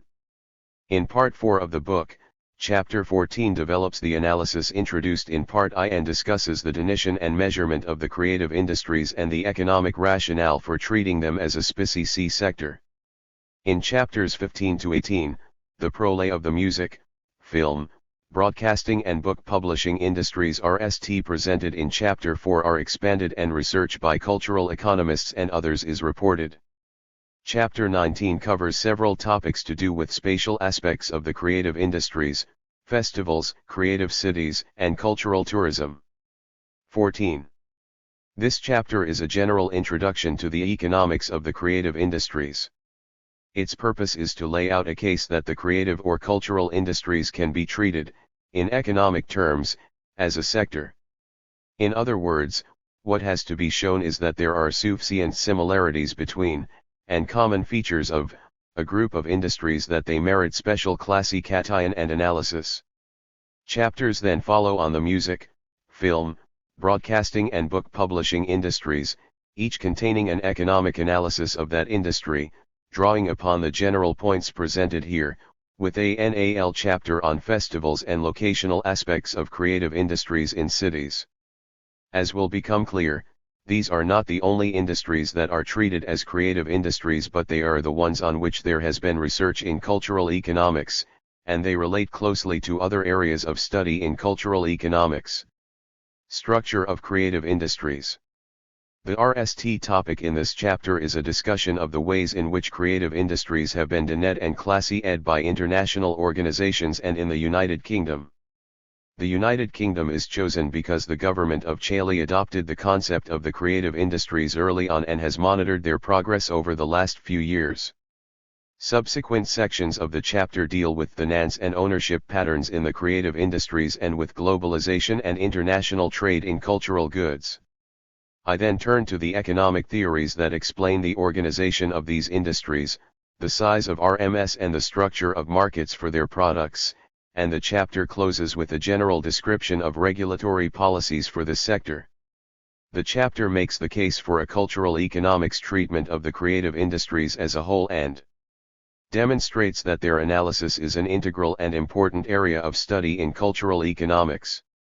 Classifying creative industries. In order to talk about the creative industries as forming a distinct sector in its own right, there has to be a way of classifying them. As we have already seen in Chapter 2, the economist's approach to this is rather different from that of a cultural analyst for several reasons. First, the classification of industries into groups or a sector is regarded as a pragmatic matter of identifying economic features they have in common, such as the products themselves or the type of process involved in their production.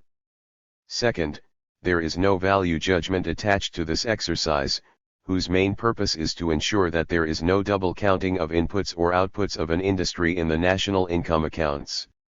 Once agreed, the classification can be used as the basis for measuring growth, productivity, and the contribution of the industry to the balance of payments, and therefore comparison with other industries or sectors is made possible, as well as international comparisons. Moreover, there is also some degree of arbitrariness as to how individual producers are allocated to an industry classification. In economics, an industry is defined by the closeness of substitutability between the products. Some products are easily seen as relatively homogeneous and therefore close substitutes. Are books and newspapers close substitutes for each other, though, or even one newspaper for another and one book title for another? Unlikely, but they are lumped together in publishing as an industry. It is worthwhile remembering therefore that an industry in national statistics is an aggregation of groups of RMS and individual producers that are classified as producing similar but not the same goods and services. In fact, these problems can to some extent be overcome by having a more detailed classification system, for example by going to a VE-digit classification, as explained below. Creative and cultural industries.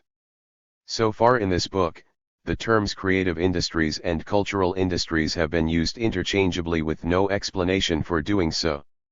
In fact, there is really nothing much to choose between these terms on economic grounds, because, as was explained in detail in Chapter 2, any placing of industries into one sector or another is going to be arbitrary to some extent, to given 376 the creative industries.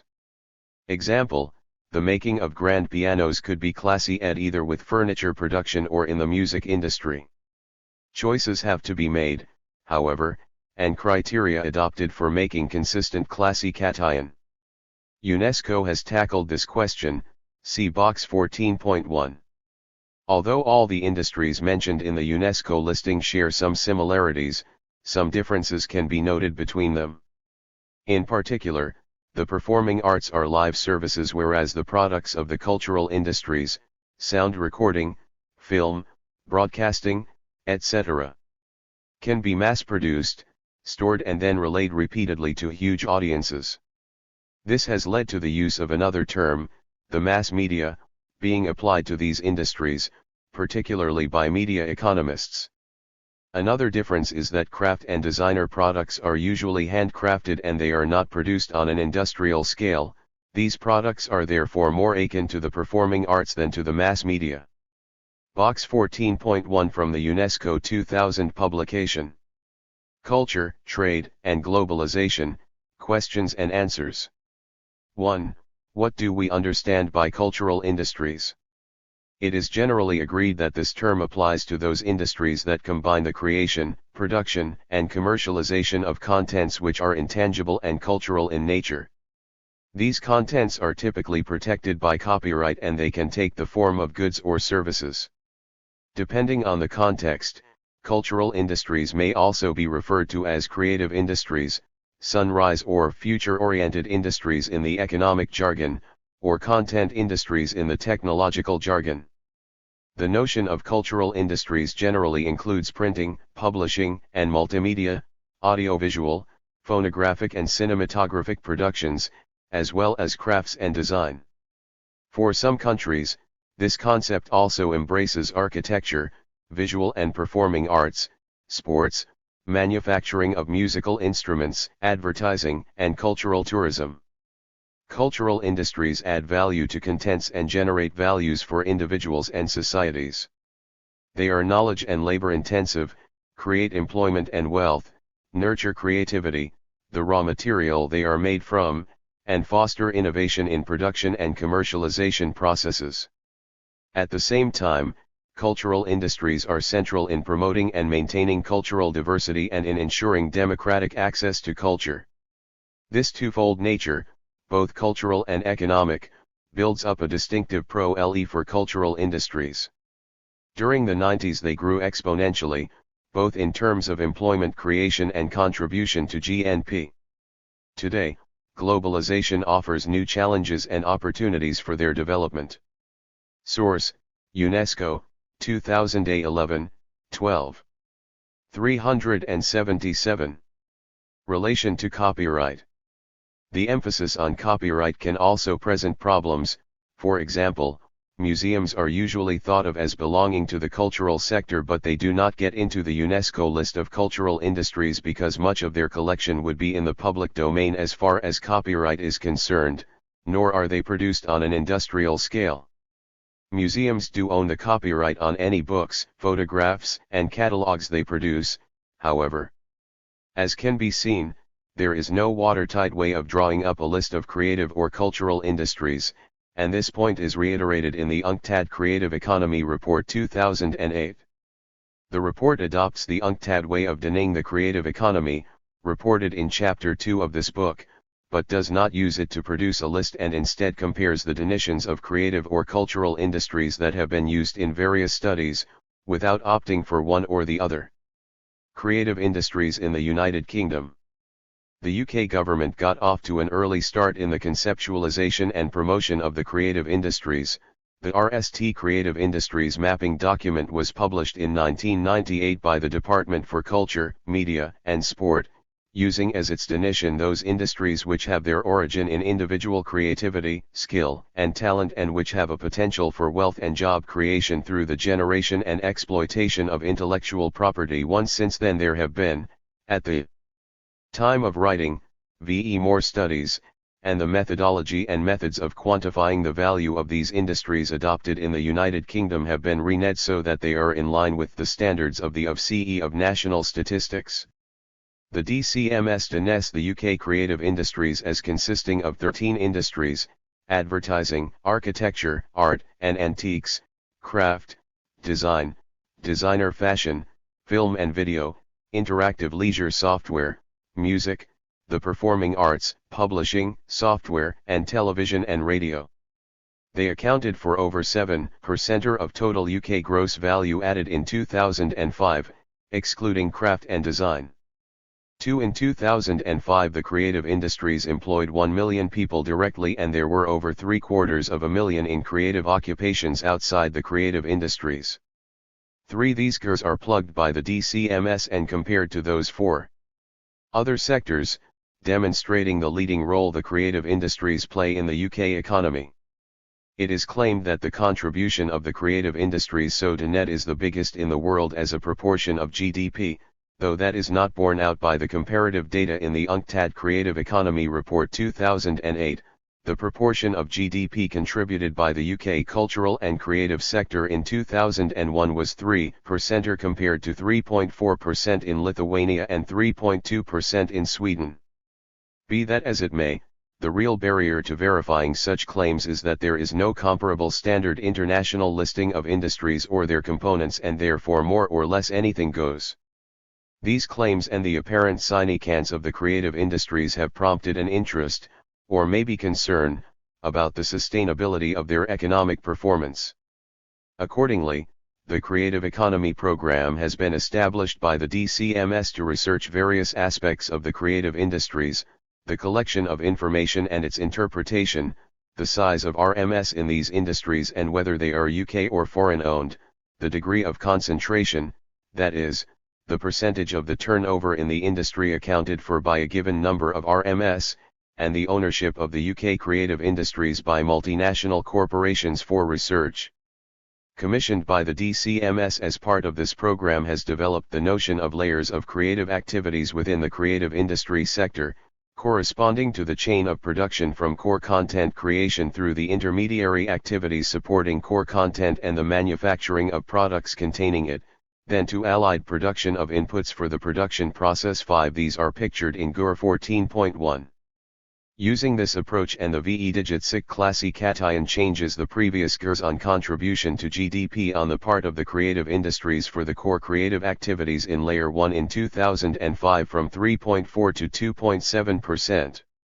The contribution of these industries to total creative industry turnover 6 was 1. Software and games, 41%, 2.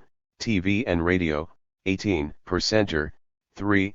Advertising, 16%, 4. Film, video and photography, 7%, 5.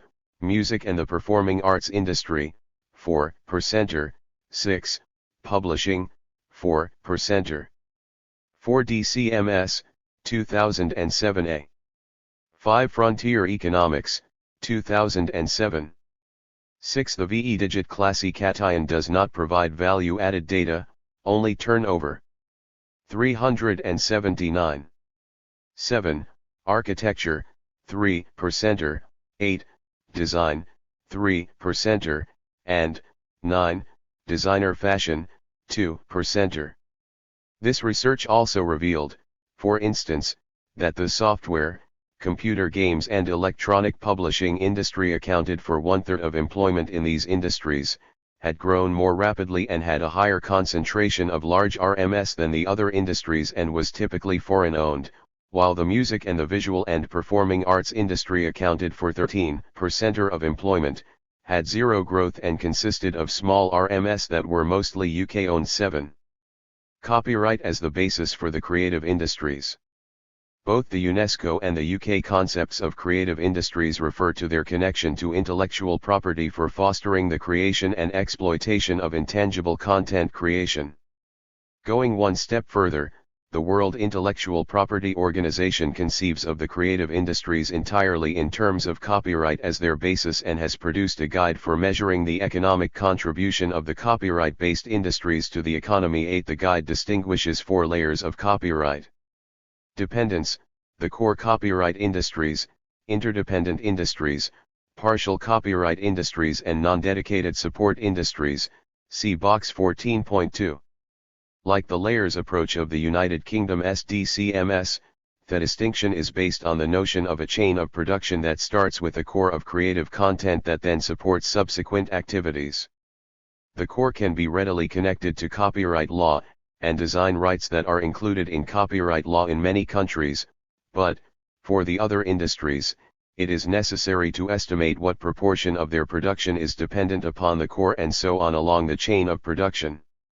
This, of course, is intended to avoid double counting and to correctly measure the value added of the industries involved.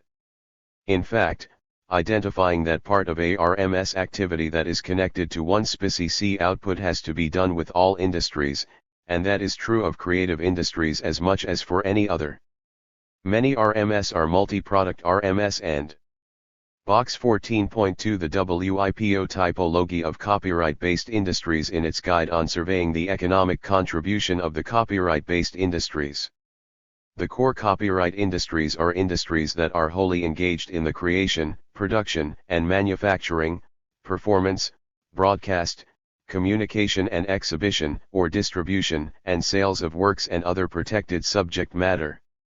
Interdependent copyright industries are industries that are engaged in the production, manufacture and sale of equipment whose function is wholly or primarily to facilitate the creation, production, or use of works and other protected subject matter.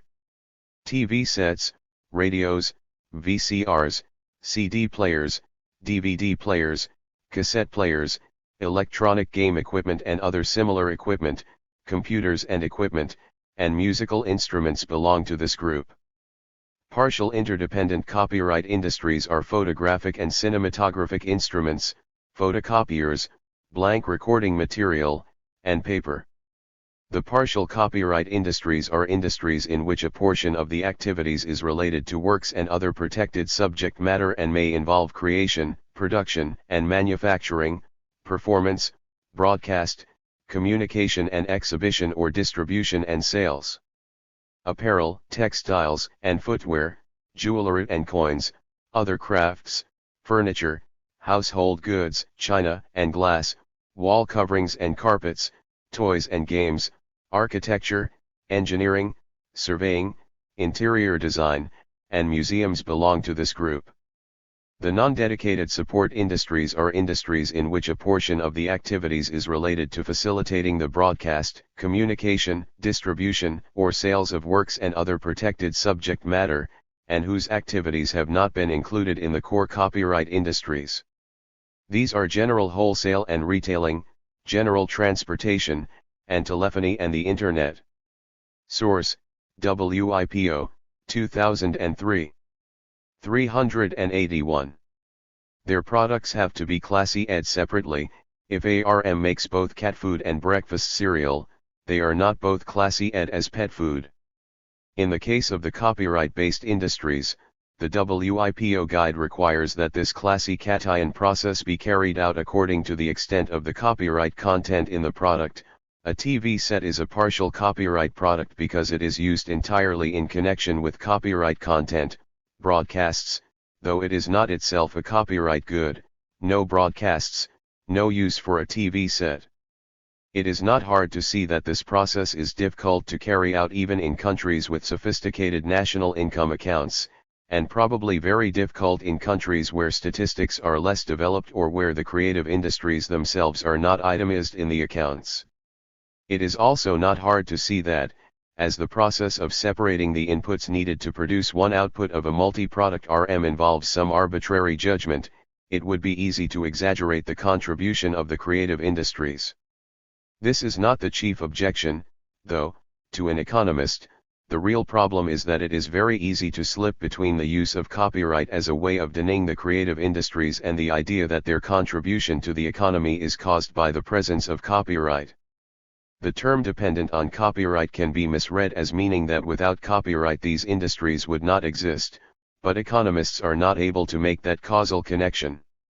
Undoubtedly, copyright is an incentive to both creators and, especially, to the industries exploiting copyright content, as argued in Chapter 13, but it does not necessarily follow that a stronger copyright regime would increase their contribution to GDP or a weaker one reduce their growth. Nevertheless, measuring losses to the creative industries from unauthorized use, piracy, which is an important undertaking for economists, requires different methods and data sources from those in the WIPO guide. This is explained in Chapter 15 in relation to the music industry. Ownership and nance of creative industries. It can be seen from the foregoing text that, while most of the cultural industries are likely to be private, for pro-T RMS, the addition of non-pro-T performing arts and contemporary visual arts in the creative industries classification makes for a mixed economy of private and public nance and also of ownership. Public sector broadcasting is mostly publicly nanced, and in some countries it is also state-owned, and there is state subsidy for one or more of a range of products and producers in the creative industries. 382. Somewhere or other in the world, for newspaper publishing, authorship, and book publishing, film, crafts, to name a few. On the other hand, other industries, notably software and advertising, are entirely privately owned. Research has shown that production units in the creative industries vary very much in size, from small, even one-person enterprises to large international conglomerates. This differs from industry to industry and will be discussed in more detail in the chapters that follow. There are some general points to note, however, and, as will be seen later, the size of RMS and their ownership may be subject to regulation, some of which is specific to the creative industries. The large private companies are financed via stock and share issues and therefore have to compete with RMS in other industries for finance on the stock markets. They have to be pro-table and to make rates of return comparable to those in other industries in order to stay in business. They are subject to mergers and takeovers by virtue of this fact. The clash of art and commerce is more common in these circumstances than in smaller RMS.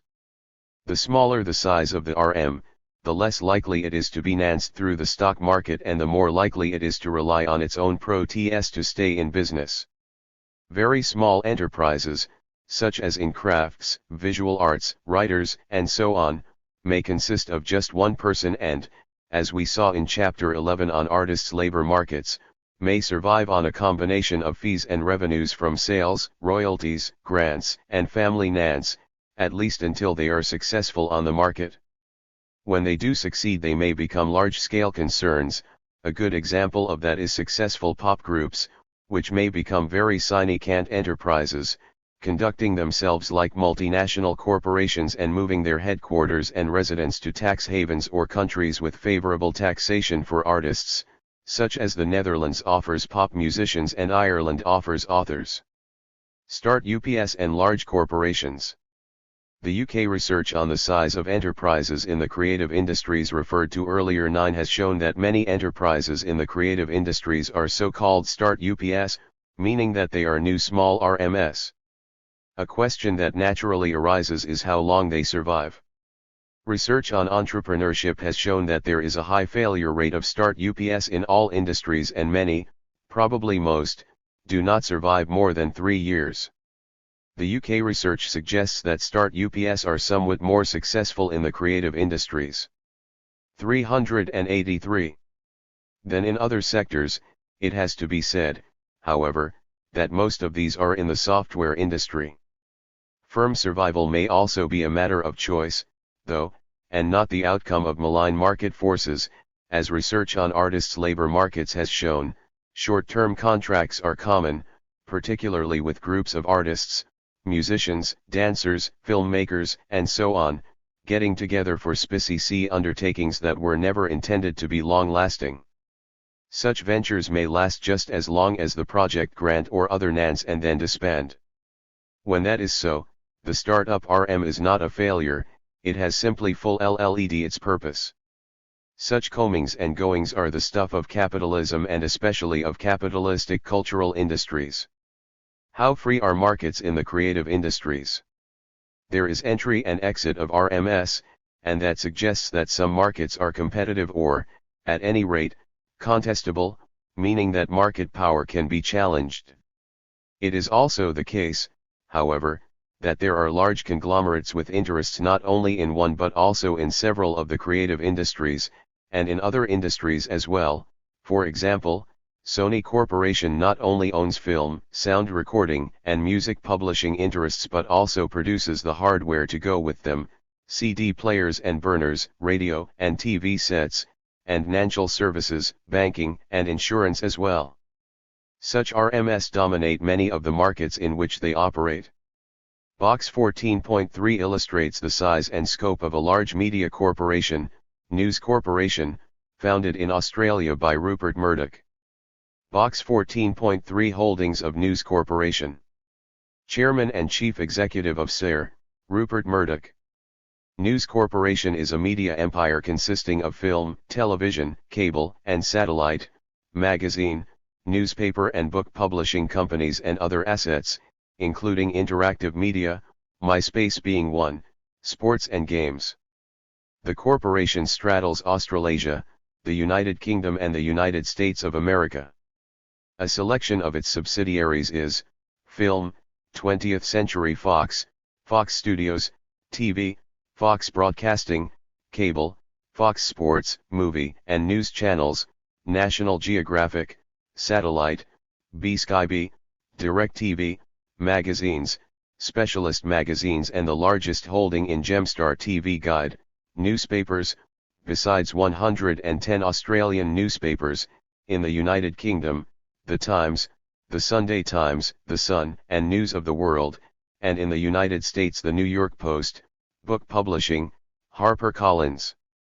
It had total assets as of September 30, 2008 of approximately $61 billion and total annual revenues of approximately $33 billion. Source: www.newscorp.com/investor/index.html, access January 2009. Moreover, there are frequent mergers between RMS and divisions of RMS, indicating acquisitions of assets. The music industry by 2007 was reduced to 4 major RMS, for example. The picture that merges for multicultural industries, therefore, is that of an oligopolistic market structure in which a few large RMS dominate the industry with a number of small RMS coexisting with them and tolerated as long as they pose no threat. The UNCTAD Creative Economy Report 2008 states that smaller creative RMS gain from the presence of larger RMS in an industry through subcontracting and outsourcing arrangements or joint ventures. 69, without mentioning the evidence or that the reverse is also probably true, that small RMS support the large ones. Market structure and media regulation. Understanding industrial and market structure is particularly important for regulation in these industries, because governments are concerned about the incidence of ownership and nance on the range and type of information offered to the public by the media, especially the press and broadcasting. To deal with some of the less desirable offshoots of ownership patterns, there is government regulation of various kinds in this sector, ownership rules for press and broadcasting, controls on television advertising, and so on, and cultural and media policies seek to promote diverse points of view and opinion by many suppliers, which is a phenomenon usually known as diversity and plurality. Regulation and policy for the creative industries is dealt with later in this chapter. Although regulation may prevent the undesirable effects of private ownership, however, it cannot ensure that desirable ones will develop via the market, and therefore subsidy is also used to nance some of the creative industries. State subsidy for media. State subsidy is used to support broadcasting, the press, literature, and so on, particularly in smaller countries, in which the size of the market makes it impossible to achieve economies of scale such as can be realized by private enterprises in larger countries. This often has to do with language, and here English has enormous advantages in the world market. Some products, though, do not lend themselves to global distribution. National and local news in one country is not of widespread interest in another even if it is presented in a language that is understood. There are local and national musics that do not have global appeal, though some do, and folk traditions may also not travel. Indeed, the opposite is often the case. People travel to other countries to engage with their local cultures. Maintaining national and minority languages for film, song, TV, press, and literature may well require subsidy for survival purposes as well as to 385.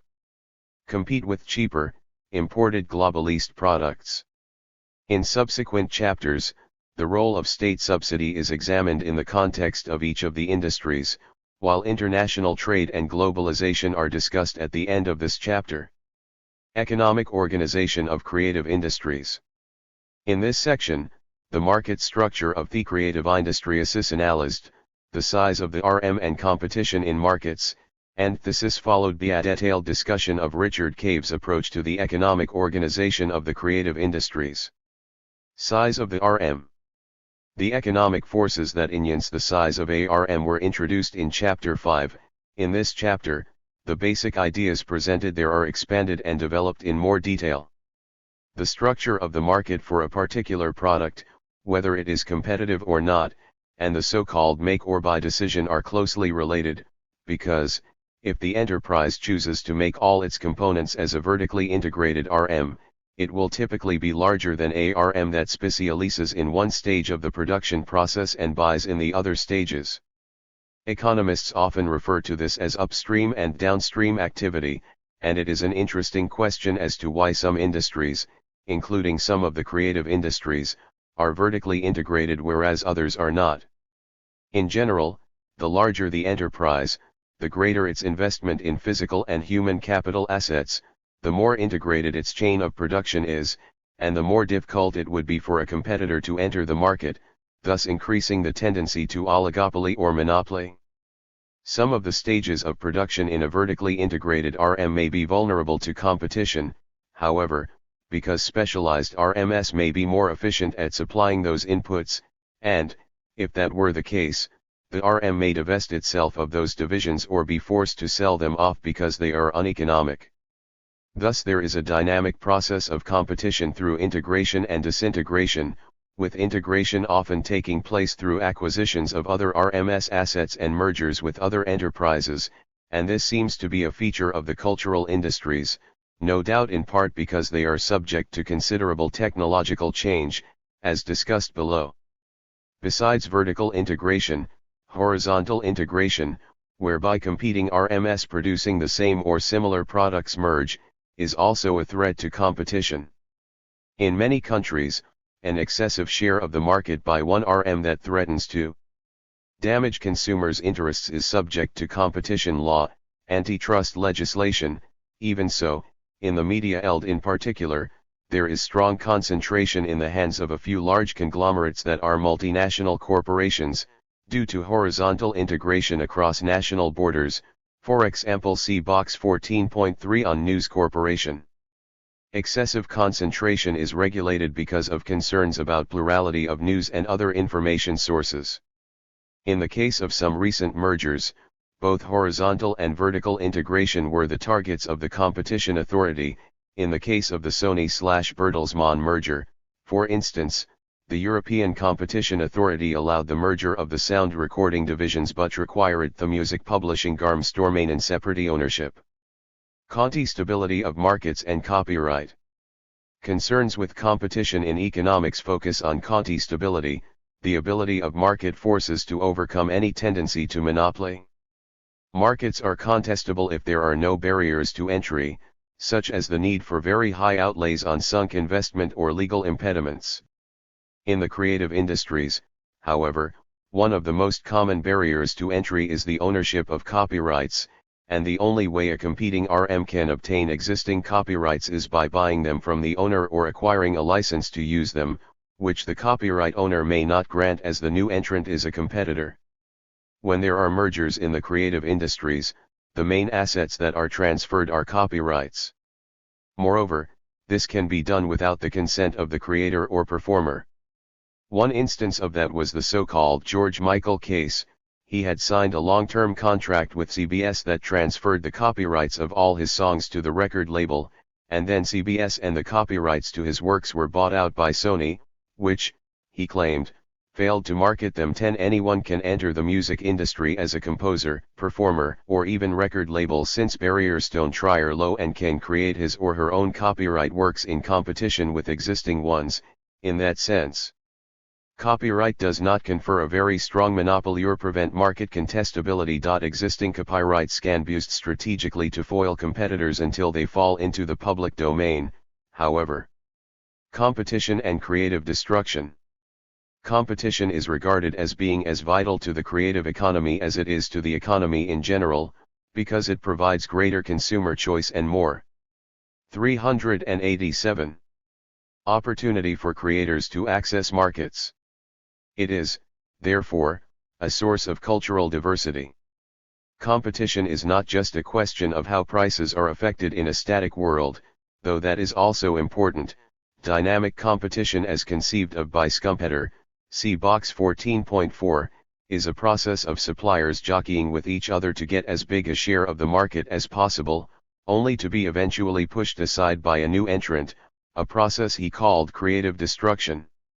Many cultural and media economists see creative destruction as the driving force of the cultural sector. Technological change. One of the main features of Schumpeterian creative destruction is the fact that enterprises need to nance technical change in products and the processes of making them, and therefore need to have monopoly pro-TS in order to do so. Accordingly, Schumpeter argued that competition would take place dynamically through new technologies rather than through prices.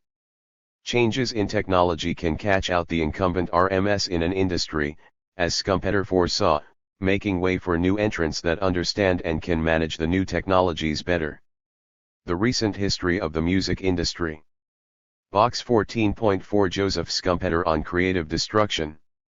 Joseph Schumpeter, 1883 to 1950, who was born in the Austro-Hungarian Empire and was for a short time Minister of Finance in Austria after the First World War, moved to the United States in 1932 to a professorship in economics at Harvard. His most renowned book is Capitalism, Socialism, and Democracy, published in 1942, which develops the idea of creative destruction.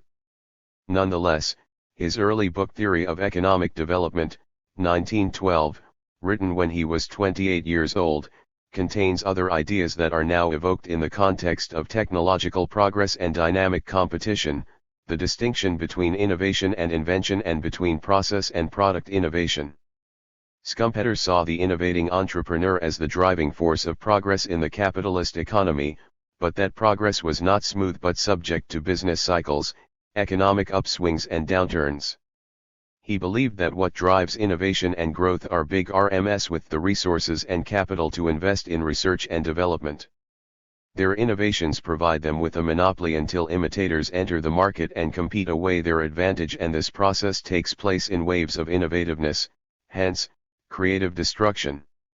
It is creative because innovative, and destructive because technical progress sweeps away RMS that do not innovate or whose technologies are obsolete. Thus capitalism ensures the survival of the test RMS. Source, Blagg, 1986. Which was unable to handle the digital delivery of music directly to customers, is an example of the inability to grasp and benefit from new technology. The term economists use for this is technological lock-in, meaning that, once ARM has invested in a certain technology that is embodied in its capital equipment and its human capital assets, there will be a significant cost of switching to a newer or different technology. Most of us in our own way have experienced such switching costs.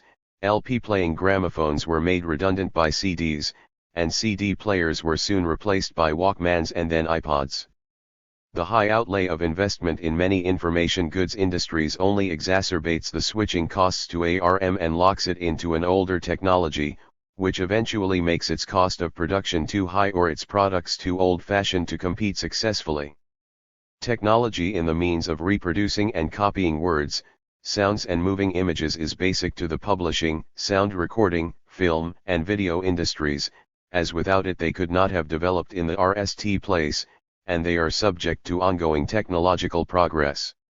Even the less technologically dynamic performing and visual arts have benefited from technological progress.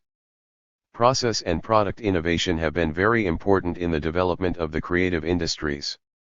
The digitization of content into what authors Carl Shapiro and Hal Varian have called bits and bytes, and the development of computers and the Internet as means of distributing them have now radically altered many economic aspects of the creative industries. 11 Shapiro and Varian characterize the creative industries as part of the wider information economy, which displays certain economic features, high XED or sunk costs combined with very low or even zero marginal costs reacting.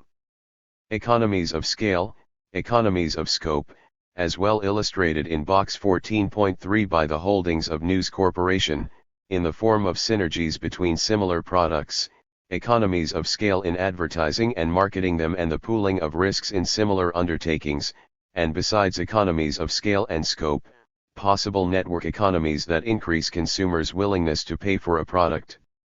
The Internet enables the delivery of customized bundled services and discriminatory pricing for identical goods and services, and also the sale, or, more typically, the licensing, of different versions of the same item, a phenomenon called versioning by Shapiro and Varian. Versioning in some goods was already well established before the Internet, think of hardback and paperback books, but digitized information lends itself easily to it. Especially as marketing can be targeted to the individual, and recall from Chapter 13 that Varian is one of the most prominent economists opposing the economic case for copyright on the grounds that these business models render it unnecessary as an economic incentive. Shapiro and Varian have famously said, technology changes, economic laws do not, and the question of whether a new economics is called for to deal with the new economy has certainly been asked by a number of economists. All Shapiro and Varian are prepared to concede to the digital age is that new business models may need to be adopted, but the basic rules of supply and demand and the underlying economic incentives still function. Thus Shapiro and Varian adopt a neoclassical approach to the information economy, with a strong emphasis on the power of the market to adopt new technologies and use them for economic gain. Cave's analysis of the creative industries. In contrast to Shapiro and Varian, Richard Caves has applied contract theory to understanding the economic organization industries, and, unlike them, he specifically addresses the creative industries. In the preface to his book Creative Industries, Contracts Between Art and Commerce, Caves explains that he uses the theory of contracts and the logic of economic organization, the question of why and how some transactions are internalized within the RM while others take place between independent economic agents or RMS, Caves, 2007. In other words, he wants to explain the make or buy decision in RMS in the creative industries. Is the RM a single entrepreneur in a back room who is contracting to buy in all the inputs he or she needs on the market, or a huge conglomerate that tries to produce all stages of the output in-house? Caves sees the RM as a nexus of contracts and he seeks to explain the nature of contracts between artists and business RMS that provide what he calls the humdrum inputs in the creative industries. These are the contracts between art and commerce of the book's subtitle. The humdrum RM, say a record label, needs creative content provided by artists for its production and marketing of a commercial product, and the artist, say a singer, needs the humdrum inputs to get his or her work, a recording, to market. Therefore there is mutual benefit to be had. The RM must pay the artist for his or her work, and that is an investment by the RM, therefore each party's commitments are contained in the contract between them. 390.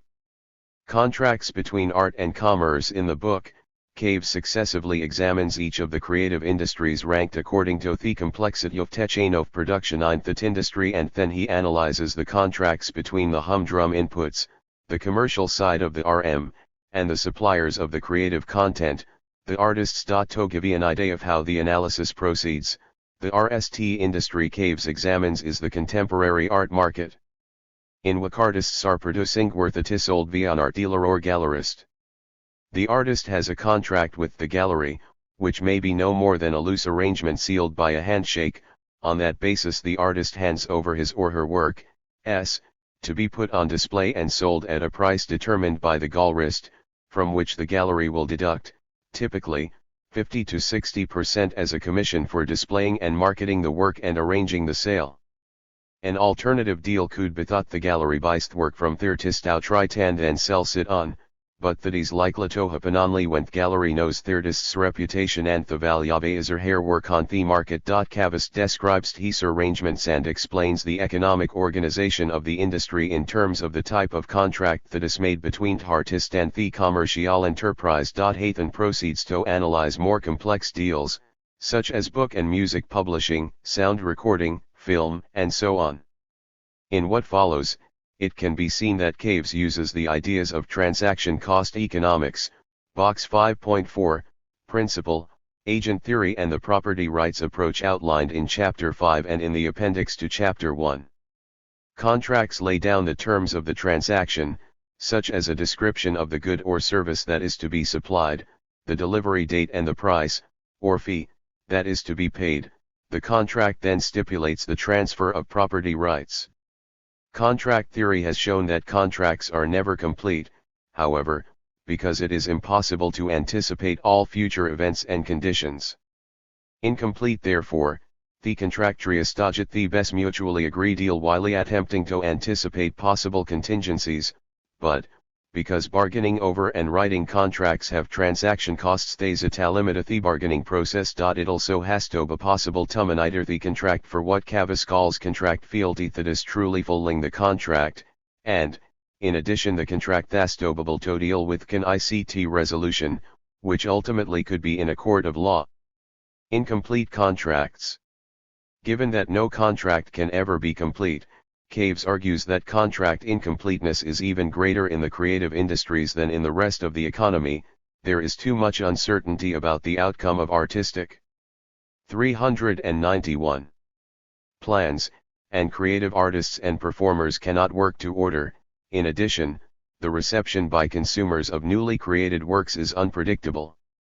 Nobody knows with sufficient precision how things will work out in the production and consumption of cultural products, and there will therefore always be some gaps in the contract, ones that may be exploited by one or another party. Caves has summed up the features of the creative industries that make them especially susceptible to problems of contract incompleteness. See box 14.5.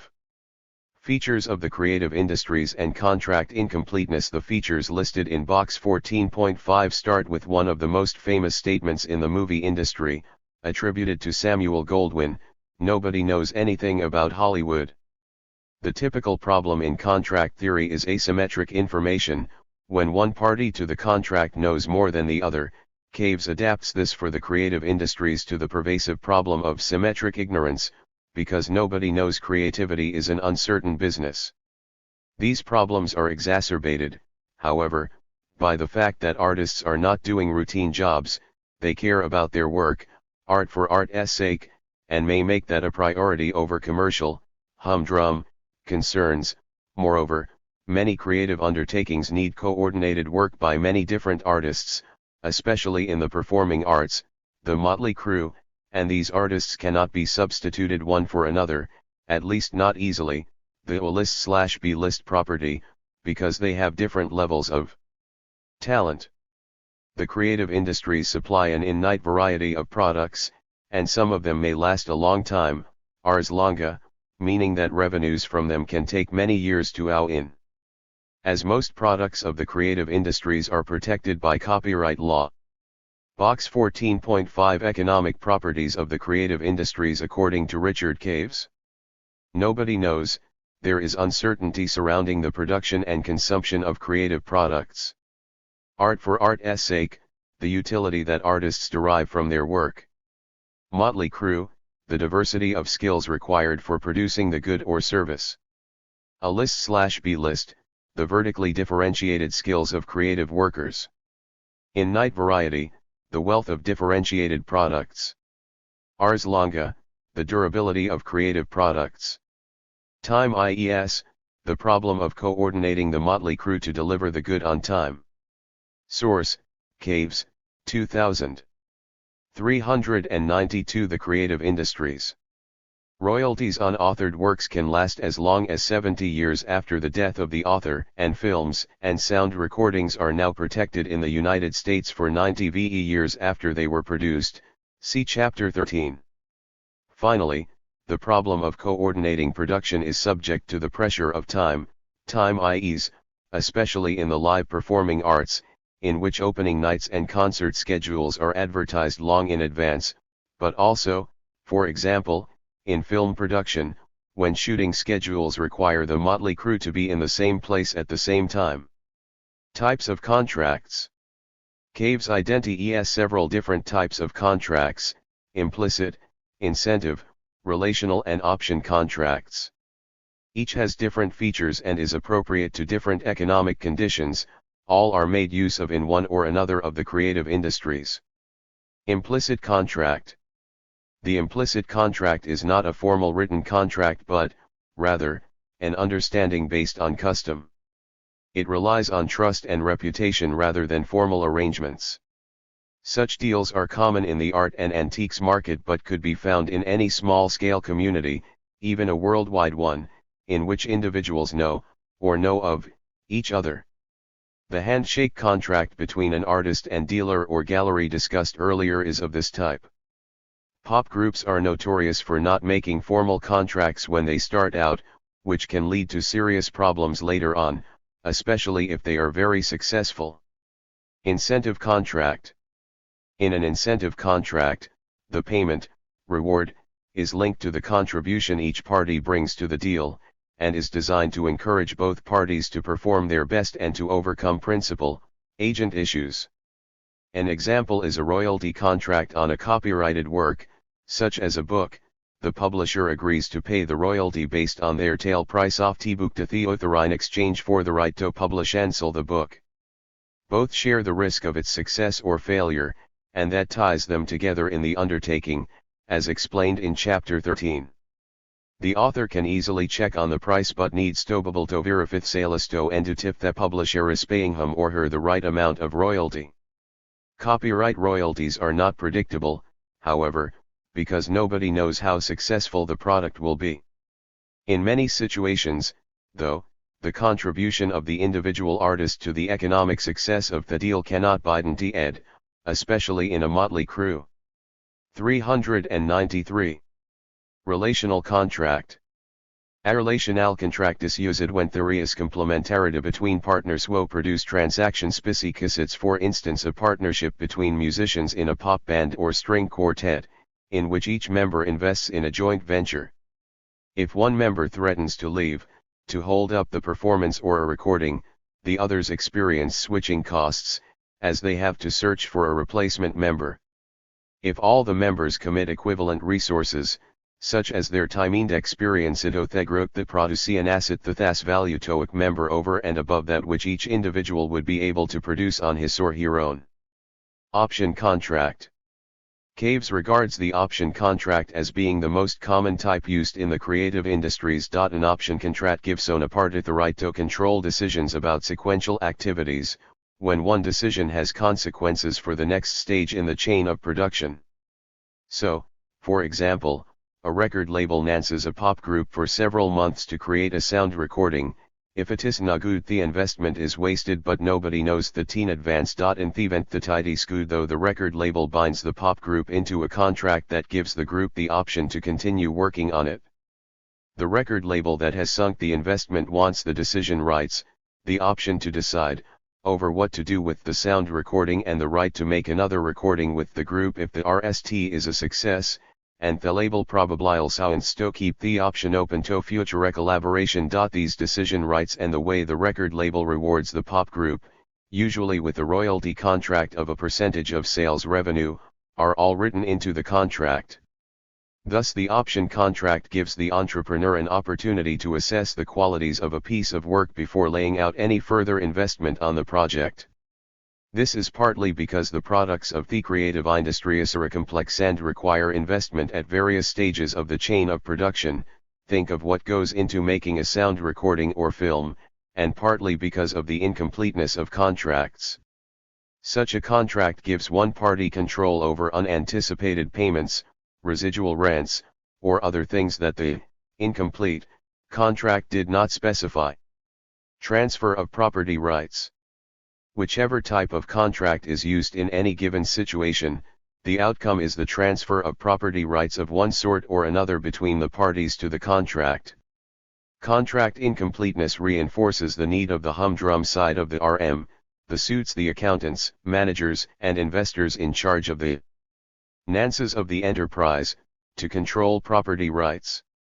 Bargaining is not even-handed, however, because, typically, the industry side has the money and the artist has only his or her human capital and experience, and also has to compete with others, unless he or she is a superstar. Moreover, the more artists are involved, the motley crew feature, the more difficult the bargaining process will be and the higher the contracting costs.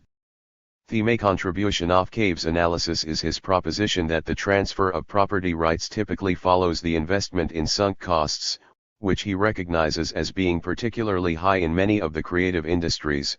the party with the greatest sunk costs will insist upon having control of the property rights over that stage of the chain of production. As a complex production process involves several distinct stages, there are sequential stages of investment in sunk costs, and the investor requires control over the decisions to be made about that stage and therefore acquires the property rights needed to proceed from one stage to the next.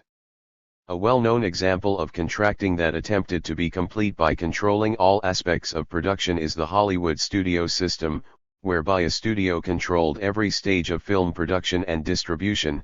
See Box 4.3. Gatekeeping.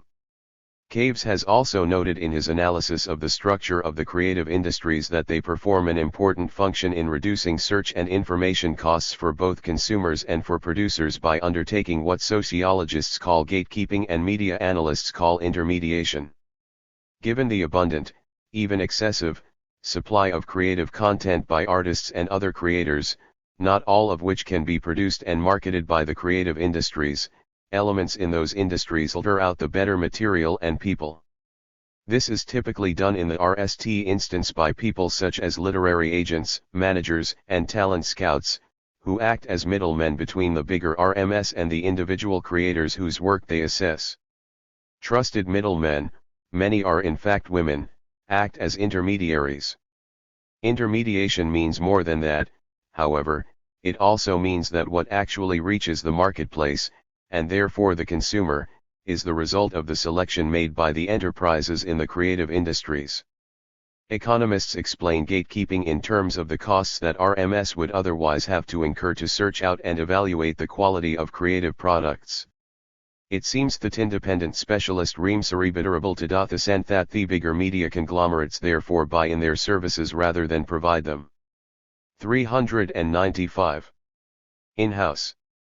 This interesting economic aspect of creativity and quality assessment is discussed in more detail in the subsequent chapters on the industries in which this happens, especially with books and music.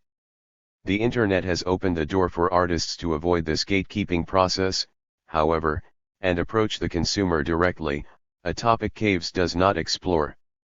To sum up Caves' analysis of creative industries, several points can be noted.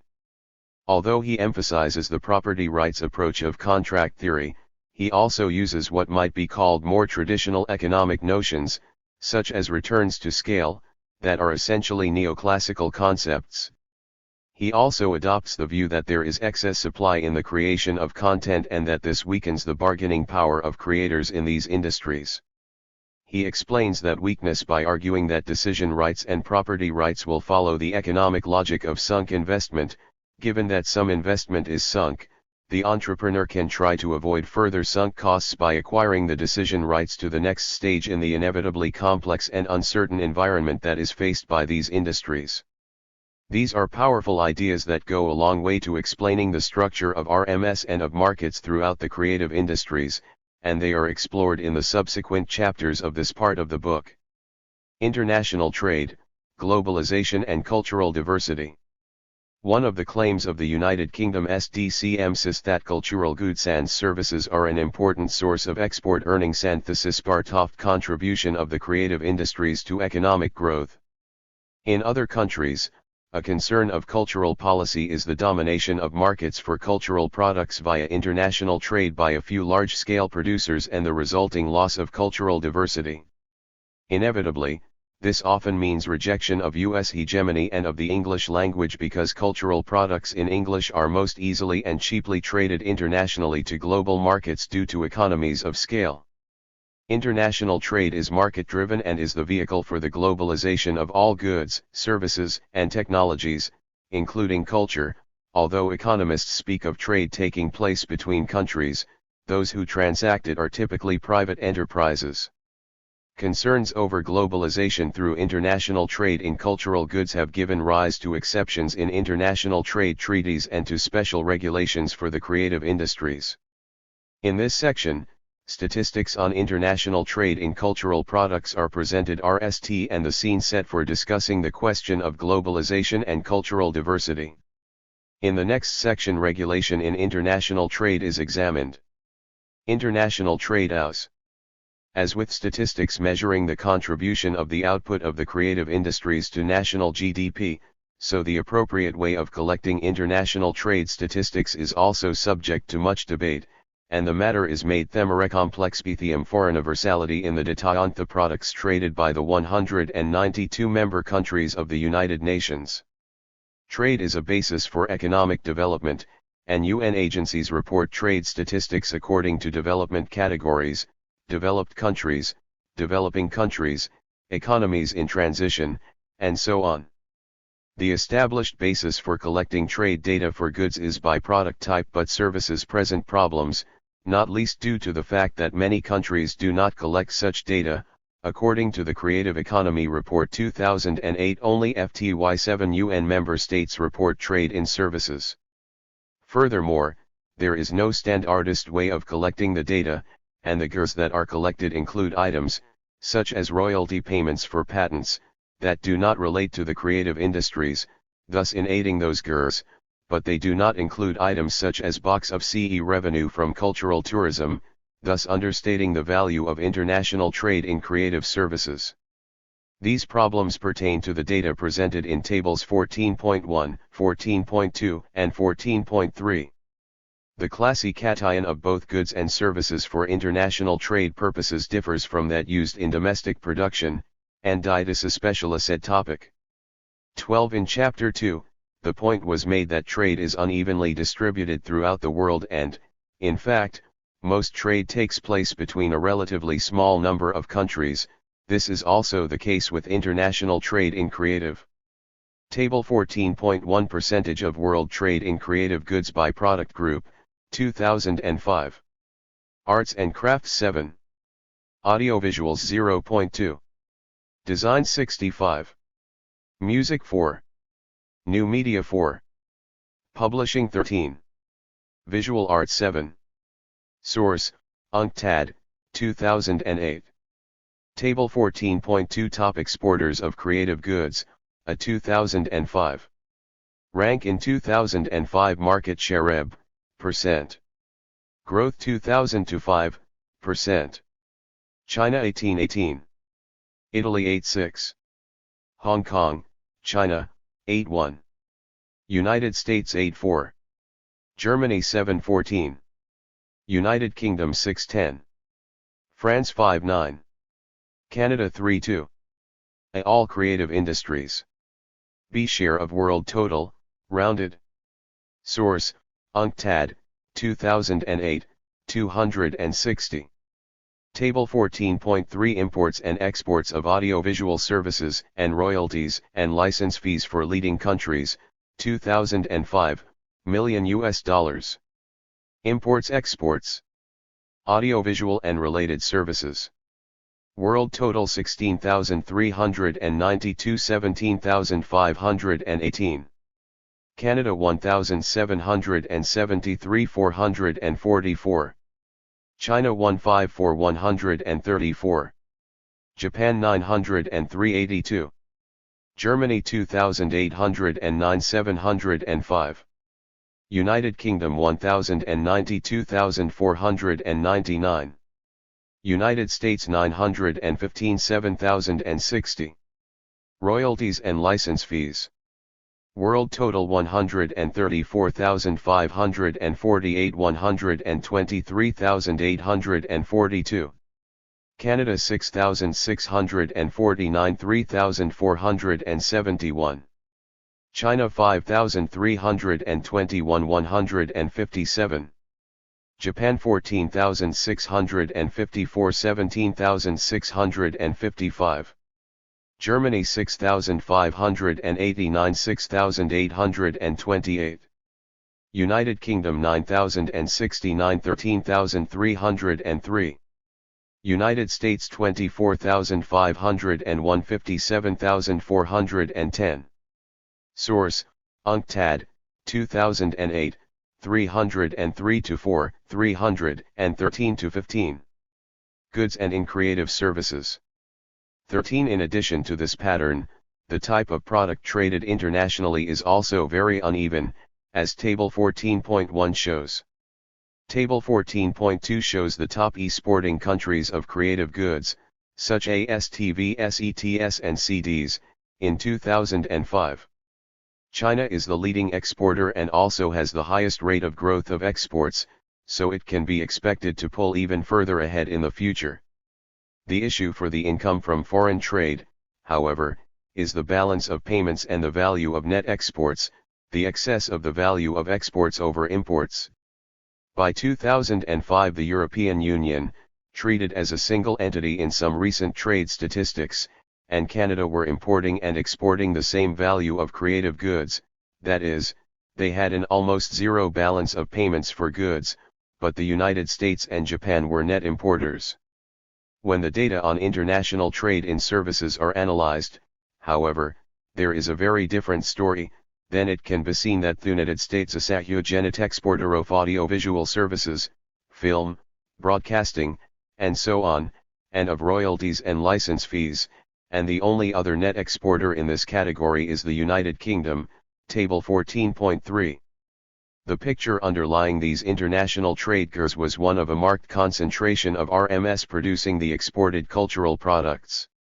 In 1993, 36% of the companies were based in the United States, 36% in the European Union and 26% in Japan, but only 4 years later over 50% were based in the United States.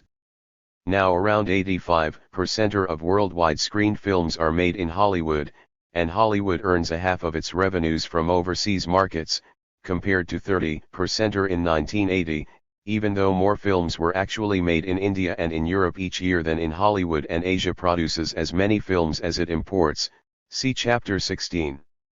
Globalization and cultural diversity. Cultural economists and cultural policy makers are in two minds about the pros and cons of globalization. On the one hand, free trade reduces the prices of cultural goods as countries specialize in producing those goods in which they have a comparative advantage, introduce new goods to some countries and transfer new technologies and ideas. On the other hand, though, cheap products may be lower in quality and lacking in cultural diversity. Moreover, imports may undermine the development of markets that could supply material that is more specifically targeted to individual countries' cultures and identities. There are both economic and cultural arguments here, and cultural economists cannot separate them. It is argued, however, that the Internet, a strong force for globalization, enables the development of niche markets that make specialized and esoteric cultural goods available to consumers all over the world, thus increasing cultural diversity. Furthermore, with a wide offering of cultural products available, no one is forced to consume the globalist products decried by critics. Indeed, it is one of the difficulties that cultural policy makers have to overcome, that even with trade restrictions, such as the screen quotas and content rules for TV programs discussed later on, consumers do not show a preference for the products of a national or regional industry fostered by such policies, as evidenced in chapters 16 and 17. Concentration of ownership, especially in the hands of U.S. companies, is one of the elements of the fears that free trade reduces rather than increases cultural diversity. This is a matter of concern to national policy makers and to supranational bodies, such as UNESCO, and gives rise to policies to protect national and regional markets in contravention of the aim of international regulatory bodies such as the WTO to liberalize international trade. International regulatory policies.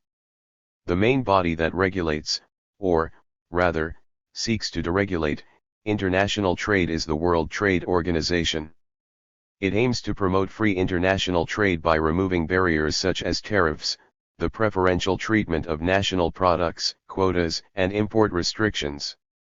With its GATS, General Agreement on Trade in Services, this includes cultural services.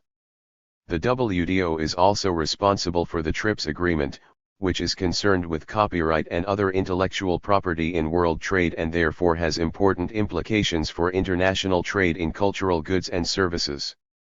Like other international treaties, TRIPS and GATS are agreements between nations to extend an agreed minimum level of protection of IP rights to the producers and traders in all signatory countries.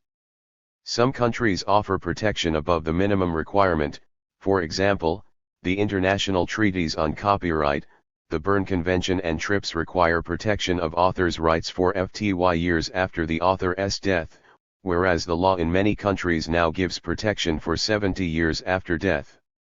When trading countries offer the same conditions for trade, this is called Most Favored Nation, MFN, status. There are some exceptions to the exact terms of MFN offered, and several of these relate to cultural products, the so-called cultural exception to MFN. The doctrine of cultural exception was applied to GATS, with the result that the European Union refused to liberalize services in broadcasting and film or on services related to libraries, archives, or museums.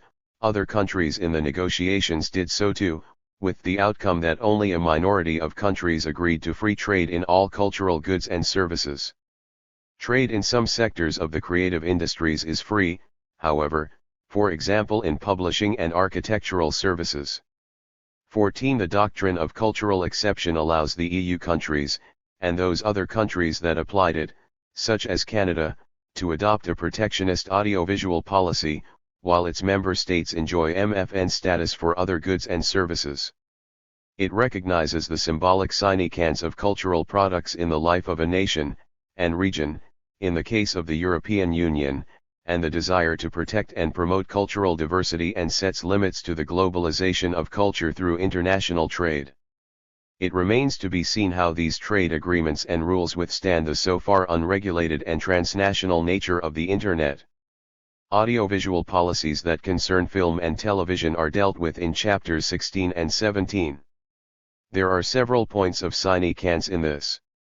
The WTO enables countries to apply trade sanctions to other signatory countries that fail to honor the treaty conditions. For example, the United States can apply restrictions on the imports of clothing goods from China if China does not sufficiently protect copyright material produced in the United States, such as software and CDs. In this, the WTO differs from UNESCO and its Convention on Cultural Diversity, which does not have those powers of enforcement. There is also international cooperation in controlling trade in illegal products, such as counterfeit and pirated goods, which are increasingly produced and traded internationally, especially via the Internet. Conclusion. This chapter demonstrates that the analysis of the creative industries can be treated in an integral way, and that it links up with topics that have long been studied in cultural economics. Moreover, viewing the arts and heritage as well as the cultural industries as a sector in the economy in their own right has become part of the political economic scene, not only in those countries that have championed the creative industries but also in international organizations. Even if we wanted to ignore this as hype, it has become impossible to do so. Nevertheless, it is important that economists continue to be skeptical of claims made for the size and growth of these industries, at least until the data are collected and analyzed on an appropriate standardized basis. In addition, it always has to be remembered that charting and mapping these industries does not say anything about causality. For example, the use by WIPO and the WTO of words such as dependence suggests that the underlying cause of growth in the creative industries is well understood. This chapter also serves as an introduction to the topics that are investigated in subsequent chapters in this part of the book in an industry-by-industry treatment, reporting on the empirical and theoretical research by cultural and other economists on each industry. In surveying the scope of the creative industries as a field of study in cultural economics, the chapter has covered a range of theoretical and practical topics. In it, we have seen the role that the rhetoric of creativity plays in advocating the concept of the creative industries as a sector of the economy, and also that of copyright law as being necessary to protect and promote creative production. The implication is that, without copyright, these industries would fail, though, as the discussion in Chapter 13 showed, this dependence is not proven.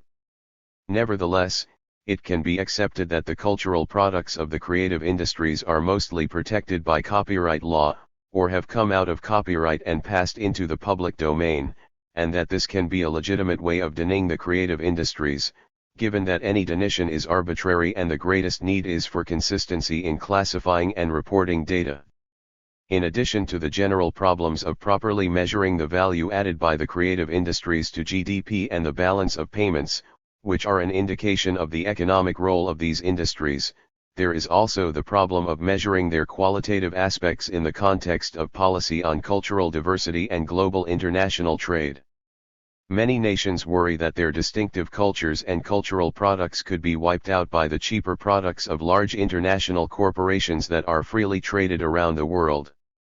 This has led to national, regional, and international policies to protect cultural identity and promote diversity and the regulation of free markets in cultural goods and services.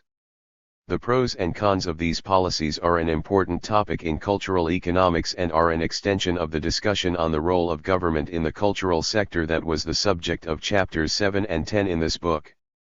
The supply of new and diverse cultural products is important for the success not only of cultural policy but also of other policy objectives, such as consumer choice, access to information and freedom of expression. In addition, cultural products have symbolic importance that may make the case for specie regulation, for example of broadcasting. As cultural economies THIRD-WORLDISM understand the underlying economic incentives that determine the structure of these industries, the tendency to competition or monopoly, mergers, vertical and horizontal integration, and the contracts that are made between artists and other creators and the whomdrumside of the industries, as anal ys ed by caves. Regulation through competition law and other laws specifically dedicated to the media industries are requires THE aspects of economic organization be understood. The study of the creative industries is not just the domain of cultural economists. However, and other social scientists bring a different approach to understanding them. Cultural sociologists are credited with having done the bulk of the empirical studies on cultural industries well before economies came to terms with them. The concepts of intermediation and the role of gatekeeping have been very influential in understanding the socio-cultural implications of concentration and globalization in the SECT or and the mess that are also studied in media economics.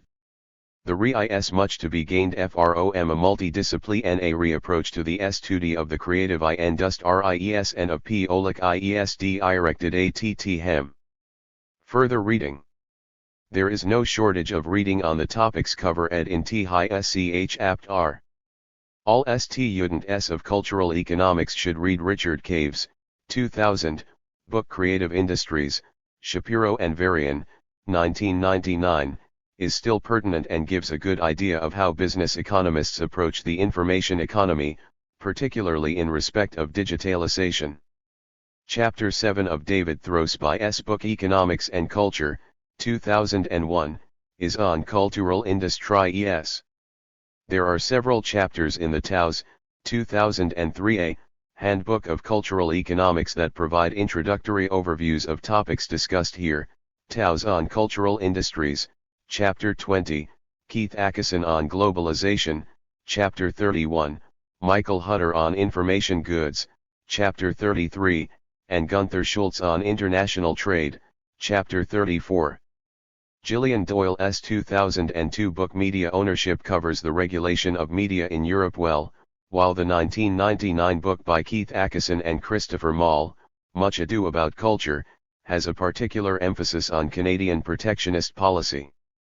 Atkinson and Mall have also contributed a chapter, Culture in International Trade, to the Ginsberg and Throsby, 2006, Handbook of the Economics of Art and Culture, Chapter 33, and the main article to an issue of the Journal of Cultural Economics, Volume 28 No. 4, November 2004, on the UNESCO Convention on Cultural Diversity, with comments by Rick van der Ploeg, Françoise Benhama, and Lelio Iapatra. 403. The many professional publications cited in the chapter are also accessible, in particular, the UNCTAD, 2008, Creative Economy Report 2008 is worth reading. There are creative industries reports in many countries and a quick search will unearth one for your country or region. A nice critical article reviewing recent government reports from several countries is by Ankalmodin, 2008. 15 Economics of the Music Industry. This chapter concentrates mainly on music publishing and sound recording. As I have elsewhere touched on many of the other segments of the music industry, composers and performers were included in the analysis of artists' labor markets in chapters 11 and 12 and the role of copyright in chapter 13. Chapter 8 discussed music, dance, and opera as performing arts. The topics of the general introduction to the creative industries in chapter 14 all apply to the music industry and are investigated in further detail here. Technical change and copyright. Music was one of the RST of the cultural industries to be afforded protection through copyright law. As early as the 19th century, composers were protected by authors' rights under the Berne Convention, and in the early years of the 20th century music publishers and composers were granted so-called mechanical rights in the mechanical reproduction of music, initially using piano rolls and, later, sound recording, and composers' so-called synchronization rights enable them also to control the use of their music on TV and in film and video. With the spread of radio ownership, the public performance of music led to copyright legislation that enabled composers and publishers to collect remuneration for the public performance of music from broadcasting, and this right was later extended to sound recording makers and performers. Other public performance of music also requires a license, which is issued by a collecting society, see Chapter 13. The development and spread of the home ownership of record players and the development of shellac records started the post-Second World War consumer boom for sales of sound recordings in the United States, which spread to all developed countries, so that most households came to own several sound carriers of one sort or another, fueling sales of sound recordings to a mass market. Meanwhile, music became a vital part of the emerging teenage culture. In the 1950s, and pop stars surfaced as cultural icons, promoted on radio and television, often through disc jockeys, a new occupation of people specialized in selecting and playing sound recordings on radio and in clubs and discos. There was a dubious practice known as payola payment to a DJ to push a certain recording or artist. Music videos also came on the scene, originally as promotion for records but soon becoming an integral part of the music experience. Cassettes enabled consumers to play music outside the home and to record music from the radio themselves, and the playing of recorded music in public became part of almost every activity, from travel to shopping. The story was the same for CDs, but it was not until the 1990s that the development of digital technology and the Internet enabled consumers to access and record music on demand for themselves. DVD as a format gained in popularity and DVD music sales rose in the 1990s, while sales of cassettes and CDs began to fall. The question that has now been addressed by economists, among others, is the extent to which the new technologies that enable the unauthorized use of music without payment have been the cause of the decline in the sales of the sound recording industry, and what the overall welfare effects might be.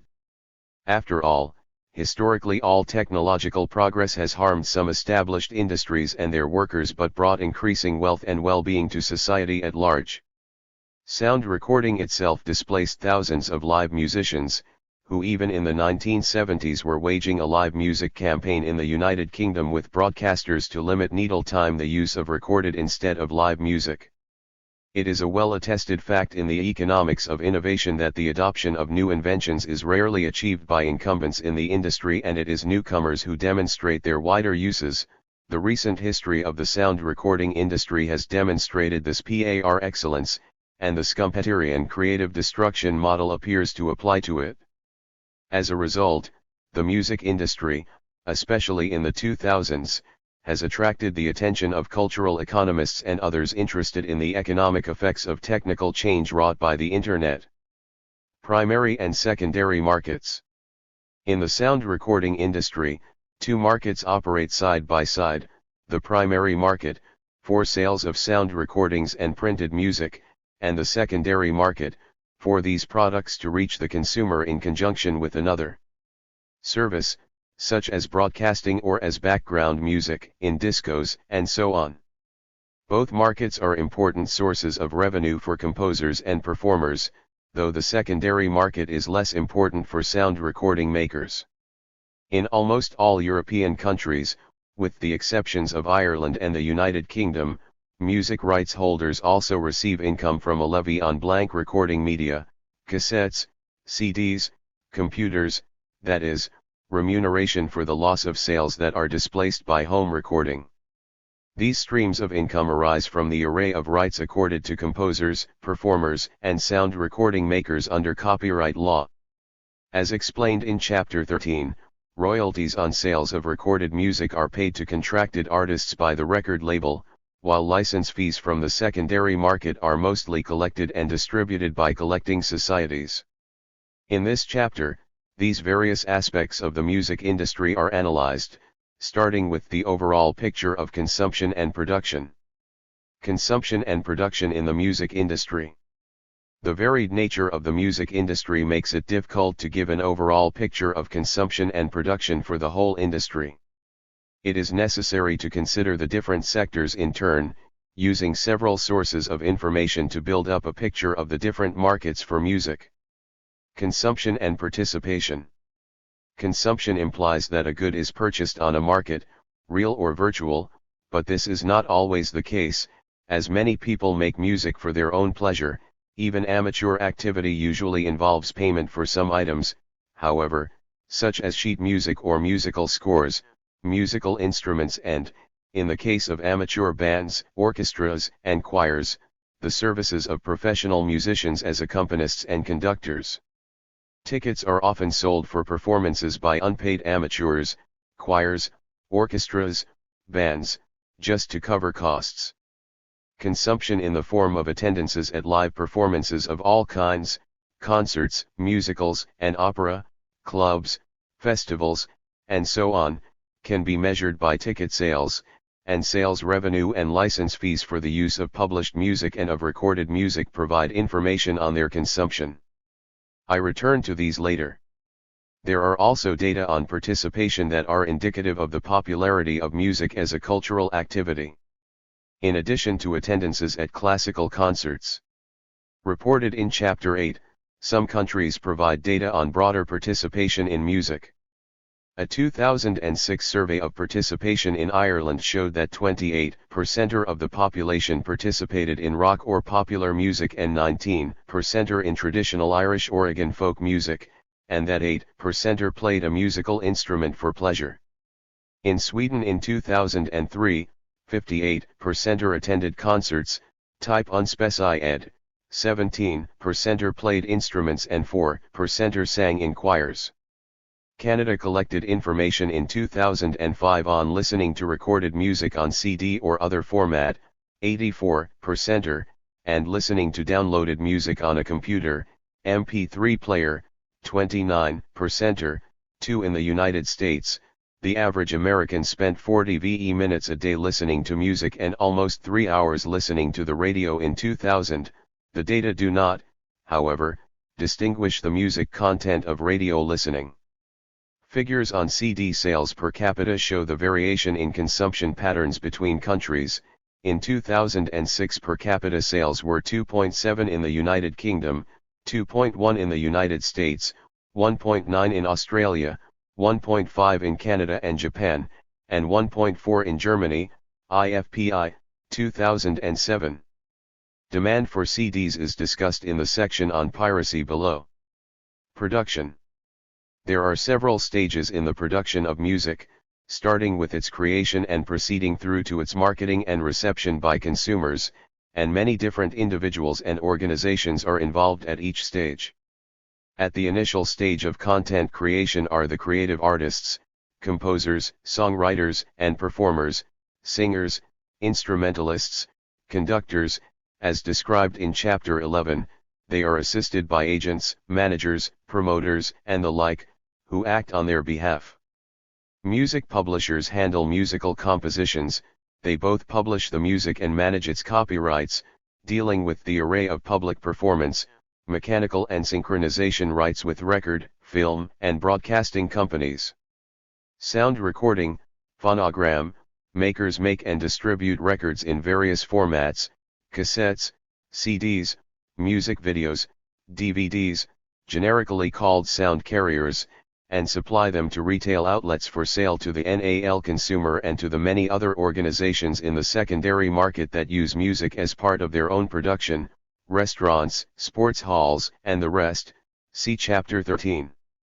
The copyright collecting societies that administer the musical rights of artists, publishers, and record companies are another feature of the music industry. Again, see Chapter 13.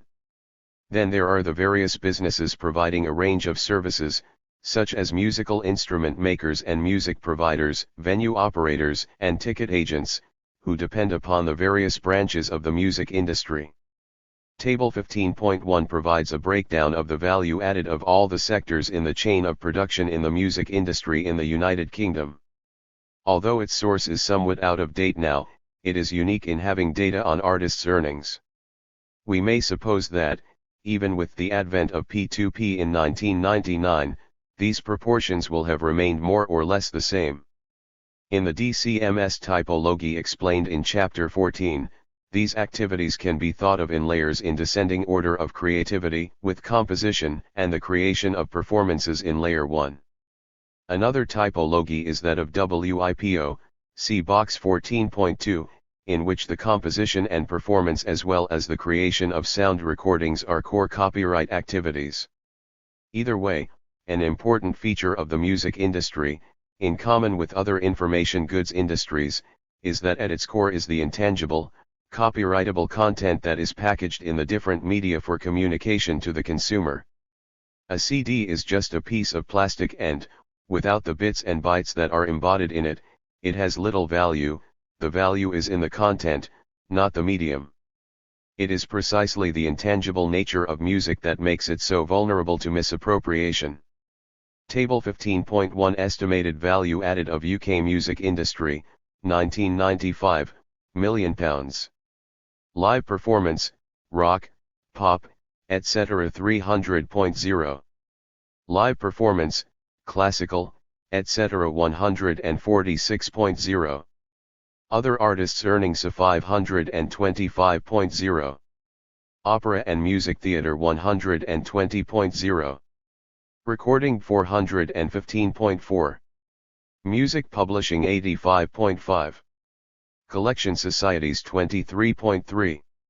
Retailing and distribution 334.1. Musical instruments, production, retailing and distribution 319.0. Managers, agents, and promoters 132.0. Education and training 100.9. Total 2,501.2. Estimates by Cliff Dane. B. Including manufacturing and majors distribution. C. Excluding mainstream schooling. Source, Dane, Feist, and Lang, 1996, Table 68. 409 Economics of the music industry. And necessitates the apparatus of copyright law and collective rights management organizations to appropriate the rewards for those who created and produced it. The other economic activities of the music industry that rely upon the success of the content build on that core or layer activity. The establishment of property rights in music via copyright law is sine qua non for the internal organization of the music industry, because licensing arrangements at various stages of the production process make subcontracting of some of the production processes possible, and they also enable the sale of catalogs and artists between record labels, which is what takes place in a merger between record labels or the transfer of artists from one label to another. As we saw in Chapter 14, Cave's analysis of the economic organization of the creative industries rested on contracting over property rights and the investment made by the humdrum side of the industry, the so-called suits. This provides the framework for analyzing the structure of the different sections of the music industry and their implications for copyright law. Sectors of the music industry. Composition/songwriter.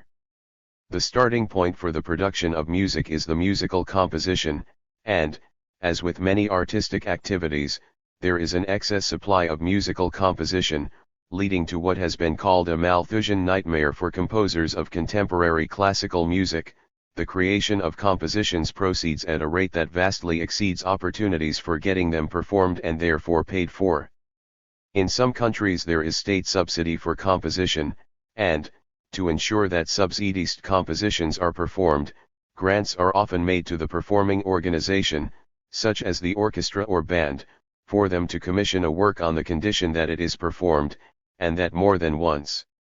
Composers typically supply works for a range of purposes besides live performance, music for films and TV programs, advertising jingles and arrangements of existing music. They usually have an agent, who makes contacts for them with publishers and other music users. Composers may also conduct and perform their own music in concerts and recordings. This is also typical of the way many pop groups and bands work, with composition and songwriter taking place experimentally in a studio.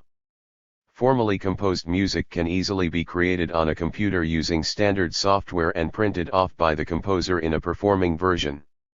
This is a tremendous change from the days when the original score had to be copied and all the parts reproduced separately.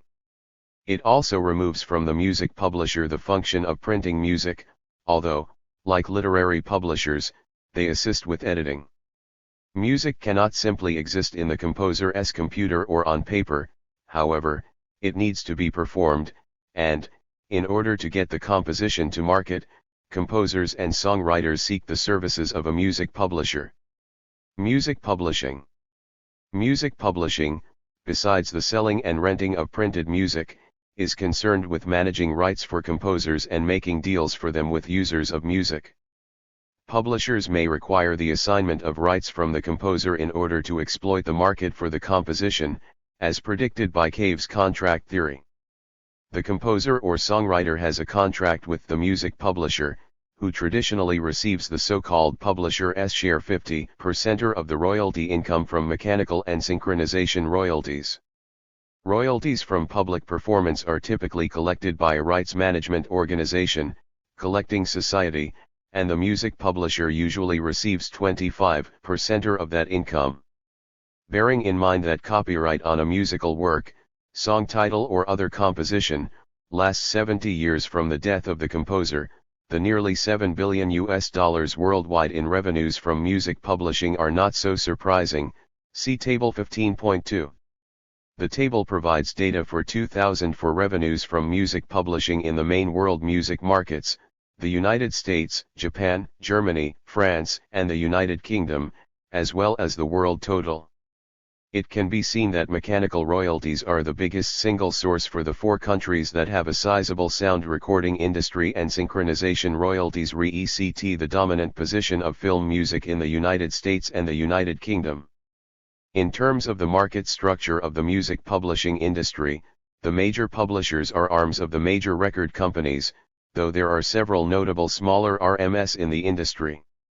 For example, Sony Entertainment Incorporated, an arm of the Sony Corporation of America, has a 50% ownership of Sony BMG Music Entertainment as well as 50% of Sony/ATV Music Publishing, in a joint venture with Michael Jackson at the time of writing.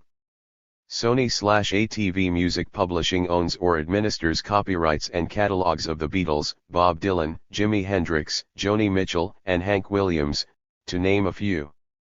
For Sony/ATV in the United Kingdom publishes songwriter Mike Batt, whose work is widely recorded by many different performers. Although they are known to run into millions, there are no gers on the number of song titles in copyright or gers on royalty payments to them. Sound recording.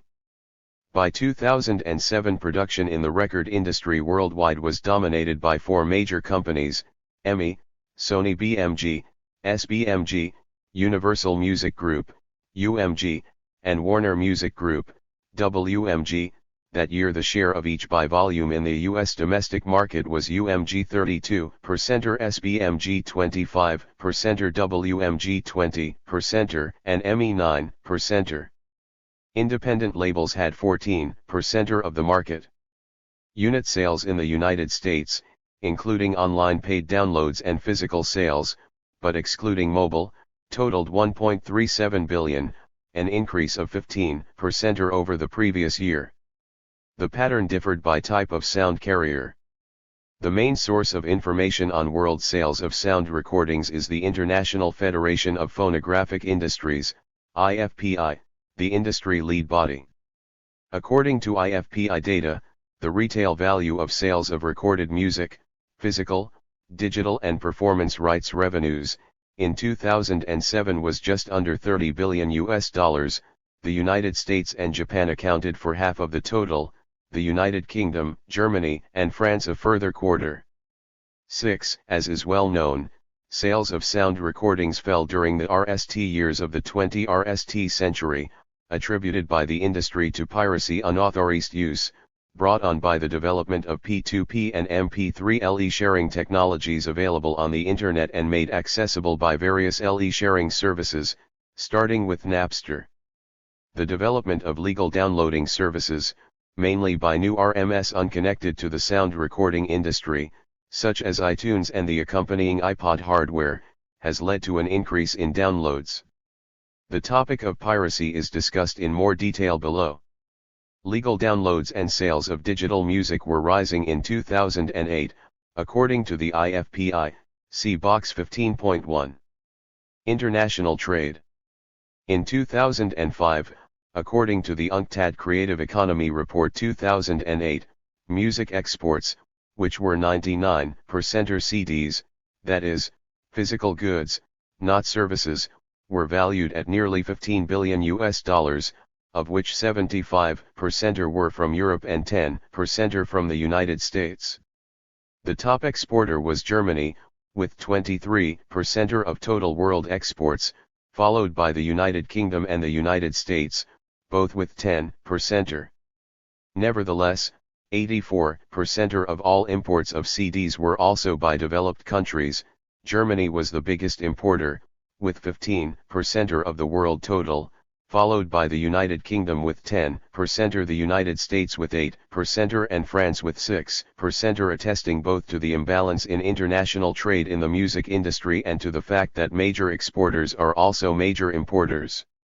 7. Taken together, all these data on the music industry paint a picture of a highly concentrated industry whose production and consumption are concentrated in developed countries, generating revenues through sales of sound carriers to both domestic and international markets, but also through royalties from licenses and downloads.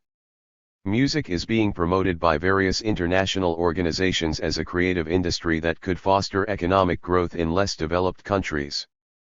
Jamaica is a country with a long history of world-renowned music that is supported by the government, as box 15.2 shows. However, it is a considerable challenge to reap economic benefits from world-class music. Box 15.1 IFPI statistics for the RST half of 2008. The International Federation of Phonographic Industries collects data worldwide on the market performance of sales and licensing of sound recordings. Global digital sales increased by 25% in the RST half of 2008. Sales through digital platforms now account for 20% of the world market, compared to 15% in 2007. The global overall market decline is slowing. Trade revenues to record companies were down by 5% compared to an 8% fall in 2007. UK digital music sales were up 45% to $116 million, well above average and the highest digital growth among the top VE markets. There was overall market growth in trade revenues to record companies in 13 countries. Global sales of music in physical formats were down by 12%. The United States and the United Kingdom together account for 60% of the global decline in CD sales. Japan's overall market for recorded music was up by 6%. There was double-digit growth in performance rights income worldwide. Source: www.ifpi.org/content/library/first-half-2008.pdf, access January 4, 2009. Box 15.2 Music in Jamaica. Home to the legendary Bob Marley and many other successful musicians past and present, music is a vital part of the Jamaican image and culture at home and abroad. Shaggy, Jamaica's only living Diamond Plus selling artist, has sold over 20 million albums, has had VE number 1 hits and 11 top 10 singles worldwide and has won a Grammy. The Jamaican government has recognized its music industry as part of its development strategy and has introduced tax measures to assist Jamaican artists and producers. Even so, Jamaica ranked only 70th in world music sales in 2000 and the music industry employed just 1% of the employed labor force. Sources: www.bidyardmusic.com/index.php, option equals com_bidyard and artist equals 1 and show equals biography and item it equals 20 and throws by, 2002. 414 The creative industries. Economic organization of the sound recording industry. This section applies the economic analysis of previous chapters to the economic organization of the sound recording sector of the music industry. It reviews the recording deal, contract, and transfer of property rights in the light of Cave's theory of the industrial structure of the creative industries. The recording deal. The sequence of events that takes place in popular music is that a band forms to perform music live and makes demo tapes. It may write its own music, but if it uses music by other composers and songwriters it will have to pay public performance royalties for live performances and mechanical royalties on any sound recording. It starts playing as many gigs as it can in clubs and pubs, gets a manager, who works for between 15 and 30% of the revenues of both concerts and record deals, and moves on to bigger venues. While trying to get a recording contract, early on it creates a website, and may make some of its music available on the internet. Through the manager, a lucky or highly talented band gets a record and publishing contract, and so needs a lawyer, is promoted on radio and TV, adopted by disc jockeys, plays the opening number for a well-established band, and so forth. There are various ways all this happens, but it is not necessary to go into them all here. The contract. In terms of Cave's analysis, the point for economics is that every deal involves a contract, an agreement between the parties concerned to do certain things, often with a performance or delivery date. Cave's time i.e., involving outlays of time and investment in the pertinent activities, creating its repertoire, rehearsing and publicizing its image for the band, management, publishing, recording, production, and marketing, that require contracting between artists and the humdrum business side. From the record label's perspective, a new band is a step into the unknown. Nobody knows. It will give the band an advance on future royalties up front on signing the record deal, usually for an album, but in only 1 in 8 deals will the record label recoup its outlays. It needs a few big successes to nance its losses on unsuccessful albums, which is essentially a system of cross-subsidization and risk pooling by the label. This explains the strategy on the part of the sound recording industry of focusing on superstars.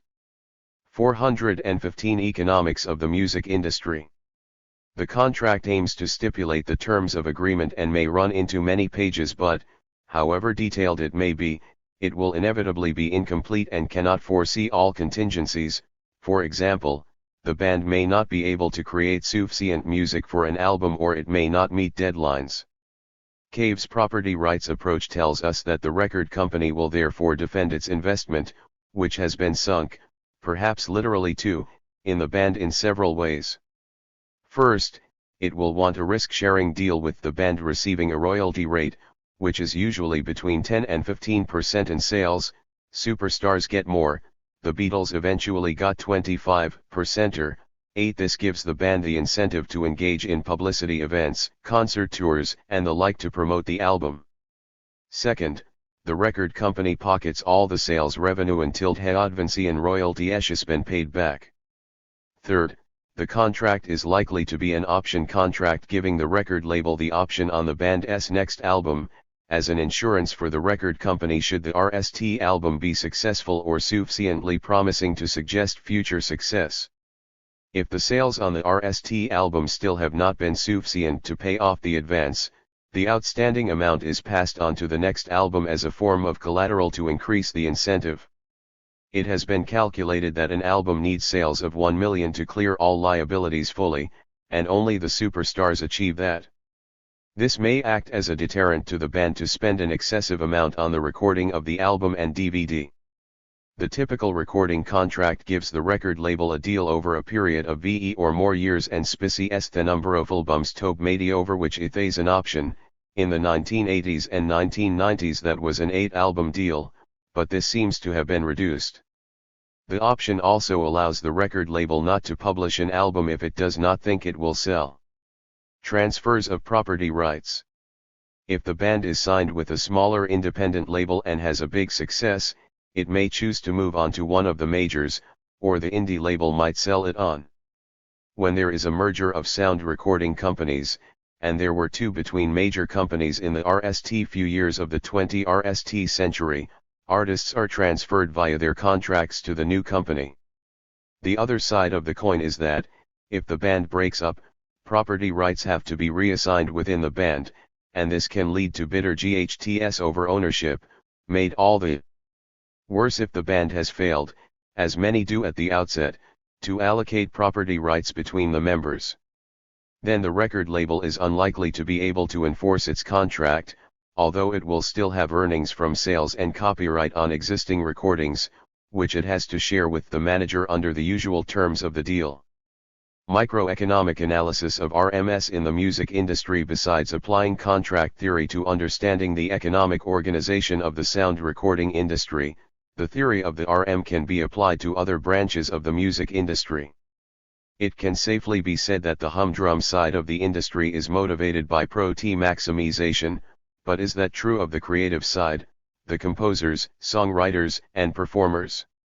Studies of artists' labor markets suggest that they are more concerned with artistic success and reputation. Caves art for art's sake. It cannot be ignored, however, that, at least in the commercial music sector, the two go hand in hand. It should also be noted, by the way, that national statistics count composers and songwriters, who are self-employed, as RMS, and they may also be thought of as entrepreneurs. Content creation, whether motivated by the desire for art, fame, or pro-T, is an economic activity. In a now familiar manner, economists ask why some of the inputs to the production process are bought in and others supplied within the RM, the make or buy decision. What are the economic forces that govern the size of the RM and lead to the observed mergers and oligopoly in music publishing and sound recording? In answering these questions, well-known neoclassical economic concepts, such as economies of scale and scope, barriers to entry, and so forth, can be applied and, later, the theory of transaction cost economics is applied. These ideas can be applied to all branches of the industry, including live performance by non-pro-T organizations, classical concerts, opera, and for pro-T companies, musicals, but the analysis here relates mostly to the world of unsubsidized recorded music. 9. Barriers to entry. Composing music has a low entry barrier and, depending on the level of sophistication the genre requires, it can be done by anyone with the creative drive and time available. Though nowadays computers and music keyboards are used, composition can be done equally well with a pencil and paper. Similarly, the formation of a band, or a solo performer, has no barrier to entry other than the opportunity cost of the individual's time, and even that may be low if creating and performing is a leisure activity or if the individuals would otherwise be unemployed. The size of the band or ensemble, at least at the start-up phase, is probably determined by personal and artistic motives rather than economic ones. Once it begins to get a name, it has the incentive to maintain its image and brand name, which can be trademarked.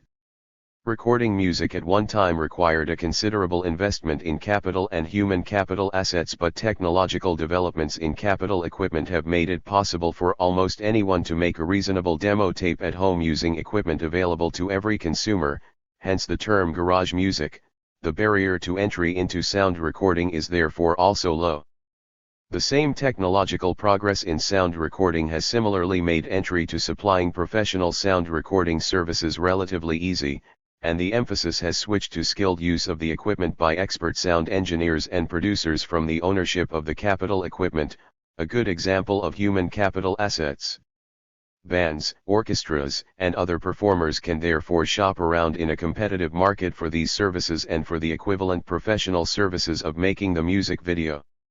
Moreover, as mentioned in Chapter 11, pools of skilled musicians, singers, and dancers are available in some centers of the music industry, London, Los Angeles, who can be hired on short-term contracts to make the recording and video. The pressing and packaging of CDs and other sound carriers has long been a specialized business. China specializes in it, as we saw in Table 14.2, and a band can easily commission artists to design the artwork. Where barriers to entry exist, therefore, are in the marketing of music by publishers and record labels, which requires access to considerable amounts of financial capital, and in the property rights, the exclusive contracts the record company makes, the copyrights to the composed work, its performance and sound recording, and the trademark of the band, which are used to exclude competition.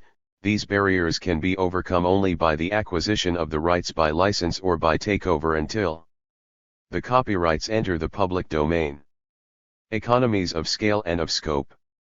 The discussion in Chapter 14 on mergers in the cultural and media industries pointed to the role of economies of scale and scope in horizontal and vertical integration. The merging of music publishing and sound recording activities into the same ownership is vertical integration, and there has been horizontal integration within the sound recording sector with the many acquisitions and mergers over the years, resulting in there being at the time of writing, 2008, only the 4 majors coexisting with a number of small independent labels. The latter mostly supply niche markets, and so they are no threat to the majors. If they were, they would be vulnerable to being taken over. There has also been vertical disintegration within the sound recording industry, as record companies no longer need to own their own recording studios or to produce the recordings in-house. The majors supply the international mass market with superstar performers and popular genre music, which they are able to market efficiently through economies of scope. They can advertise and promote several records side by side. In having a stable or roster of artists, they are able to turn the inherent uncertainty, nobody knows, of the individual's success into a somewhat more manageable risk by spreading it across artists at different stages of their careers and over different genres. This risk pooling is not a traditionally recognized source of economies of scale, but it amounts to the same thing in the music industry. A new record label would not have this advantage in the market. It may have other advantages in respect of its ability to spot new talent and trends, however, and it has been suggested that the majors cannot handle this due to inexorable management procedures and bureaucratic problems that come with size, clear-cut examples of diseconomies of scale. These shortcomings can be described in relation to the artist and repertoire function of the sound recording RM, always known as A&R, discussed below. Similar problems apparently prevented the record industry from adapting its business model soon enough to the internet and to the demand by consumers for interactive services to download music, also discussed later in this chapter. Transaction cost economics and the music industry. Chapter 5 sketched the implications of transaction cost economics for the RM and contrasted it with the neoclassical notion of the RM based on a production function determined by the underlying technology. The theory assumes that people act in their own self-interest and that, in the event of a con-ICT, self-interestedness leads to various types of behavior, such as opportunism, exploiting situations from which you can gain, ranging from honest disagreements to cheating, guile, or hold-up problems. 1 party can hold up the other's production, for example by refusing to supply until previously agreed prices are altered to the advantage of the party supplying a vital input. These problems are present when the RM buys in the resources it needs for its production, which it does when that is more efficient than making them in-house, but this lays it open to this kind of trust problem. When the resources in question are highly specialized specie human capital assets, people with special talents and skills, as they are likely to be in the creative industries, they have the power to act opportunistically and hold up production. The implication for economic organization is that RMS attempt to control these specie assets through property rights and with contracts offering appropriate reward schemes.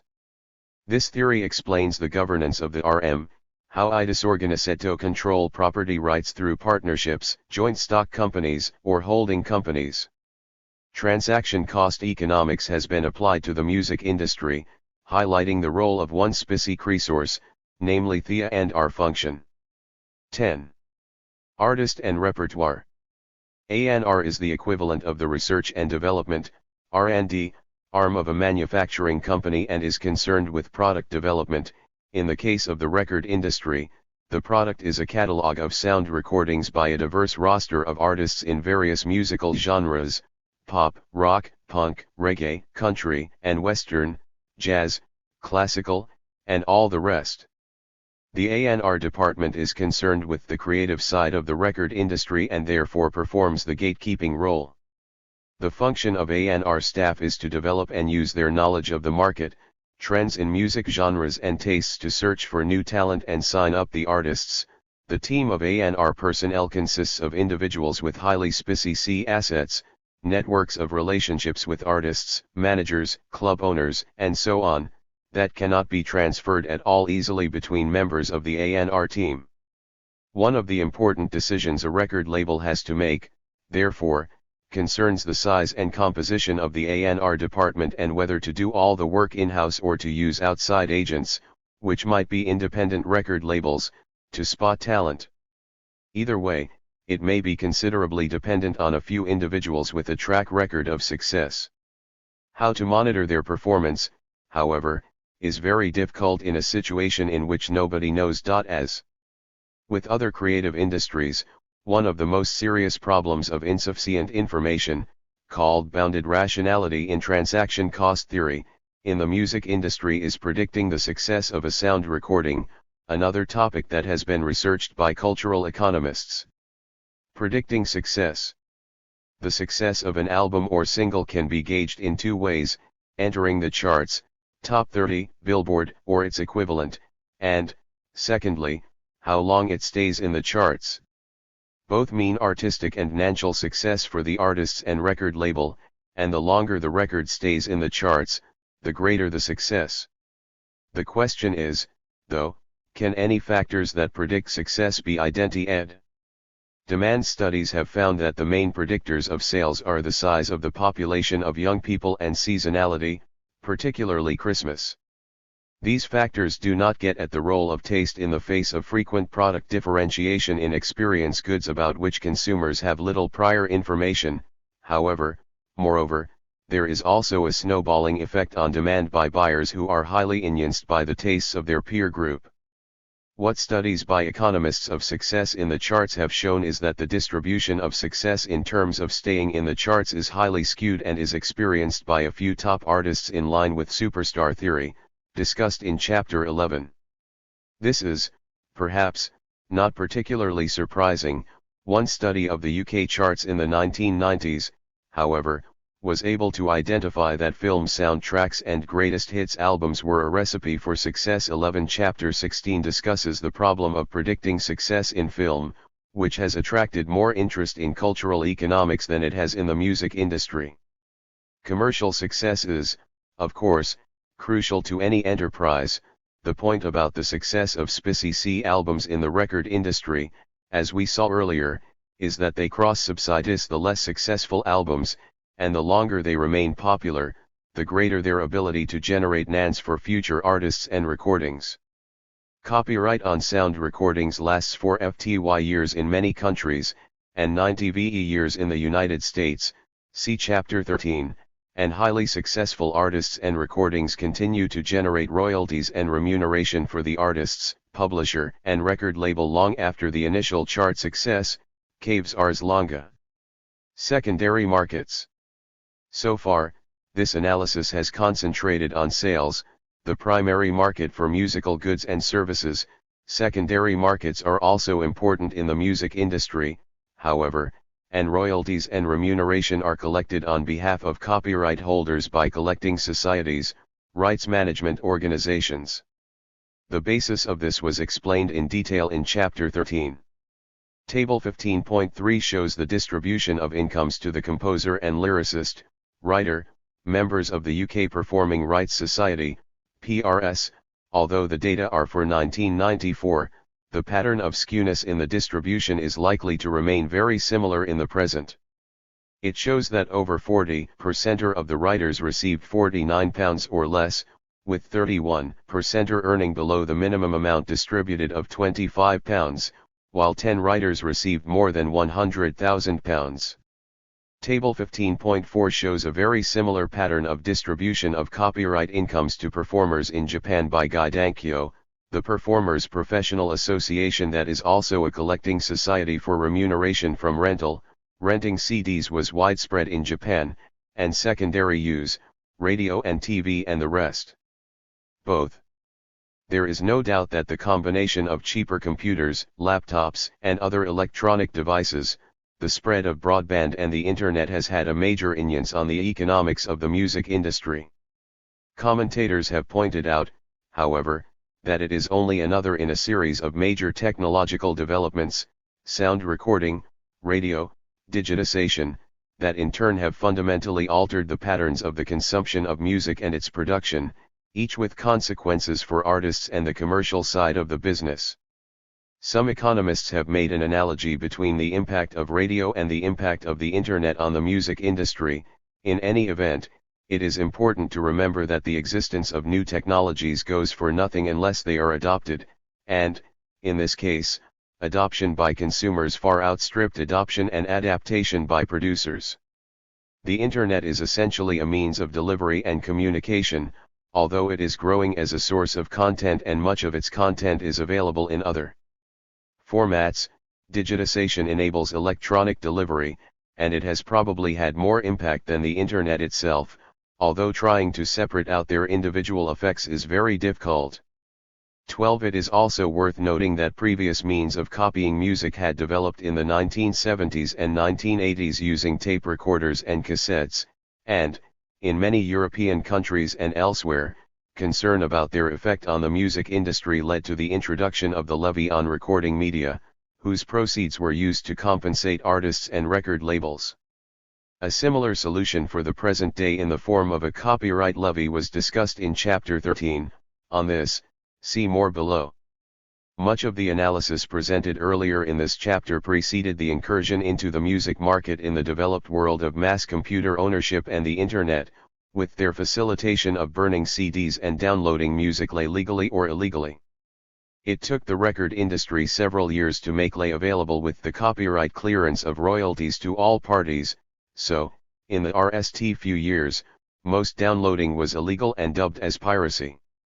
Napster, which offered the RST commercial service for downloading music via the internet in 1999, was closed down in 2001 following the court case brought in the United States by the Recording Industry Association of America, which judged it to contravene copyright laws.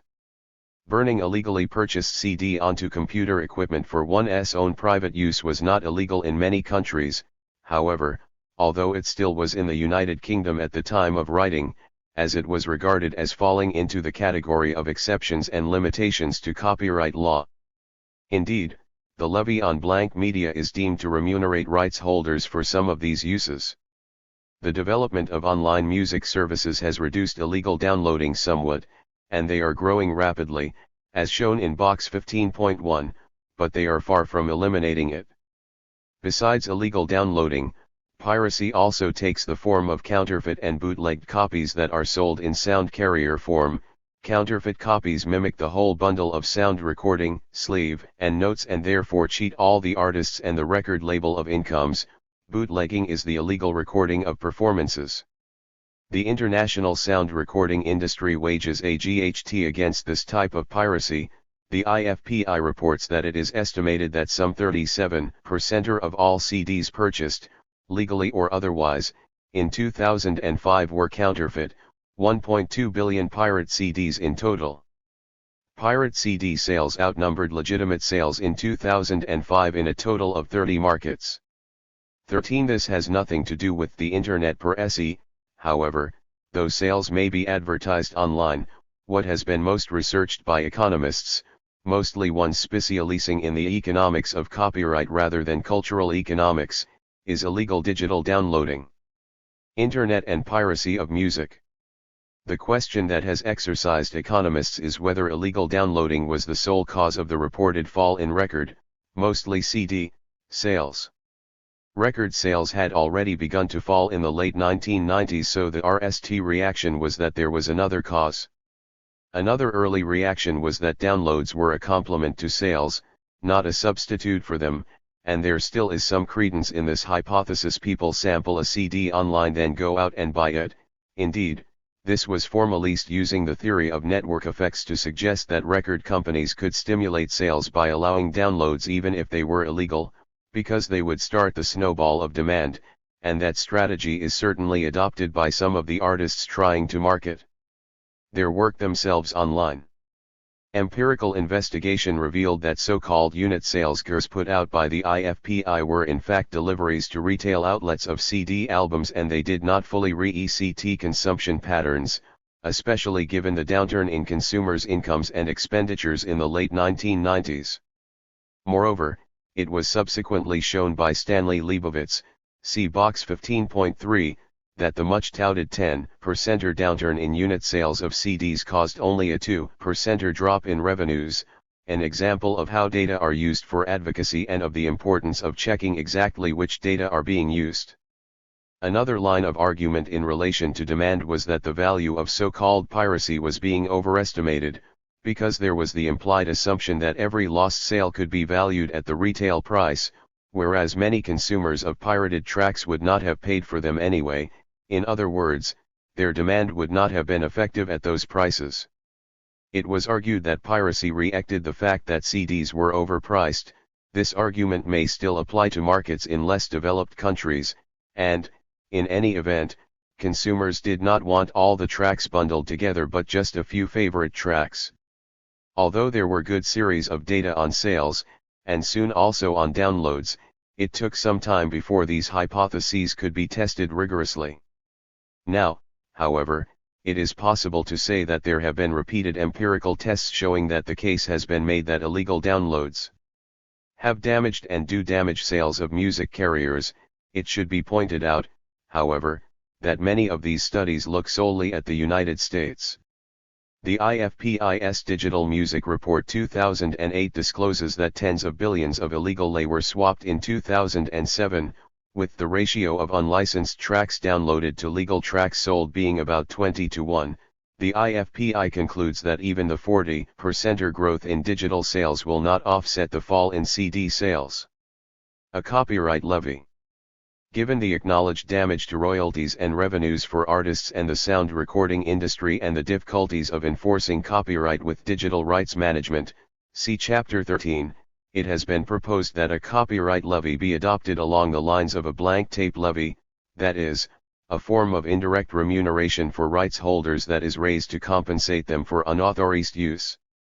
A excedirate levy would be made on the hardware that can be used for downloading and copying or on some other service involved in internet use, such as broadband. The levy revenue would be transferred to the national copyright collecting societies and distributed to their members on the same basis as royalties and other remuneration, including the blank media levy that has existed for some years in a number of countries, after deductions for administration charges and cultural purposes. Box 15.3 Stan Leibovitz's tests of the impact of downloading on record sales. Stan Leibovitz began working on copyright issues in 1979, and he is probably the world expert on empirical testing of the effects of copying, legal and illegal, on markets for music. He has carried out a number of tests of the hypothesis that MP3 downloads damage the legitimate music market. His research results are all the more persuasive in that, in the early days of downloading, he was skeptical of the claims of the record industry and even suggested at the beginning that LE sharing might be good for sales. In his 2003 working paper Will MP3 Downloads Annihilate the Record Industry? The Evidence So Far, Leibovitz, 2003, he examines various determinants of demand in order to understand the causal relationship between downloads and sales. After all, if it were possible to explain the fall in sales by ordinary economic variables such as price, incomes, demographic changes, and the quality of the music, then there would be no case to answer. Having tested all this very carefully using various measures, and trying all the time to fault the analysis, he now concludes that downloading is harming record sales to the tune of 20 to 25%. Is that a large number? Leibovitz says yes, but is it enough to annihilate the industry?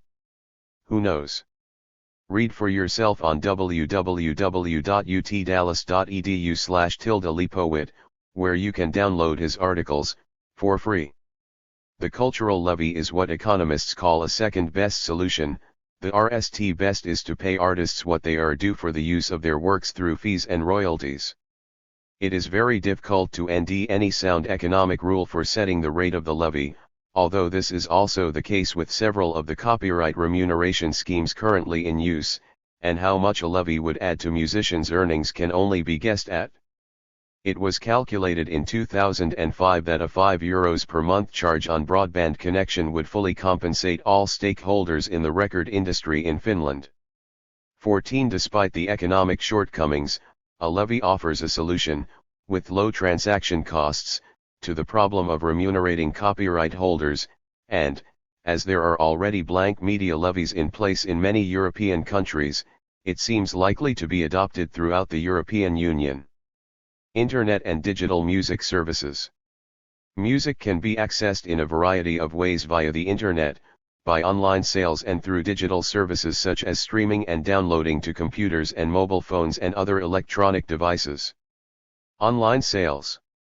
It is a matter of interest to economists that online digital delivery of music that was authorized and paid for was offered RST not by the record industry but by other service providers that have made deals with the record labels and the collecting societies to pay royalties to them and to the artists.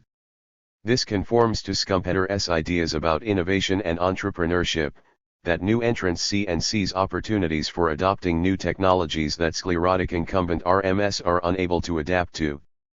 Initially, tracks supplied digitally were protected by DRM to ensure that they could not be passed on, and in some cases they were time-limited. DRM is not secure, however, and has moreover caused problems for consumers and producers, so that, at the time of writing, 2008, most record labels had given up on their use of DRM. By 2006 there were reported to be 500 online music services in 40 countries, of which iTunes was the market leader, selling 2 billion tracks in 2006. The demand for these services by consumers is linked to the development of hardware, particularly of a mobile nature, such as portable players, notably the iPod, and 3G, third generation, mobile phones. Worldwide, there is considerable variation in the provision of broadband and wireless services. And these complementary services, which are not controlled by the recording industry, are significant determinants of demand for digital music.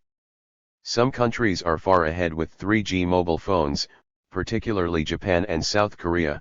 Over a half of Japanese mobile subscribers had 3G and over one-third in South Korea, compared to under 10% in the United States, Germany, and France. This was reacted in demand for digital music. Mobile music accounted for 90% of digital sales in Japan in 2006, and in South Korea digital sales outstripped physical sales. Sales of digital singles were growing rapidly that year, as were music videos.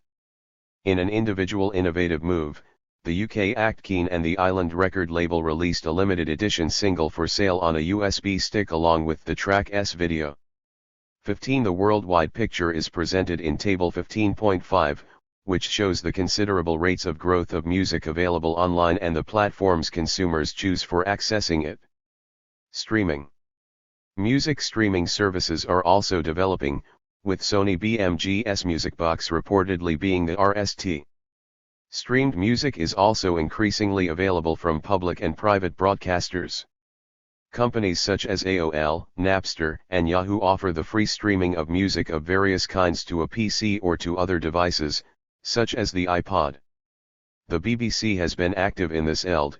In 2007 it launched the iPlayer, which uses P2P and DRM technology to deliver both radio and TV content of the last 7 days for of use for up to 30 days.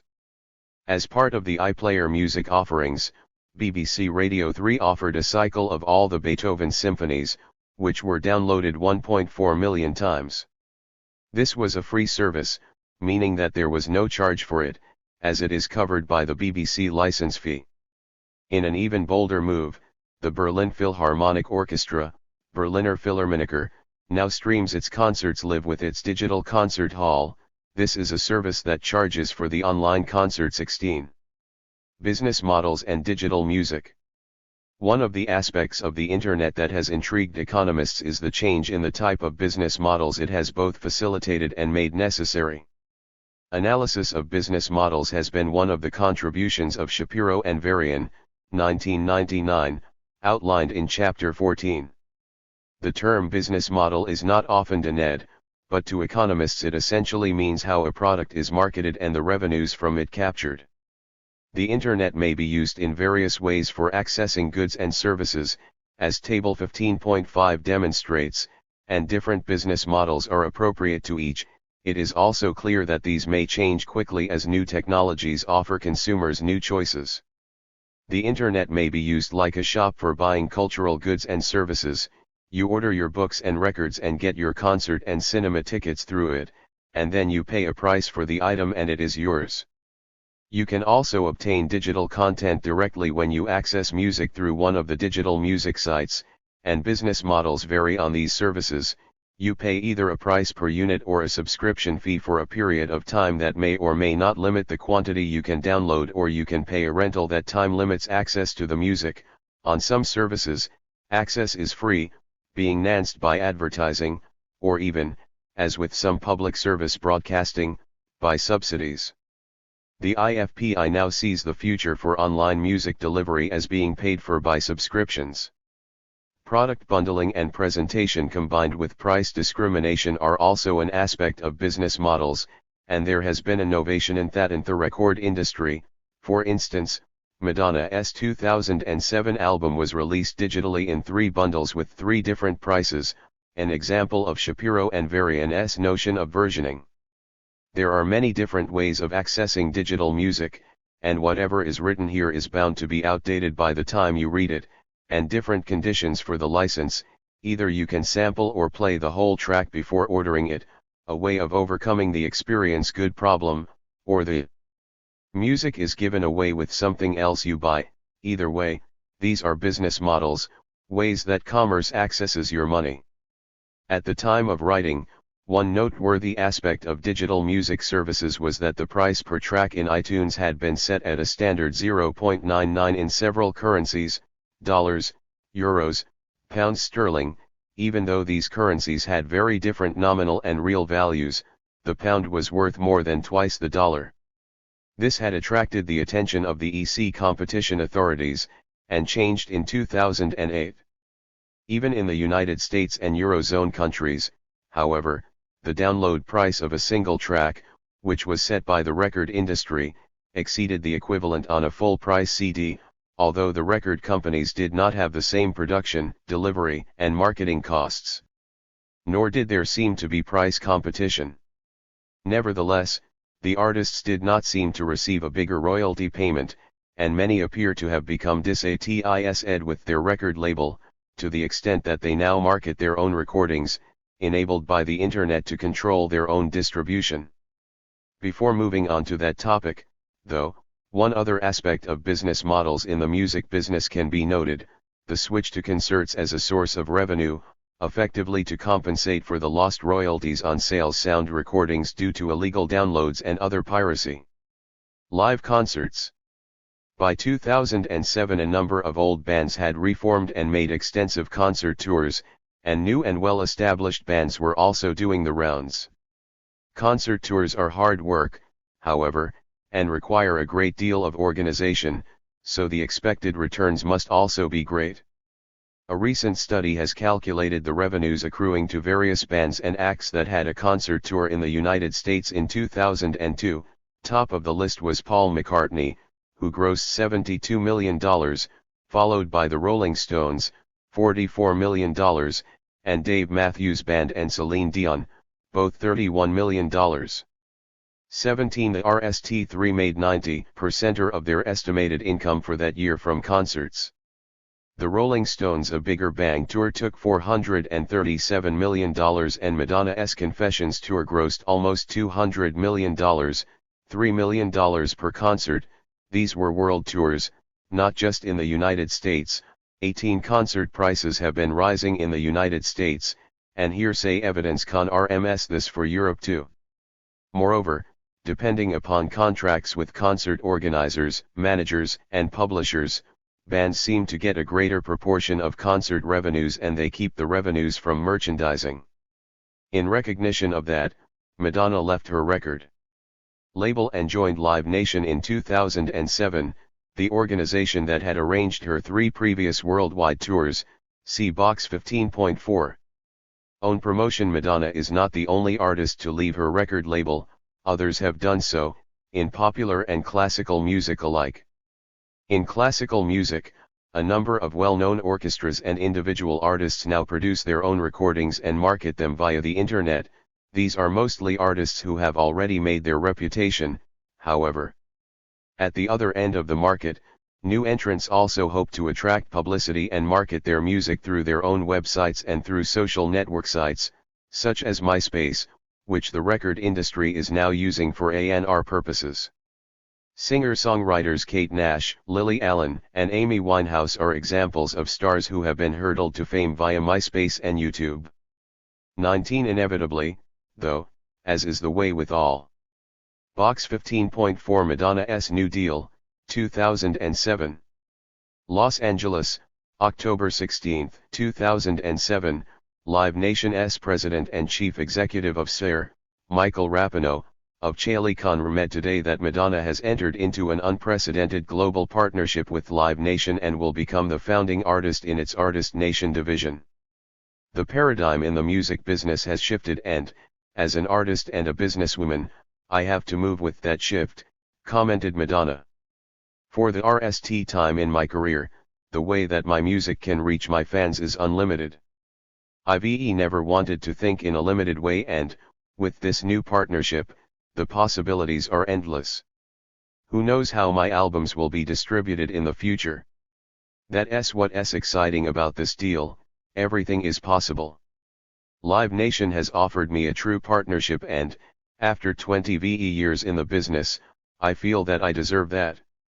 The rest of its kind partnership between Madonna and Live Nation encompasses all Madonna's future music and music-related businesses, including the exploitation of the Madonna brand, new studio albums, touring, merchandising, fan club/website, DVDs, music-related television and film projects and associated sponsorship agreements.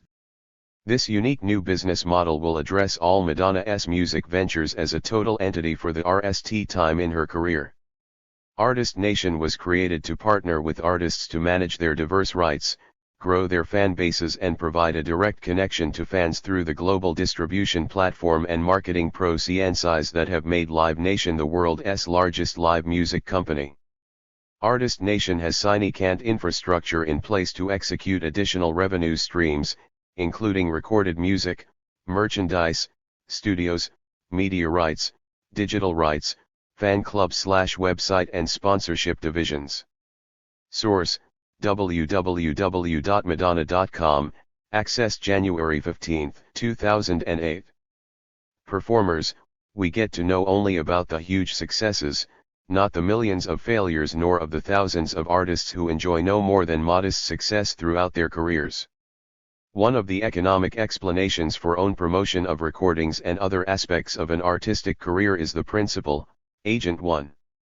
We saw from the analysis of record contracts that artists are treated by the record label as their agent in the business of making money. Artists get a relatively low share of royalties, although a few superstars get more than the average. Superstars may well think of themselves as the principal and the record label as their agent, however, and it has become increasingly easy for them to contract themselves for the services of promotion, production, marketing, and distribution. In other words, the artist can also decide whether to make or buy. Conclusion: The music industry has attracted the attention of cultural economists and sociologists because it plays a significant role in the cultural life of a society. Music has always been a vital aspect of cultural expression, for enjoyment, ceremony, and personal identity. Live music continues to attract audiences while sound recording delivers international and local music alike in the globalist world market. The industry worldwide is dominated by the four majors, with a long tail of small, independent record labels, and the majors favor the superstar artist as a strategy for financial success. Mergers have been a common feature of the record and publishing sectors of the music industry over the last century, and there have also been concerns on the part of competition, antitrust, authorities about both vertical and horizontal integration. This has raised questions about the loss of cultural diversity as well as about the loss of consumer choice and prices of sound recordings. The music industry has been significantly affected by the internet and the digitalization of recorded music, and at the time of writing it was only starting to become possible to analyze the outcomes. Almost certainly, there are more changes ahead as the technologies of receiving recorded music continue to be developed. The sound recording industry and its component parts, composers, artists, music publishers, record labels, are all protected by copyright, and the main issue in the industry in the RST years of the 2000s was the extent to which it was feasible and desirable to continue to enforce copyright. Many other specialized sectors of the music industry, such as sound studios, online music services and instrument makers, who do not have copyright, depend upon the success of the sound recording industry. Meanwhile, live concerts of popular music are an important source of income for the superstars, and probably also for other musicians too. The biggest changes are coming through new technologies, however, via the internet and mobile platforms. Online music and streaming are a means of access for consumers, and for artists they offer an opportunity to reach an audience that could, maybe, enable them to make a living as musicians. Further reading. My Handbook of Cultural Economics, TOWse, 2003a, has 3 expert articles on the subjects of this chapter. The chapters by Michael Einhorn on digitalization, Chapter 26, by Fabrice Rochelandet on Internet, Economics, Chapter 36, and by Andrew Burke on the Music Business, Chapter 42. The book edited by Simon Frith and Lee Marshall, 2004, Music and Copyright, is as relevant to this chapter on music as it was on copyright. Peter Chmok's Creativity and Innovation in the Music Industry, 2006, deals with all aspects of the music industry and is easy to read. Einhorn's Media, Technology, and Copyright, 2004, is an expert treatment that relates to music in an uneven but at times brilliant book. It is also time to introduce readers to Harold Vogel's Entertainment Industry Economics. This regularly updated compendium, the 6th edition appeared in 2004, does not deal with analytical economics, although it refers to important economic work in the creative industries, but it does contain a wealth of institutional material on their economic organization, including financial facts and figures on all the industries in Part 4 of this book, including music, focusing particularly but not exclusively on the United States. 16 Economics of the LM Industry. In this chapter, I analyze film production and distribution as well as the cinema industry. The film or motion picture industry has many component parts, and its economic organization is accordingly complex. Film production requires the sequential coordination of many people with artistic and technical skills, often working to a XED time schedule, Cave's motley crew and Time IE's features, see box 14.5, greater coordination problems and higher sunk costs mean more contracting and therefore higher transaction costs. Although many of the economic principles are the same as for other creative industries, the huge outlays of investment that are associated with feature film production make for some significant differences in the way the film industry is organized. Nevertheless, a similar framework to that for the music industry is used to analyze the structure of the film industry from film production to cinema, movie theater, exhibition, which is the primary market, and then move on to consider the secondary market for film on television and in video and DVD formats, as well as the impact of digitalization and the Internet. Technical change.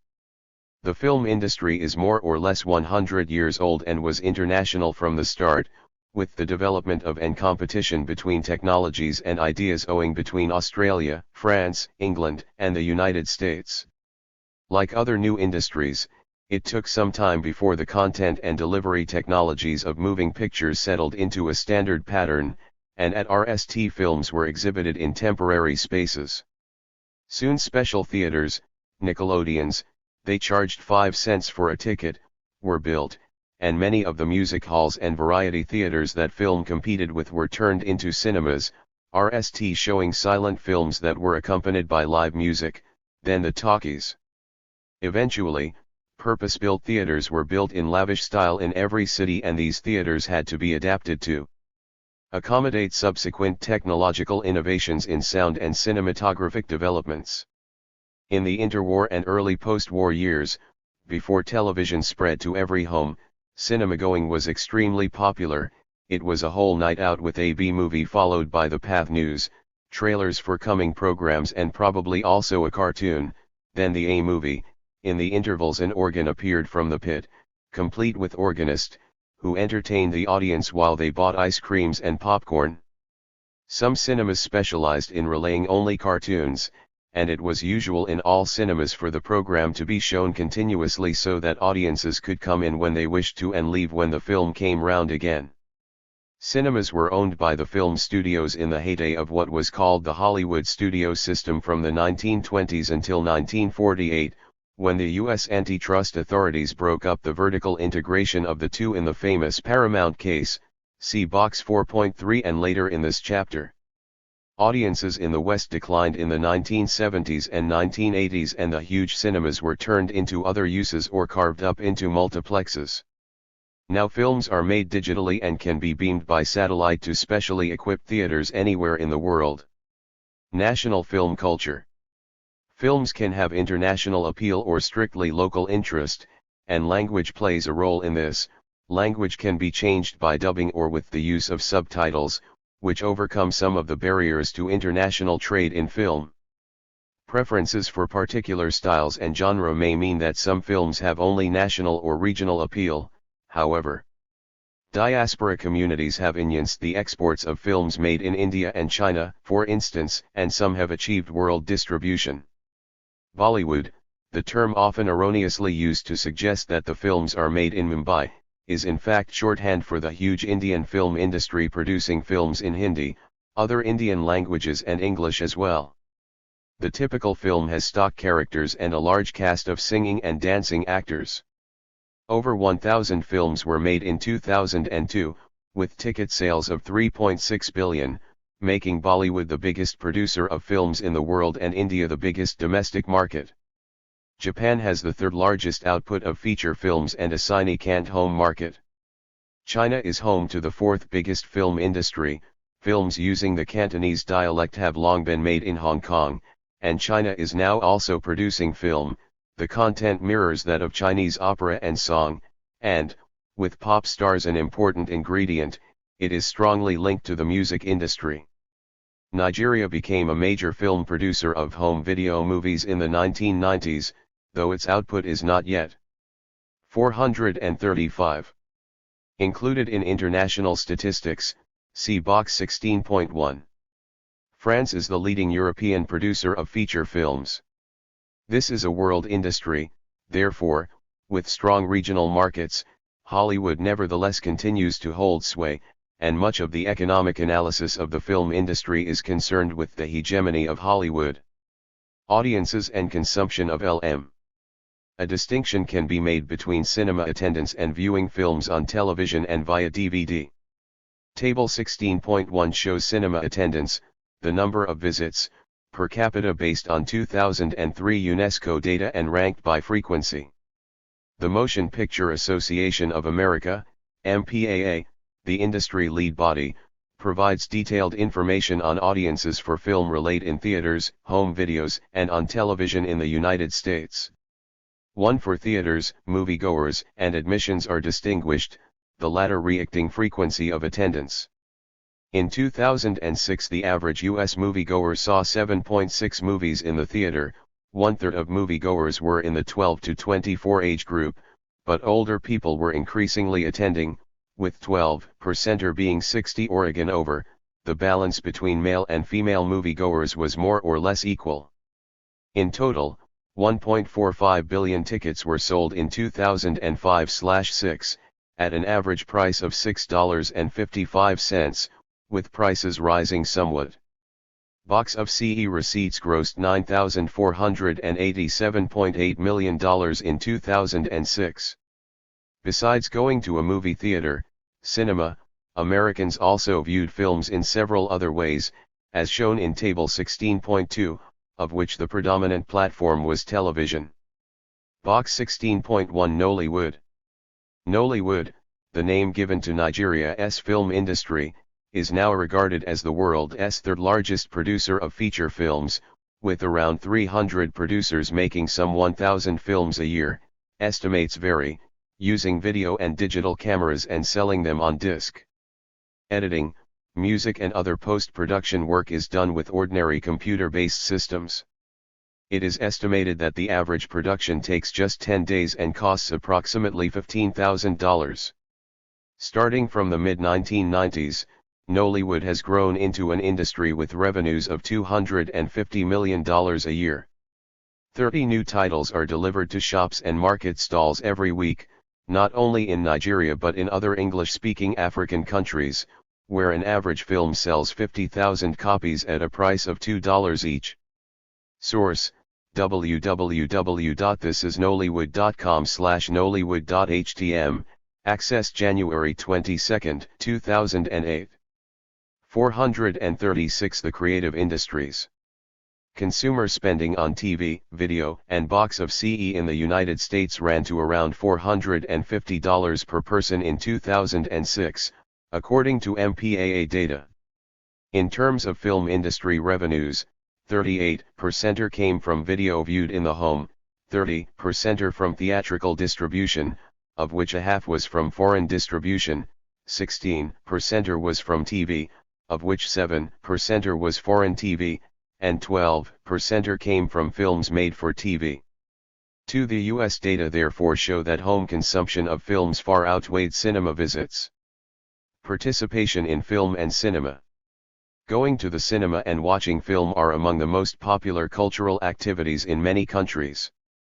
In Australia, 65% of all nationals over the age of 15 visited the cinema, of whom over 47% went more than VE times in 2006. There were 83.6 million admissions, resulting in gross box of CE revenues of $867 million, approximately $747 million US.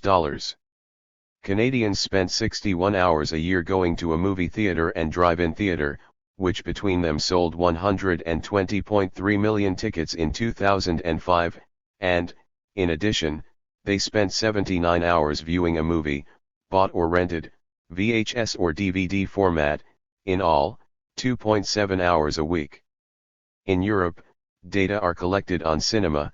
Germans made 178 million visits to the cinema in 2002, 49% of Italians attended cinema in 2006, 62% of Swedes did so in 2002, and 65% of UK citizens did so in 2003/4. Cinema admissions were 171.28 million in 2005. UK and Ireland box of CE revenue was £840.35 million in 2005. 3. Domestic and imported film consumption. In the United States, domestic films constitute 93% of the market, but the story is very different everywhere else. In Australia in 2000, 14% of all films exhibited were domestic, 51% from the United States, 11% from India and 8% from the United Kingdom. In 2004, domestic films accounted for 13% of the market in the Netherlands, 75% of films exhibited were from the United States and a mere 5% from other European countries. 5. These curves demonstrate the dominance of Hollywood and, essentially, re-ECT consumer choice.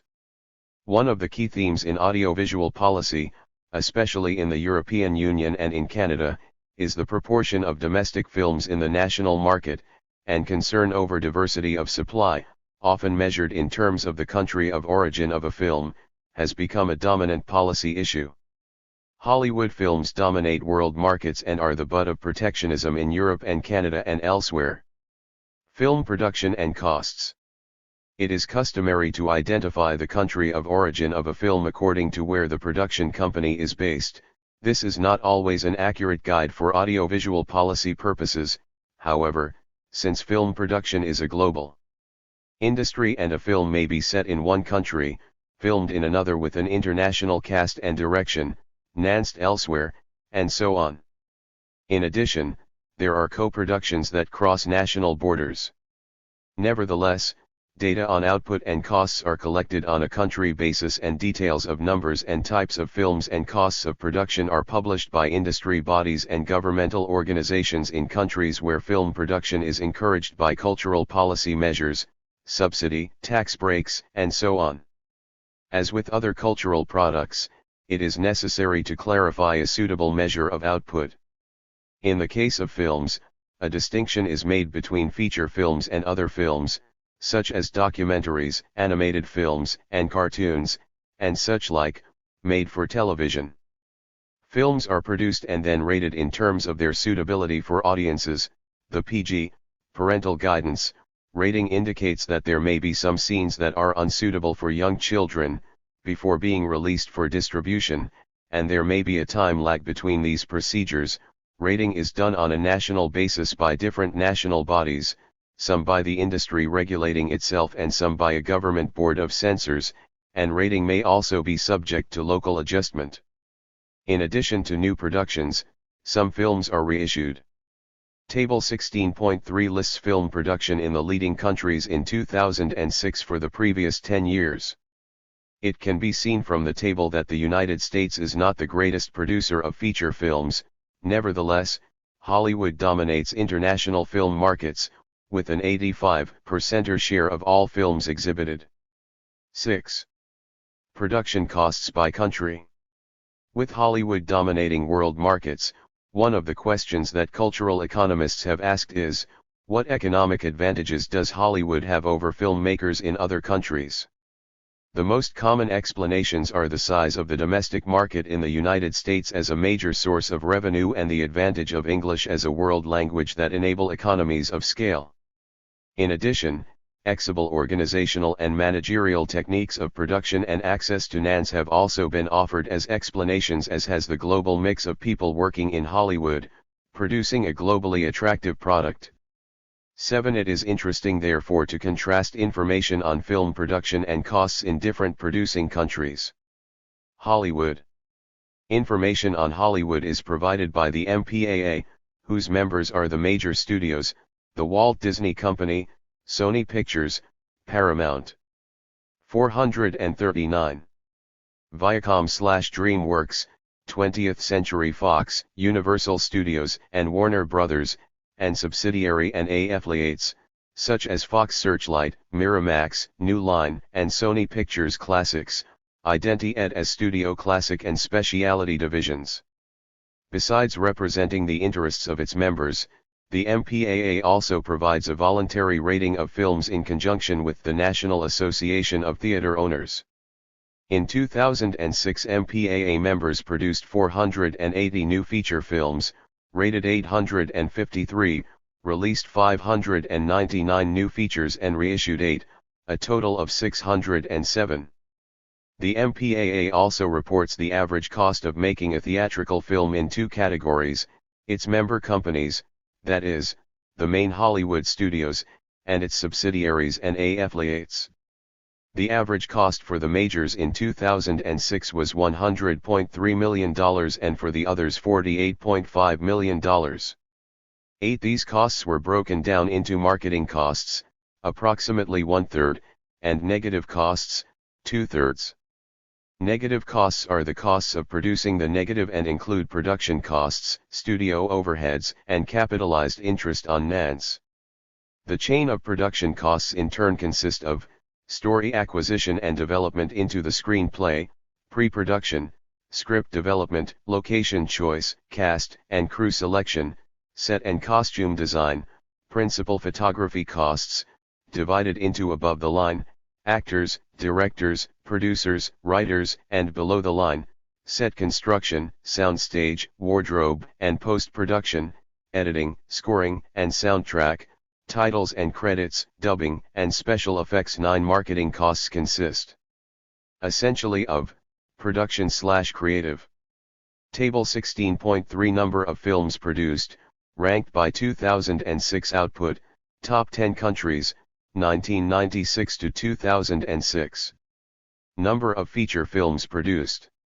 Rank country 1996, 2002, 2003, 2004, 2005, 2006. 1 India 649 1200 877 934 1041 1. 091. 2 United States 735 543 593 611 699 480. 3 Japan 278 293 287 310 356 417. 4 China 110 100 140 212 260 330. 5 France 134 200 212 203 240 203. 6 Commonwealth of Independent States 21 62 68 120 160 200. 7 Spain 91 137 110 133 142 150. 8 Brazil 40 48 50 81 90 142. 9 United Kingdom 111 119 175 132 131 134. 10 Germany 64 116 80 87 103 122. Source, Australian Film Commission, 2008. Services, Exhibitor Services, Promotion and Publicity, and Market Research, 22 Percenter, Advertising on Cable TV, Radio, Magazines, Billboards, 24 Percenter, Network TV, 21 Percenter, Spot TV, 14 Percenter, Newspaper, 11 Percenter, Trailers, 4 Percenter, and Internet/online, 1 Percenter. 10 The studio overheads are the XED cost of maintaining the studio, and interest on capital is a significant item, because the studio borrows NANS for the film, which can take up to 2 years to produce, and maybe longer to release, before it begins to earn any revenue. Box 16.2 contains a breakdown of the estimated costs of $200 million for producing Spider-Man 2, a film that made $821 million worldwide. Film NANS is discussed below. In the next section, the economic aspects of Hollywood are analyzed. India. It is not easy to obtain information about the Indian film industry. The government's Central Board of Film Certification provides guides on the number of films, celluloid, passed for release. In 2003, 2,564 films were passed, of which 877 were Indian feature films and 282 were foreign features films. 1,177 were Indian short films and 228 were foreign short films. The board refused permission for 40 VE Indian long films. It reported that there were 13,000 cinemas. One of the interesting questions is whether Bollywood has mimicked Hollywood in its financial and managerial organization, and this has led to its success. Bollywood films in the 20th century have large.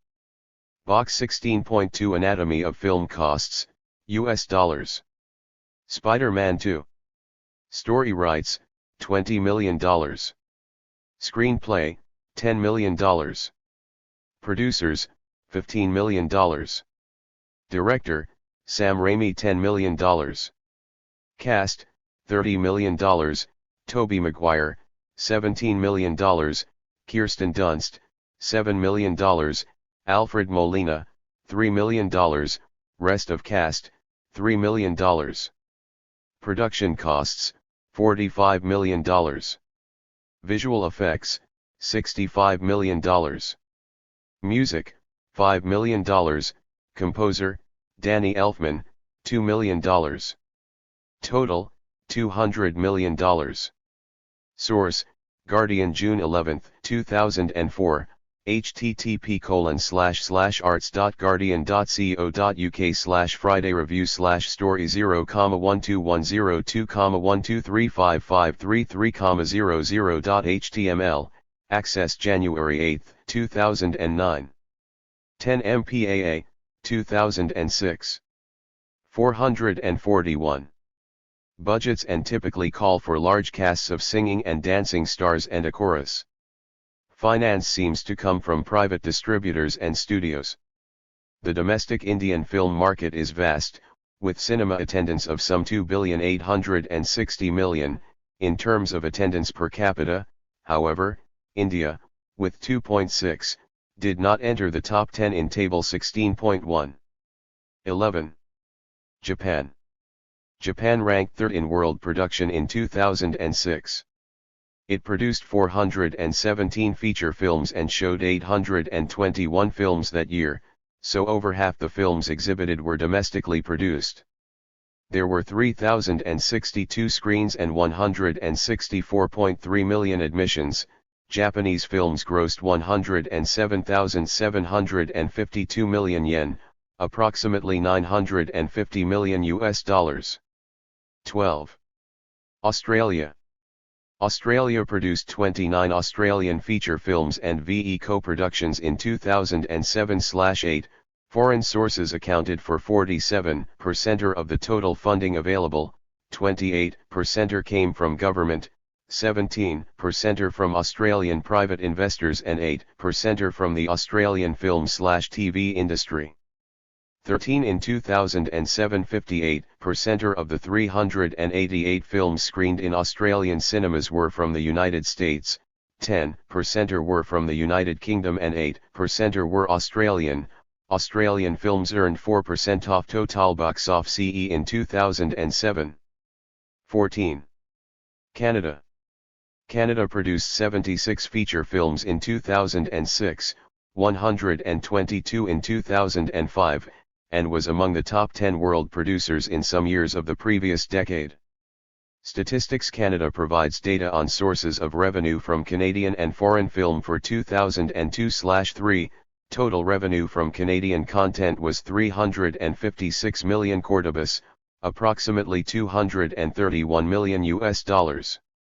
Of this, 1/3 was earned by domestic distribution, 12% was from theatrical distribution, 76% from TV distribution and 6% from home video, and 2/3 from distribution outside Canada. 15 movie theaters, excluding drive-ins, recorded 118.5 million visits in 2004/5 and attendance at drive-ins was 1.8 million. European countries. Table 16.4 shows the leading film-producing countries for feature films in Europe and the shares they have of their domestic markets in 2005. In fact, GRs for any one year can be misleading on account of year-on-year fluctuations in production, as can be seen Table 16.3, and market shares re-ECT this. Unsurprisingly, the larger the country by population, the greater the number of films produced. That said, however, there are some countries with small populations that produce a considerable output when that is taken into account. Denmark, with a population of 5.4 million, produced 20 feature films, and Norway, with 4.5 million, produced 21 in 2005. Table 16.4 also shows the share of U.S. films in these countries' markets, reacting the concern about cultural diversity discussed in Chapter 14. France and Italy were the only countries in 2005 in which US films had less than half the market. Italy and Spain showed a higher proportion of European films. The nancing of films in European countries is explained in the section below. Film nance. Film production requires considerable outlays of nance for the sunk costs made many months, even years, before recoupment begins with the release of the film. Hollywood excels in the private nancing of films, and obtaining nance is one of the main tasks of the studio. In countries with smaller domestic markets, however, film nance is often problematic, and many countries support their film industry directly with financial subsidies and or indirectly with tax breaks, as well as using regulation by quotas to protect the domestic market, usually on TV distribution. Film nance can therefore be looked at in terms of private and government sources of investment. Hollywood. The financial arrangements for Hollywood feature films are an object lesson in the ways of capitalism. In the days of the Hollywood studio system, the studios dealt with every aspect of film production, distribution, and theatrical exhibition, and this allowed them to internalize some of the problems of nance, such as the need for collateral, an asset with financial value that can be sold to cover any loss of the capital outlay, their ownership of theaters, usually situated in city centers on high-value land, was adequate collateral. Over the last FTY years, however, other ways of nancing the production and marketing of films have evolved, which seek to reduce the risk of loss in the familiar setting of nobody knows. Of course, once the film is made, at least the negative, investors can view it and obtain some information about quality, but, by then, much of the investment has been sunk, as can be seen from box 16.2. Following the logic of specialization and the division of labor, the studios, both majors and the independents, now mostly concern themselves with the nance and distribution of films made by one-off teams of creative and humdrum personnel, the system called exhibible specialization. To obtain nance, the producer assembles the screenplay and screenwriters, principal actors and director, the talent, and gets their commitment to participate in the film. There is a catch, though, because, in order to secure their services, there has to be sufficient nance to offer them a contract and pay them, or they will not want to sign. The task of the producer, therefore, consists of getting one or other of the talent and the nance to make a deal in order to persuade others to jump on board. Sources of nance include commercial banks and other financial institutions that are prepared to lend money to an established studio, which can offer collateral and experience to reassure the lender, and also, like a record label, is involved in several projects at once and therefore can to some extent pool risk, the stock market, and internal industry sources. One type of internal industry arrangement is the negative pickup deal, in which the studio agrees to distribute the film when it is made and advances money to the producer with a claim on future returns. In case the film runs over budget, however, or experiences other problems, such as the withdrawal of a key individual, maybe due to illness, there is another layer of financial security available, in the form of the completion guarantee, which is essentially a type of insurance or hedge.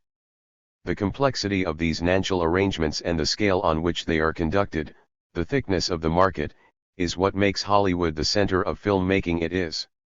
The locational advantage afforded by the California sunlight that originally attracted the early pioneers of film has transformed into agglomeration economies of financial deal-making, and this makes it very hard for other centers to compete. It forms an industrial cluster, see Chapter 19. In smaller national markets, some type of government guarantee is needed to stand in for the market-based Hollywood system. Even Hollywood has benefited in its time from favorable tax treatment, however. 16. European countries. There are several schemes and sources of nance for film at the supranational level in Europe. The European Union has adopted a new program to support the European audiovisual sector, called Media 2007, with a budget of €755 million over 7 years, 2007 to 13. 17. The program provides nance and training to support the promotion of European film and other audiovisual works, particularly through festivals and trade fairs, and contributes to European film promotion, a network of 26 European national export and promotion organizations that promotes and markets European film throughout the world. It has a budget of around €1.5 million, half from Media 2007. The Council of Europe's European Cinema Support Fund Eurimages supports co-productions throughout Europe. In 2007 it supported FTY6 feature films and VE documentaries with €21.5 million. 18 individual countries also have national support schemes, and each country does it in its own way. It is not possible to go into them all, or even many of them, but some generalizations may be made. Basically, there are three means of national support from governmental schemes: direct national subsidy from public expenditure, indirect subsidy by tax exemptions, and nance from the market controlled by governmental measures, particularly taxes on users, especially with regard to television. Some countries effectively operate all three together. Overall in Europe, it has been estimated that the biggest single source of public funding for film production is not public nance but, rather, the taxes on television and cinema and similar taxes, such as cable, and the obligatory contribution of public and even other broadcasters required under the conditions of their license. There is, therefore, a strongly symbiotic relationship between these media for film distribution and the nance of film production. Three countries' arrangements are sketched out below, those of France, Denmark, and the Netherlands, each representing a somewhat different combination of the different types of schemes. 19. France. France is one of the world's largest film producers and the biggest in Europe, and has a history of public support for film going back to 1946. Its central government agency, Centre National de la Cinématographie, CNC, supports a range of film and television program production, with funds levied mainly from television channels and also from cinema tickets and video and DVD distribution. In 2005 the CNC had revenues of €510 million, of which around 30% was spent on feature films, and two-thirds on TV productions. In addition, there are tax incentives to encourage private investment in CNC-approved productions and tax credit schemes that allow producers to write off up to 20% of their production costs incurred in France, with a limit of €500,000. There is also a system of national guarantees through the Institut de Financement du Cinéma et des Industries Culturelles, a partly government-owned national body that encourages private nance from the banks by sharing around a half of the risk on loans for film production, essentially offering collateral for loans to producers who have already obtained a distribution or other deal. Thus film nance in France, though organized by state agencies, relies on the market for sources of nance and there is no system of direct public subsidy. Denmark. In Denmark, public support is provided almost entirely with public nance by the Ministry of Culture and is mainly channeled through the Danish Film Institute, with some regional funds and with nance from the Nordic Film and Television Fund, nanced by the VE Nordic countries, Denmark, Finland, Iceland, Norway, and Sweden, which had a budget of €35 million in 2005. The two national Danish broadcasters are required to contribute to feature film production through the Danish Film Institute, and they also nance other film projects. In 2005 Denmark had no SPICC tax incentive scheme. Box 16.4 has more details on Danish film subsidy. The Netherlands. The Netherlands has both direct subsidy and a tax incentive scheme, the so-called CV, to encourage private nance of film. The Dutch Ministry of Culture had expenditure on film of €14.8 million in 2005, with its grant to the Film Fund, Film Fonds, as its national agency responsible for supporting film production. The Film Fund had a budget of €15.5 million, with nance also from broadcasters. In 2005 31 feature films were released, of which 20 were supported by the Film Fund. They had known production costs of at least €47 million, of which €7.8 million was contributed by the Film Fund and €6.1 million came from the market due to special tax regulations, the CV, for film nance. In all, around half the total production costs of new releases were supported by direct or indirect subsidy. 20 Since 2007, producers with 65% of their production financing in place can apply for the NAL third of their film's budget. 25% of the film's total NANs must come from private investors. What transpires from research on European film NANs is that the arrangements the film funding bodies have made essentially mimic the Hollywood system of private NANs for film production.